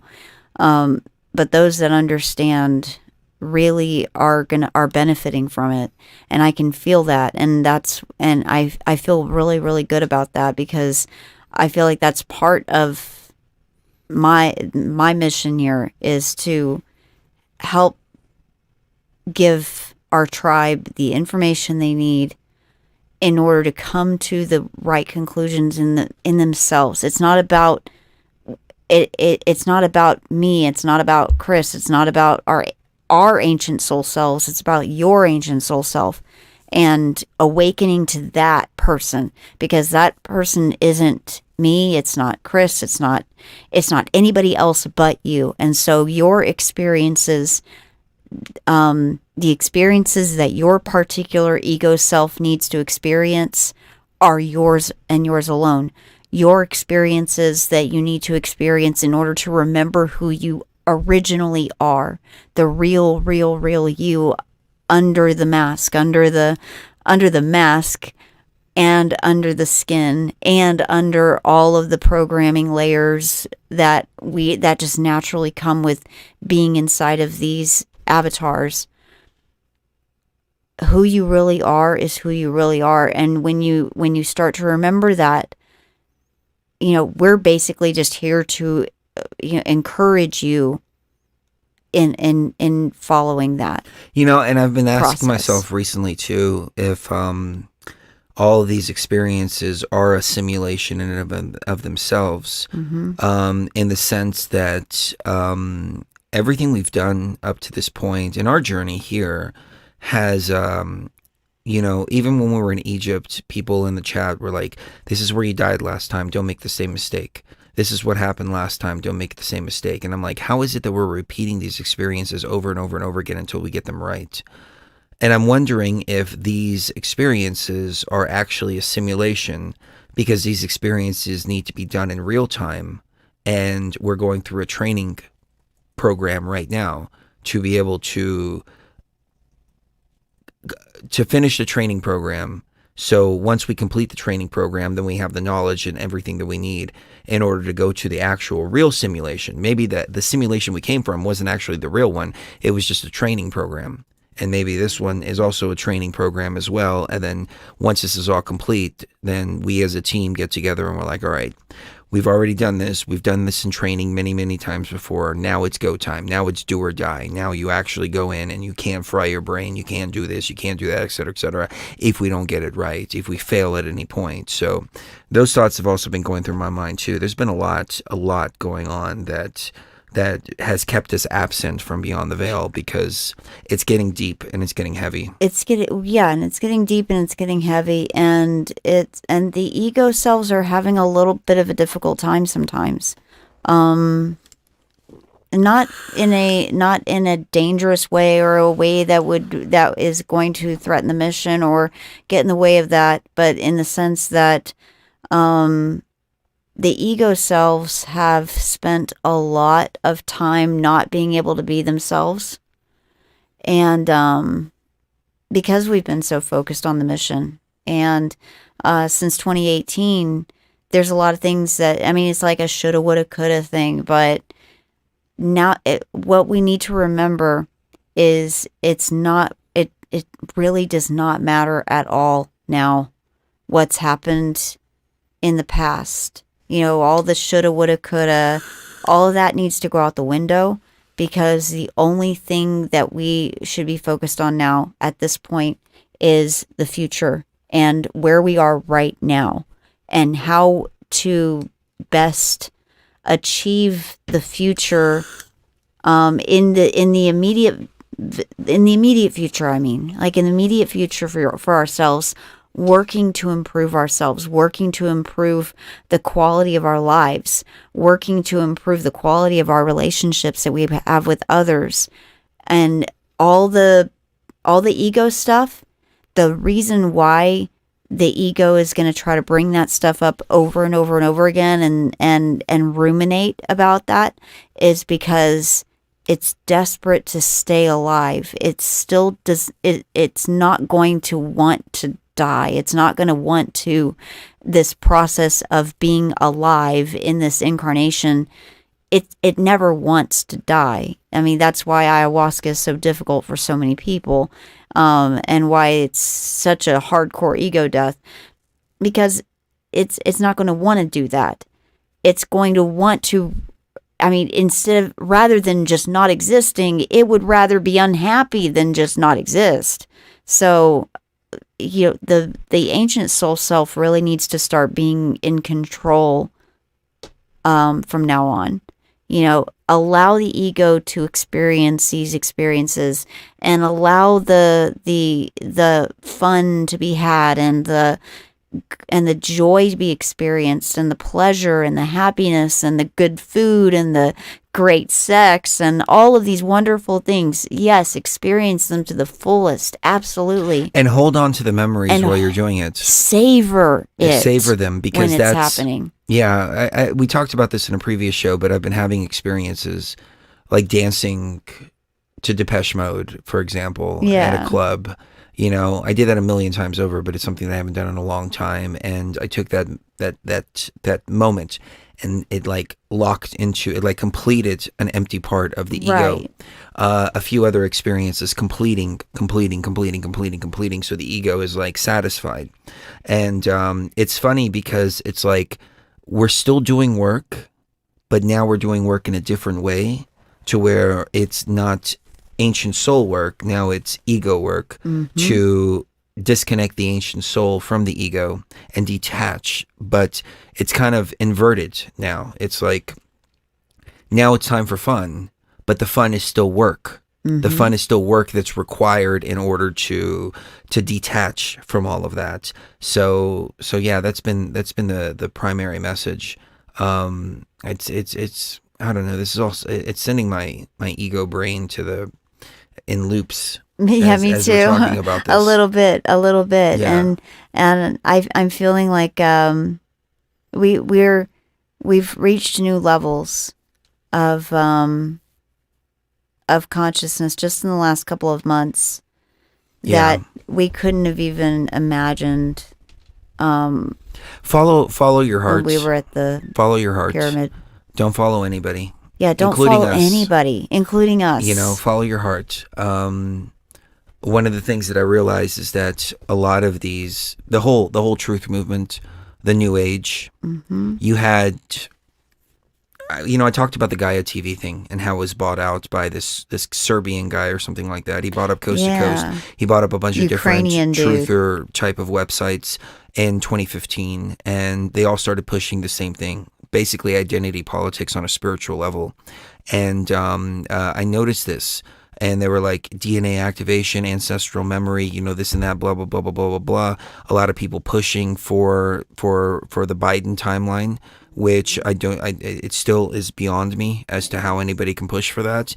But no sense on a spiritual level whatsoever. No, I'm noticing that that the majority, like I would say, a lot of these New Age people. That's why I'm like, fuck all of them at this point. And I'm just like, I'm me now. I'm not listening to anybody. I'm not vibrating with anybody. I'm not, hearing something that somebody says and then going, oh wow, that's really, that I'm going within for literally everything. Yeah. And I've done so for a while, but I started to notice that a lot of these people are either A, CCP operatives, or B, repeaters of CCP propaganda. Right. That is not only an attack in the physical, but also an attack on the consciousness, more first and foremost. And that was the virus pulling people in through spirituality. And that was fucking sinister, man. I mean, that was some sinister fucking shit. And it's all coded in this bullshit, love and light bullshit, namaste, all that bullshit. Makes me sick. I'm not saying every single person is that. But there were a lot of people repeating, including us. I found myself repeating some things that just sounded good. And I was like, okay, this sounds good. It feels good, et cetera, et cetera, et cetera. And this was, years ago, before we truly understood who we were and what the journey was, what the mission was, et cetera, et cetera. But it all culminated into what happened in 2020. And it all played in together. And I'm like, now it's like 2020 vision, and especially hindsight is 2020. I can see the CCP operatives in the New Age, Gaia TV, one of the big ones out there, and not everybody on Gaia TV, but them as an operation were part of the Operation Trust, the Truth Movement as well.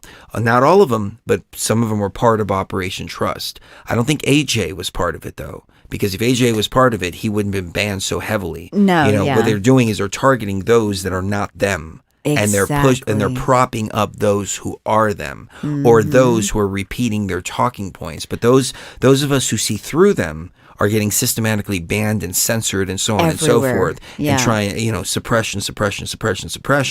But that's okay, because the maze is not for them. The maze is for us to figure our way out. Or if you want to say it the other way around too, the maze is not for you. The maze is for them. But the maze of getting out is not for them. And so it's fine. Whoever gravitates towards their own heart and their own path are the ones that are meant to get out, and those who fall into the CCP bullshit. And the CCP, it's just a manifestation of the virus. It's the physical manifestation of the virus. So it's all connected, but it's ultimately an attack on consciousness from the virus to keep consciousness trapped within this machine, but NPC and organic consciousness alike, which is why I think there were a lot of organics left behind in that dying matrix that was shutting down.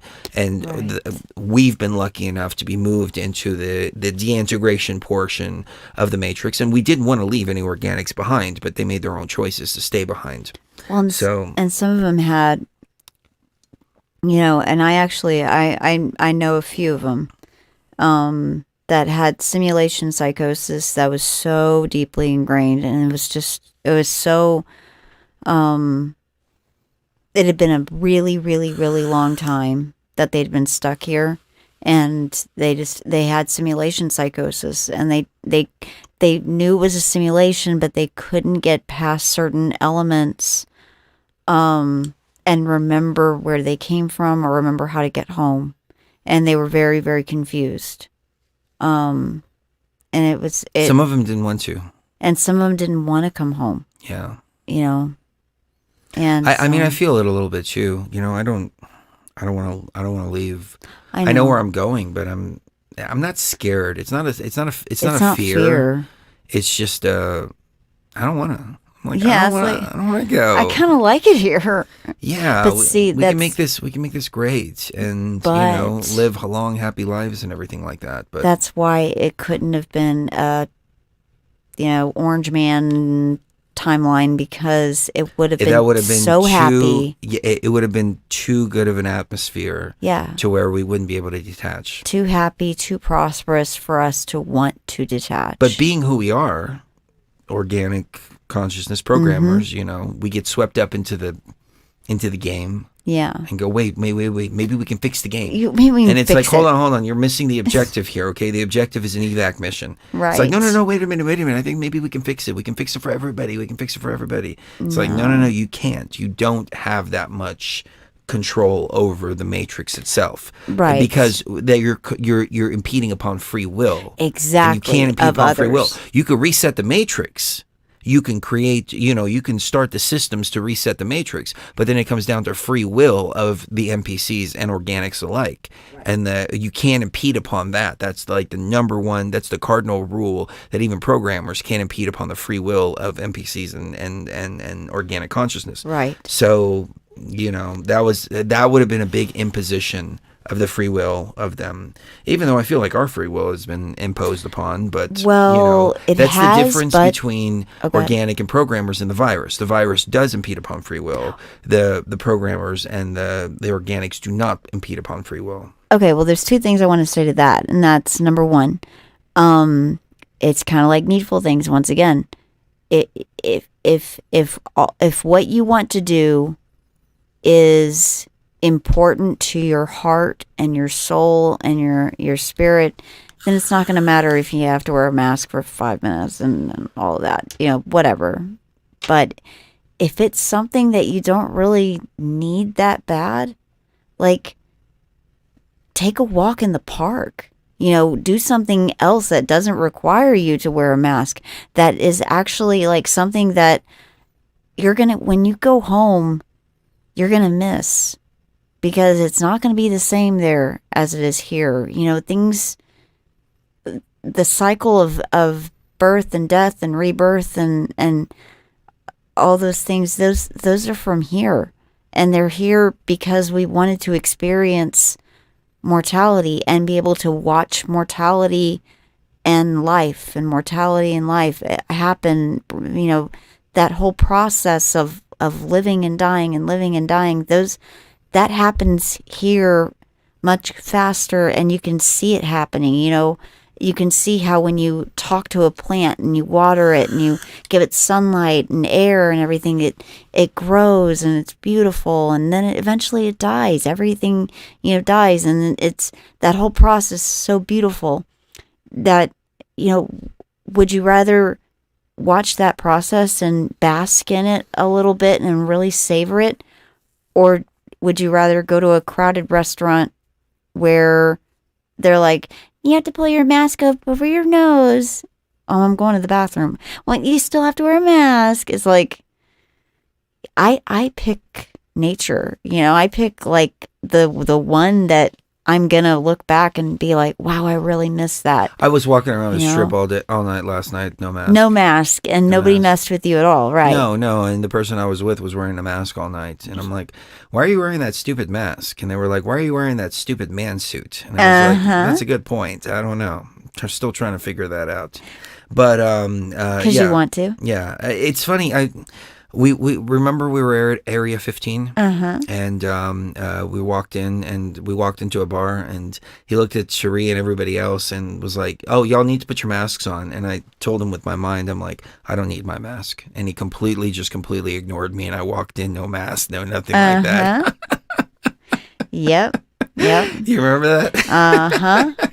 It's like, I do not need a mask. And he's like, oh, you don't need a mask. I mean, very nice. Yes, exactly. I was walking around, and we were actually walking around inside of some of the places. They have this huge strip mall in there. It's really cool. Oh, it's such a cool place. Yeah, they have like this artificial rain that comes down from the sky, and all of this. It's really cool. They're doing an immersive Van Gogh exhibit in July that we're totally going to. Anyway, go ahead. So I was walking around, and I saw other people with no masks, and I was like, love your mask. And they were like, I love your mask too. Yeah. And then another thing that I was going to say, yeah, we're all like, even the NPCs are manifesting a little bit. Like even like the ones of them that are really getting tired of all the lockdowns and the masks and the social distancing and the restaurants being half closed and everything. Even they are like, they're encouraging people like me I'm in groups like, We Love Las Vegas and stuff like that. It's like little groups on Facebook, about Las Vegas and tourists and where people like to go to hang out and stuff like that. And I basically just said, because somebody asked, we're supposed to go to Las Vegas in September, what do you think it's going to be like then compared to now?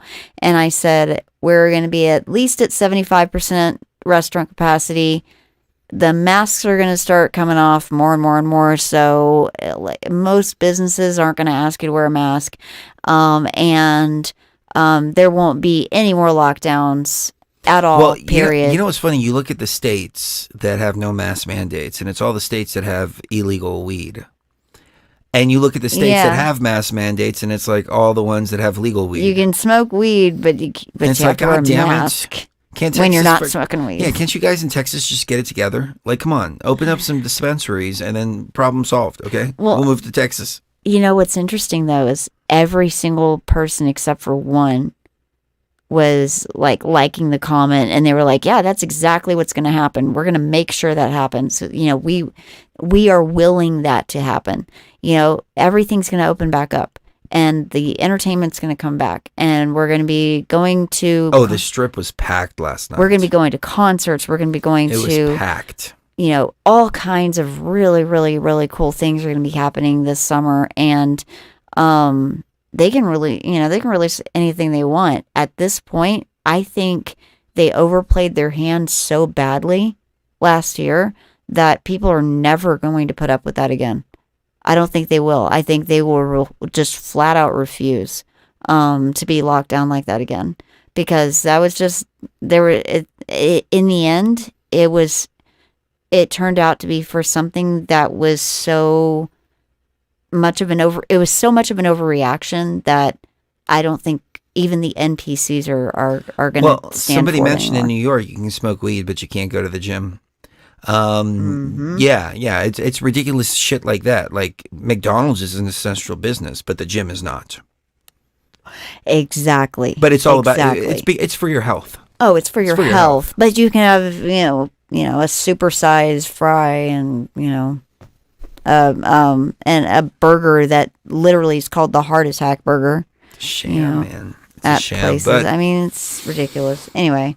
I can't believe they gave it up like that. Like, I can't believe that they gave it up like that. Well, the mayor of Vegas is really cool.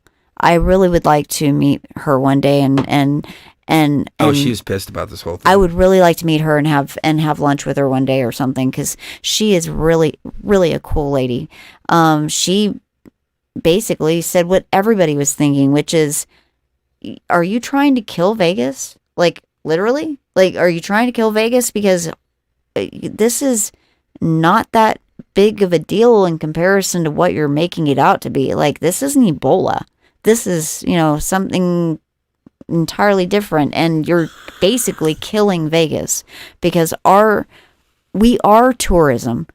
Tourism is our lifeblood, and you've essentially cut off our entire, financial life of this whole city. And so people have had to, find new ways of having fun and find ways to gather together just like in secret And if you have any, knowledge of such things, please let us know. Because we also want to go out so bad to like raves and things like that. And it doesn't seem like there's a whole lot of opportunities that we thought were going to be available here, because of all these not lockdowns, but like Watch. I have to do things this. being closed. Look. Watch. Every morning, this is how it happens. She waits for my feet to be on the desk, and then she's like, all right, now it's time for butt scratchings. Sweetie, we're in the middle of doing a show. She's like, I don't care. Yep. She's like, I want butt scratches. Butt scratcher. I don't know if you guys can see her on camera. Butt scratcher. So I guess I'm doing the rest of the show like this. They rule the house. They rule the house. I want to show you. I want to show you a fun video since we're just kind of hanging out at this point. I am getting kind of hungry. You're getting hungry. A little bit. Getting hungry up in here. Now that it's midnight. Is it midnight? It is. It is midnight, huh? All right. It's been a while since we've hung out with our tribe. It feels nice. Yeah, it has been too long since we've hung out with our tribe. All right, so watch this. This is Zen Kitty right here. This is how zen our cats are. Hey, can you unmute the fader to the far right? I think it's number 16. Oh wait, sorry. I think that was supposed to be muted, and then there we go. There you go. Okay. Good girl. You're so She's like good. she looks like she's at the nail salon. Yeah, she enjoys it. Because Mommy knows just how to do it without hurting. Yeah. Oh, I know. I love you too. Yeah. She says, oh, thank you, Mama. It feels so much better. She's totally chilled. Yeah, because she knows that it feels better when I do that. Oh. Yeah. Who One more hand can cut their cat's nails like that? You're so good, little bastard. I think there might be one on the other side of them. Well, the cat's just totally chill. Yeah, that one was hurting her a little bit. Just like, I don't really like that one. I did them all. She's so good. I did them all. She's such a good girl. I think there might be one. Yeah, there's one. So, isn't that freaking phenomenal? Like, to me it is. To me it is. It's like, I think they're it just so shows chilled. how much they trust us. We can put them in the bathtub. Oh, yeah. And, they'll squirm a little bit, but they never, they don't never like claw. baths, They don't like it, but they don't scratch us. It's because of stuff like this, though. It's like, you want to get on my lap? Okay, you're welcome to. I'm in the middle of the show? Okay, I'm not going to push you away if you want to come in and get love. When Sekhmet was really, really, really sick, that's how I knew she was really sick, is when she scratched me and was like yowling at me. Like, I was like, okay, there's something wrong here, because they are so sweet. They have not once scratched us or anything. They don't scratch the vet. They don't scratch the vet. They're just the sweetest girls in the world. The vet's like, I want to take them home so bad. They're both so awesome. I was like, no, they're mine. They're ours. They each have their own little personalities too. Sekhmet's more of the playful one, and she likes to bunny kick. Like if you like tickle her belly, she starts bunny kicking you. It's the cutest thing. But she's not really like kicking, but she's like kicking enough to like it was the cutest thing. And then Bastet's much more prim and proper and elegant and much more of a witch kitty. And she's my little helper. Aww. All right, so anything else we want to get into? We need to do a call-in show. We need to do a call-in show. And in fact, I would like to set it up to where we do a set show every week, where it's at least I think we should do a show. Toth show instead. A Toth show instead of a what? Instead of a set show. Oh well, I need to stop using that word, huh? Oh my God, there's a whole kitty coming off on me. Look at this. I think we need to do shows about all the Egyptian gods and goddesses and We're attributes all and stars stuff. now in the Toth Show. And let me see if there's anything else I wanted to talk about real quick. Right. What have I been into lately? That's all I've been into lately. And just one more thing is the other tattoos that I'm planning on getting are Bastet and Sekhmet on each of my ankles. Number one, because they're little ankle biters. Not really though. I'm just kidding about that part. But it's more protection of my legs. And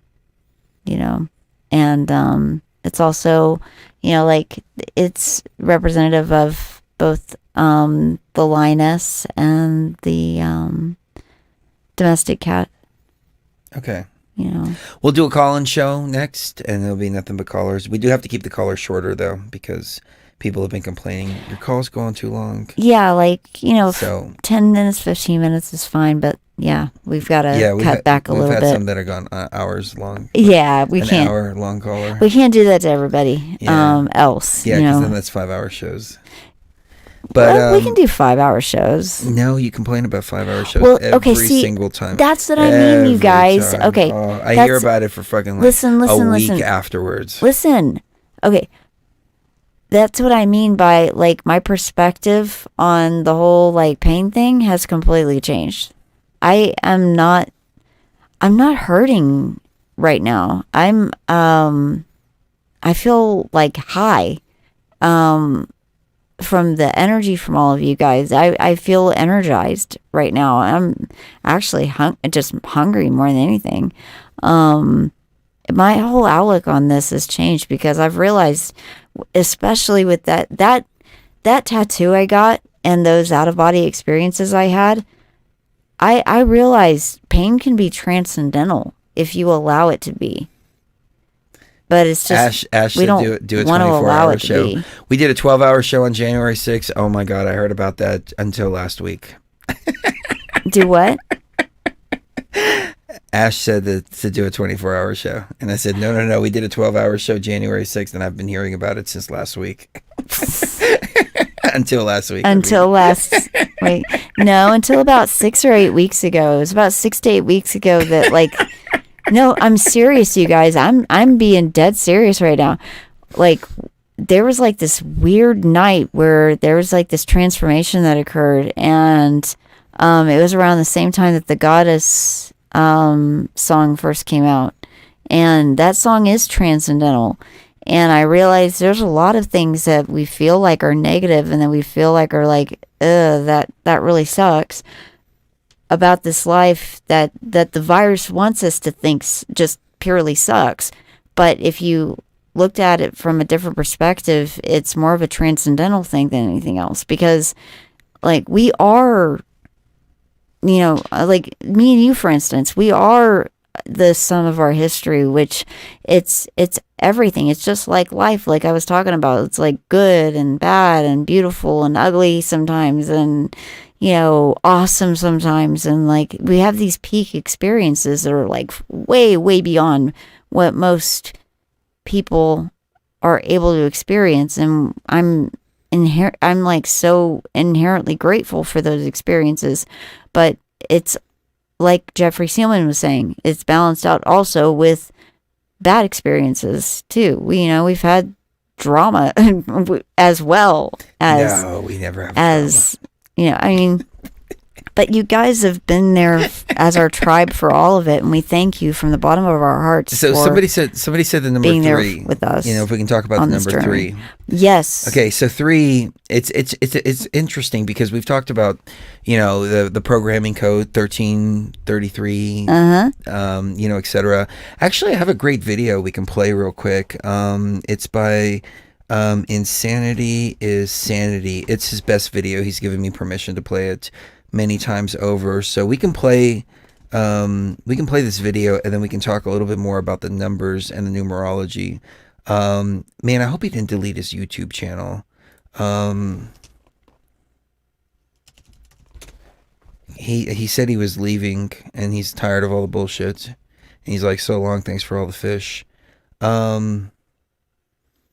Oh, dude, if he deleted his YouTube channel and then I didn't save that video, that was the best freaking video. Do what? Which one was the best video? Oh, by Insanity is Sanity? Maybe it's Sanity is Insanity. I think it's Insanity is Sanity. I think he deleted his YouTube channel. Or it Dude. got deleted. Dude, that was the best freaking video I've ever seen in my life. Like, literally. I'm sure we have it in one of our archives because I played it before. We'll have to find it for next time. Yeah. I don't even remember the name of the video. But anyways, he breaks down how a lot of the AI stuff and the matrix code, the 13s, the 33s, all this, they're repeating numbers because they're programming languages and so on and so forth. And he goes into cloning, he goes into all kinds of stuff like that. And so I'm going to reach out to Amir and ask him, and if he's removed his YouTube channel or if his YouTube channel got pulled, then I'll ask him at least if he can send me that one particular video if he still has it. But yeah, the programming codes and there's scripts that are being run. So the number 3 is pretty interesting because it's a number of completion. And we were at the tattoo shop the other day, and Cherie and I were being super sweet to each other during the whole tattoo process. And the tattoo artist was like 24, and she was like totally cool, and all of that, and she was vibing with us. And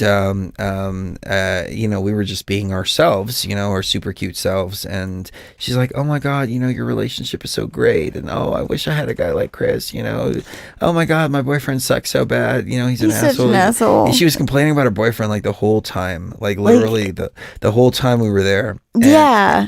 And so Cherie was telling her, I wish I can go out and do some of the stuff that he wants to do, like ride roller coasters and skydive and, do stuff like that I physically just can't do.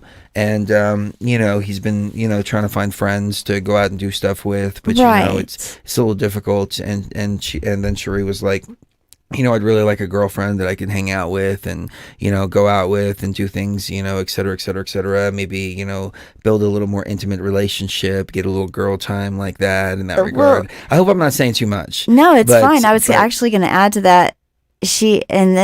Well, hold on. Okay, Let me say it. So we start talking about the number 3, right? And 33. And I was telling her about AI and programming codes and, all of this. And she said, yeah, my boyfriend's 33. And I was like, aha. And she's like, why are you saying aha? And I was like, because we've been seeing 33 and 13 literally everywhere. And I was like, where are we going to see it in this tattoo shop? Where is 33 going to pop up? And in conversation, she said, no, my boyfriend's 33 years old. And I was like, okay. So she looks at me and she's like, why don't you find some young 20-something-year-old girl to go hang out with all the time? You can go to ride roller coasters and this and that, et cetera, et cetera. And then when I leave, she's telling Cherie, oh my God, Chris is such a great guy. I wish I could find a guy like him, et cetera, right? And so then afterwards, she was like, I like the number 3. The number 3 sounds really good. It sounds like it's completion. It's like the pyramid. It's like the triangle. And I was like, is she hitting on us? Okay, guys, yeah, let us know. Because, there's no way that that a person is that, spot on about what I'm seeing artistically in my mind. I mean, unless they're a really, really, really special person. Because what I was envisioning was exactly what she put together. I mean, it was scary spot on. I mean, we actually had very few modifications that we had to make to the whole thing. And the only modifications we had to make were that we wanted to add more things to it. She did a great job already. And all we did was add more symbols, and she knew exactly where to put the symbols where I wanted her to before I even had to tell her. And that's a really special person, in my opinion. Everybody in the chat was like, yeah, she was totally hitting on you guys. Okay, nice. Nice. We're going to call her up. Yeah, I already told her I want to call her and oh yeah, she gave us her hang out. She gave us her phone number. She gave us her personal social medias. She smoked a bowl with us afterwards, and she's like, "I just love you guys so much. You know, y'all have such a great vibe. You know, blah blah blah blah." Such great energy. She charges next to nothing for the tattoo as well. Yeah, that also and then she was like, "I love roller coasters. I love going out and doing stuff like that, and blah blah blah blah blah." Yeah, I'm like. She even said at one point, because I'm almost twice her age, you know, and I'm like, I don't know, man. I don't know. I can't imagine running around with a 20-something-year-old. I mean, I can't imagine it. But well, it's nice to think about. Yeah, you know. Well, it's not. And then Cherie was like, you know, you know, I like to just like sit back and Netflix and chill. And she's like, oh my God, I love sitting back and Netflix. Yeah, that's what I was gonna say. You know, it was like as soon as like I started mentioning, you know, I'm more of a, you know, laid back, you know, Netflix and chill. She's like, totally, me too. Like I could totally do that most nights. But I like to go out too. Cherie was stoned out of her mind, and she's like, I smoke pot all day long. She's like, I just smoke pot and sit at home and freaking watch Netflix all day. You know, that's what I love to do. And then Cherie was like, oh my God, I love to do that. No, it wasn't. It didn't come out like that. No, on the days off though. Yeah, on days off. Yeah. Like, I don't really take days off though. I mean, most of the time, like, weed is. Yeah, I like weed socially, but like when I'm by myself, it's more of a like, my back hurts or something like that. You know, I haven't actually been smoking very much lately. The Eye of Life. Just by itself, the Eye of Life is usually enough for me. I'm like, you know, I'm feeling great about myself. We've been getting these B12 injections. Oh yeah, they've been working really well. And they've been working really, really well. Like, you know, I wonder if we can get B12. I don't know what kind of licenses we would need to offer B12 injections. I don't know, but on iolife.com. I mean, maybe we could like. You know, we can probably make a B12 version of iolife that's infused with B12. I just don't know if we can get enough B12 for. We like, already in the bottle for like to do it sublingually. I mean, they make sublingual B12. We could add that to iolife. I mean, that would be dope. Yeah, I think we should do that. I'll look into that. I'll look into that. That would be really cool. What do you guys also think about, like, and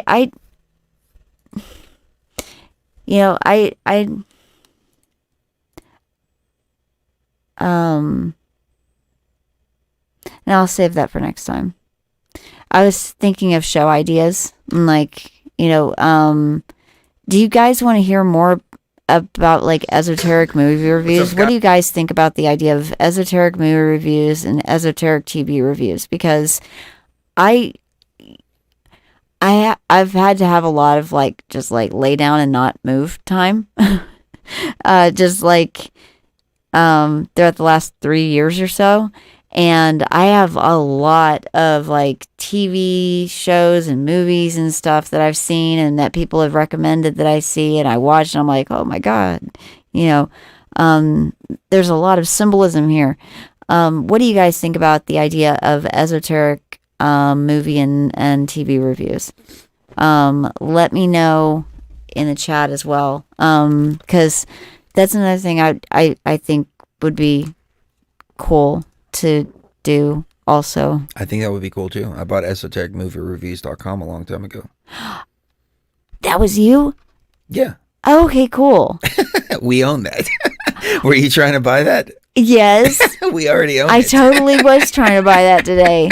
See, this is why you need to communicate with me about things like this, because I really want to start doing that. I think that would be a lot of fun, because there's a lot of stuff in there that like spark new ideas for new shows and new topics. Yeah. Anyway, all right. I think we should wrap it up because I am getting really hungry, and I can tell you are ready to get going somewhere. No, I'm just enjoying this black pussy here. What? I'm talking about Bastet. She's purring. Well, you do know how to make him purr, so. People are going to take the audio out of context now. Yeah, they totally are. Let's see. Yeah. So,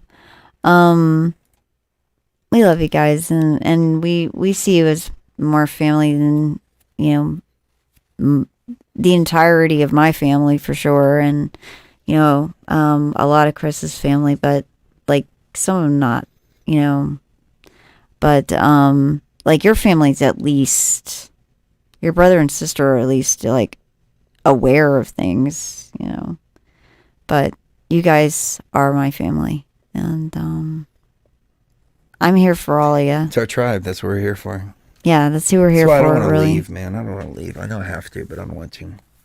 I mean, it's like, yeah, I know. Like, he's always talking about this. Like, he doesn't want to leave me primarily, but, also all of you guys, Yeah, but we're here now. We're here right now, So we'll do and some we are more here for all of you. in And the very near future. we are going to be back in a few days to do a call-in show. And then after that, we've got some really, really cool show ideas coming up in the near future as well. So, kiss the one you love right now. You never want to know when. I'm sorry, I have cat hair in my mouth now. She is shedding her winter coat. Yeah, they both And it's are. just like, I've been oh my God. brushing them every day, and it doesn't matter. Yeah, and it's getting in my face now. It's because of the desert. Ugh. Kiss the one you love right now. You never know when the last time is going to be, and we'll see you in a couple days. We're gonna try to bring the Patreon content a little more consistent. So yes, yeah.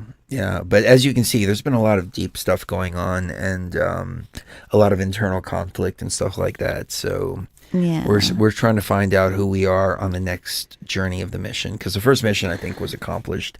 Now we're in the deintegration matrix, and so now there's a whole new game. But remember, we are the whole creators. new level of the game. Yeah, it's a whole new level of the game where you get to create the game as you go along. So be the creators of the most awesome reality you can. Love ya, and see you even further beyond the veil.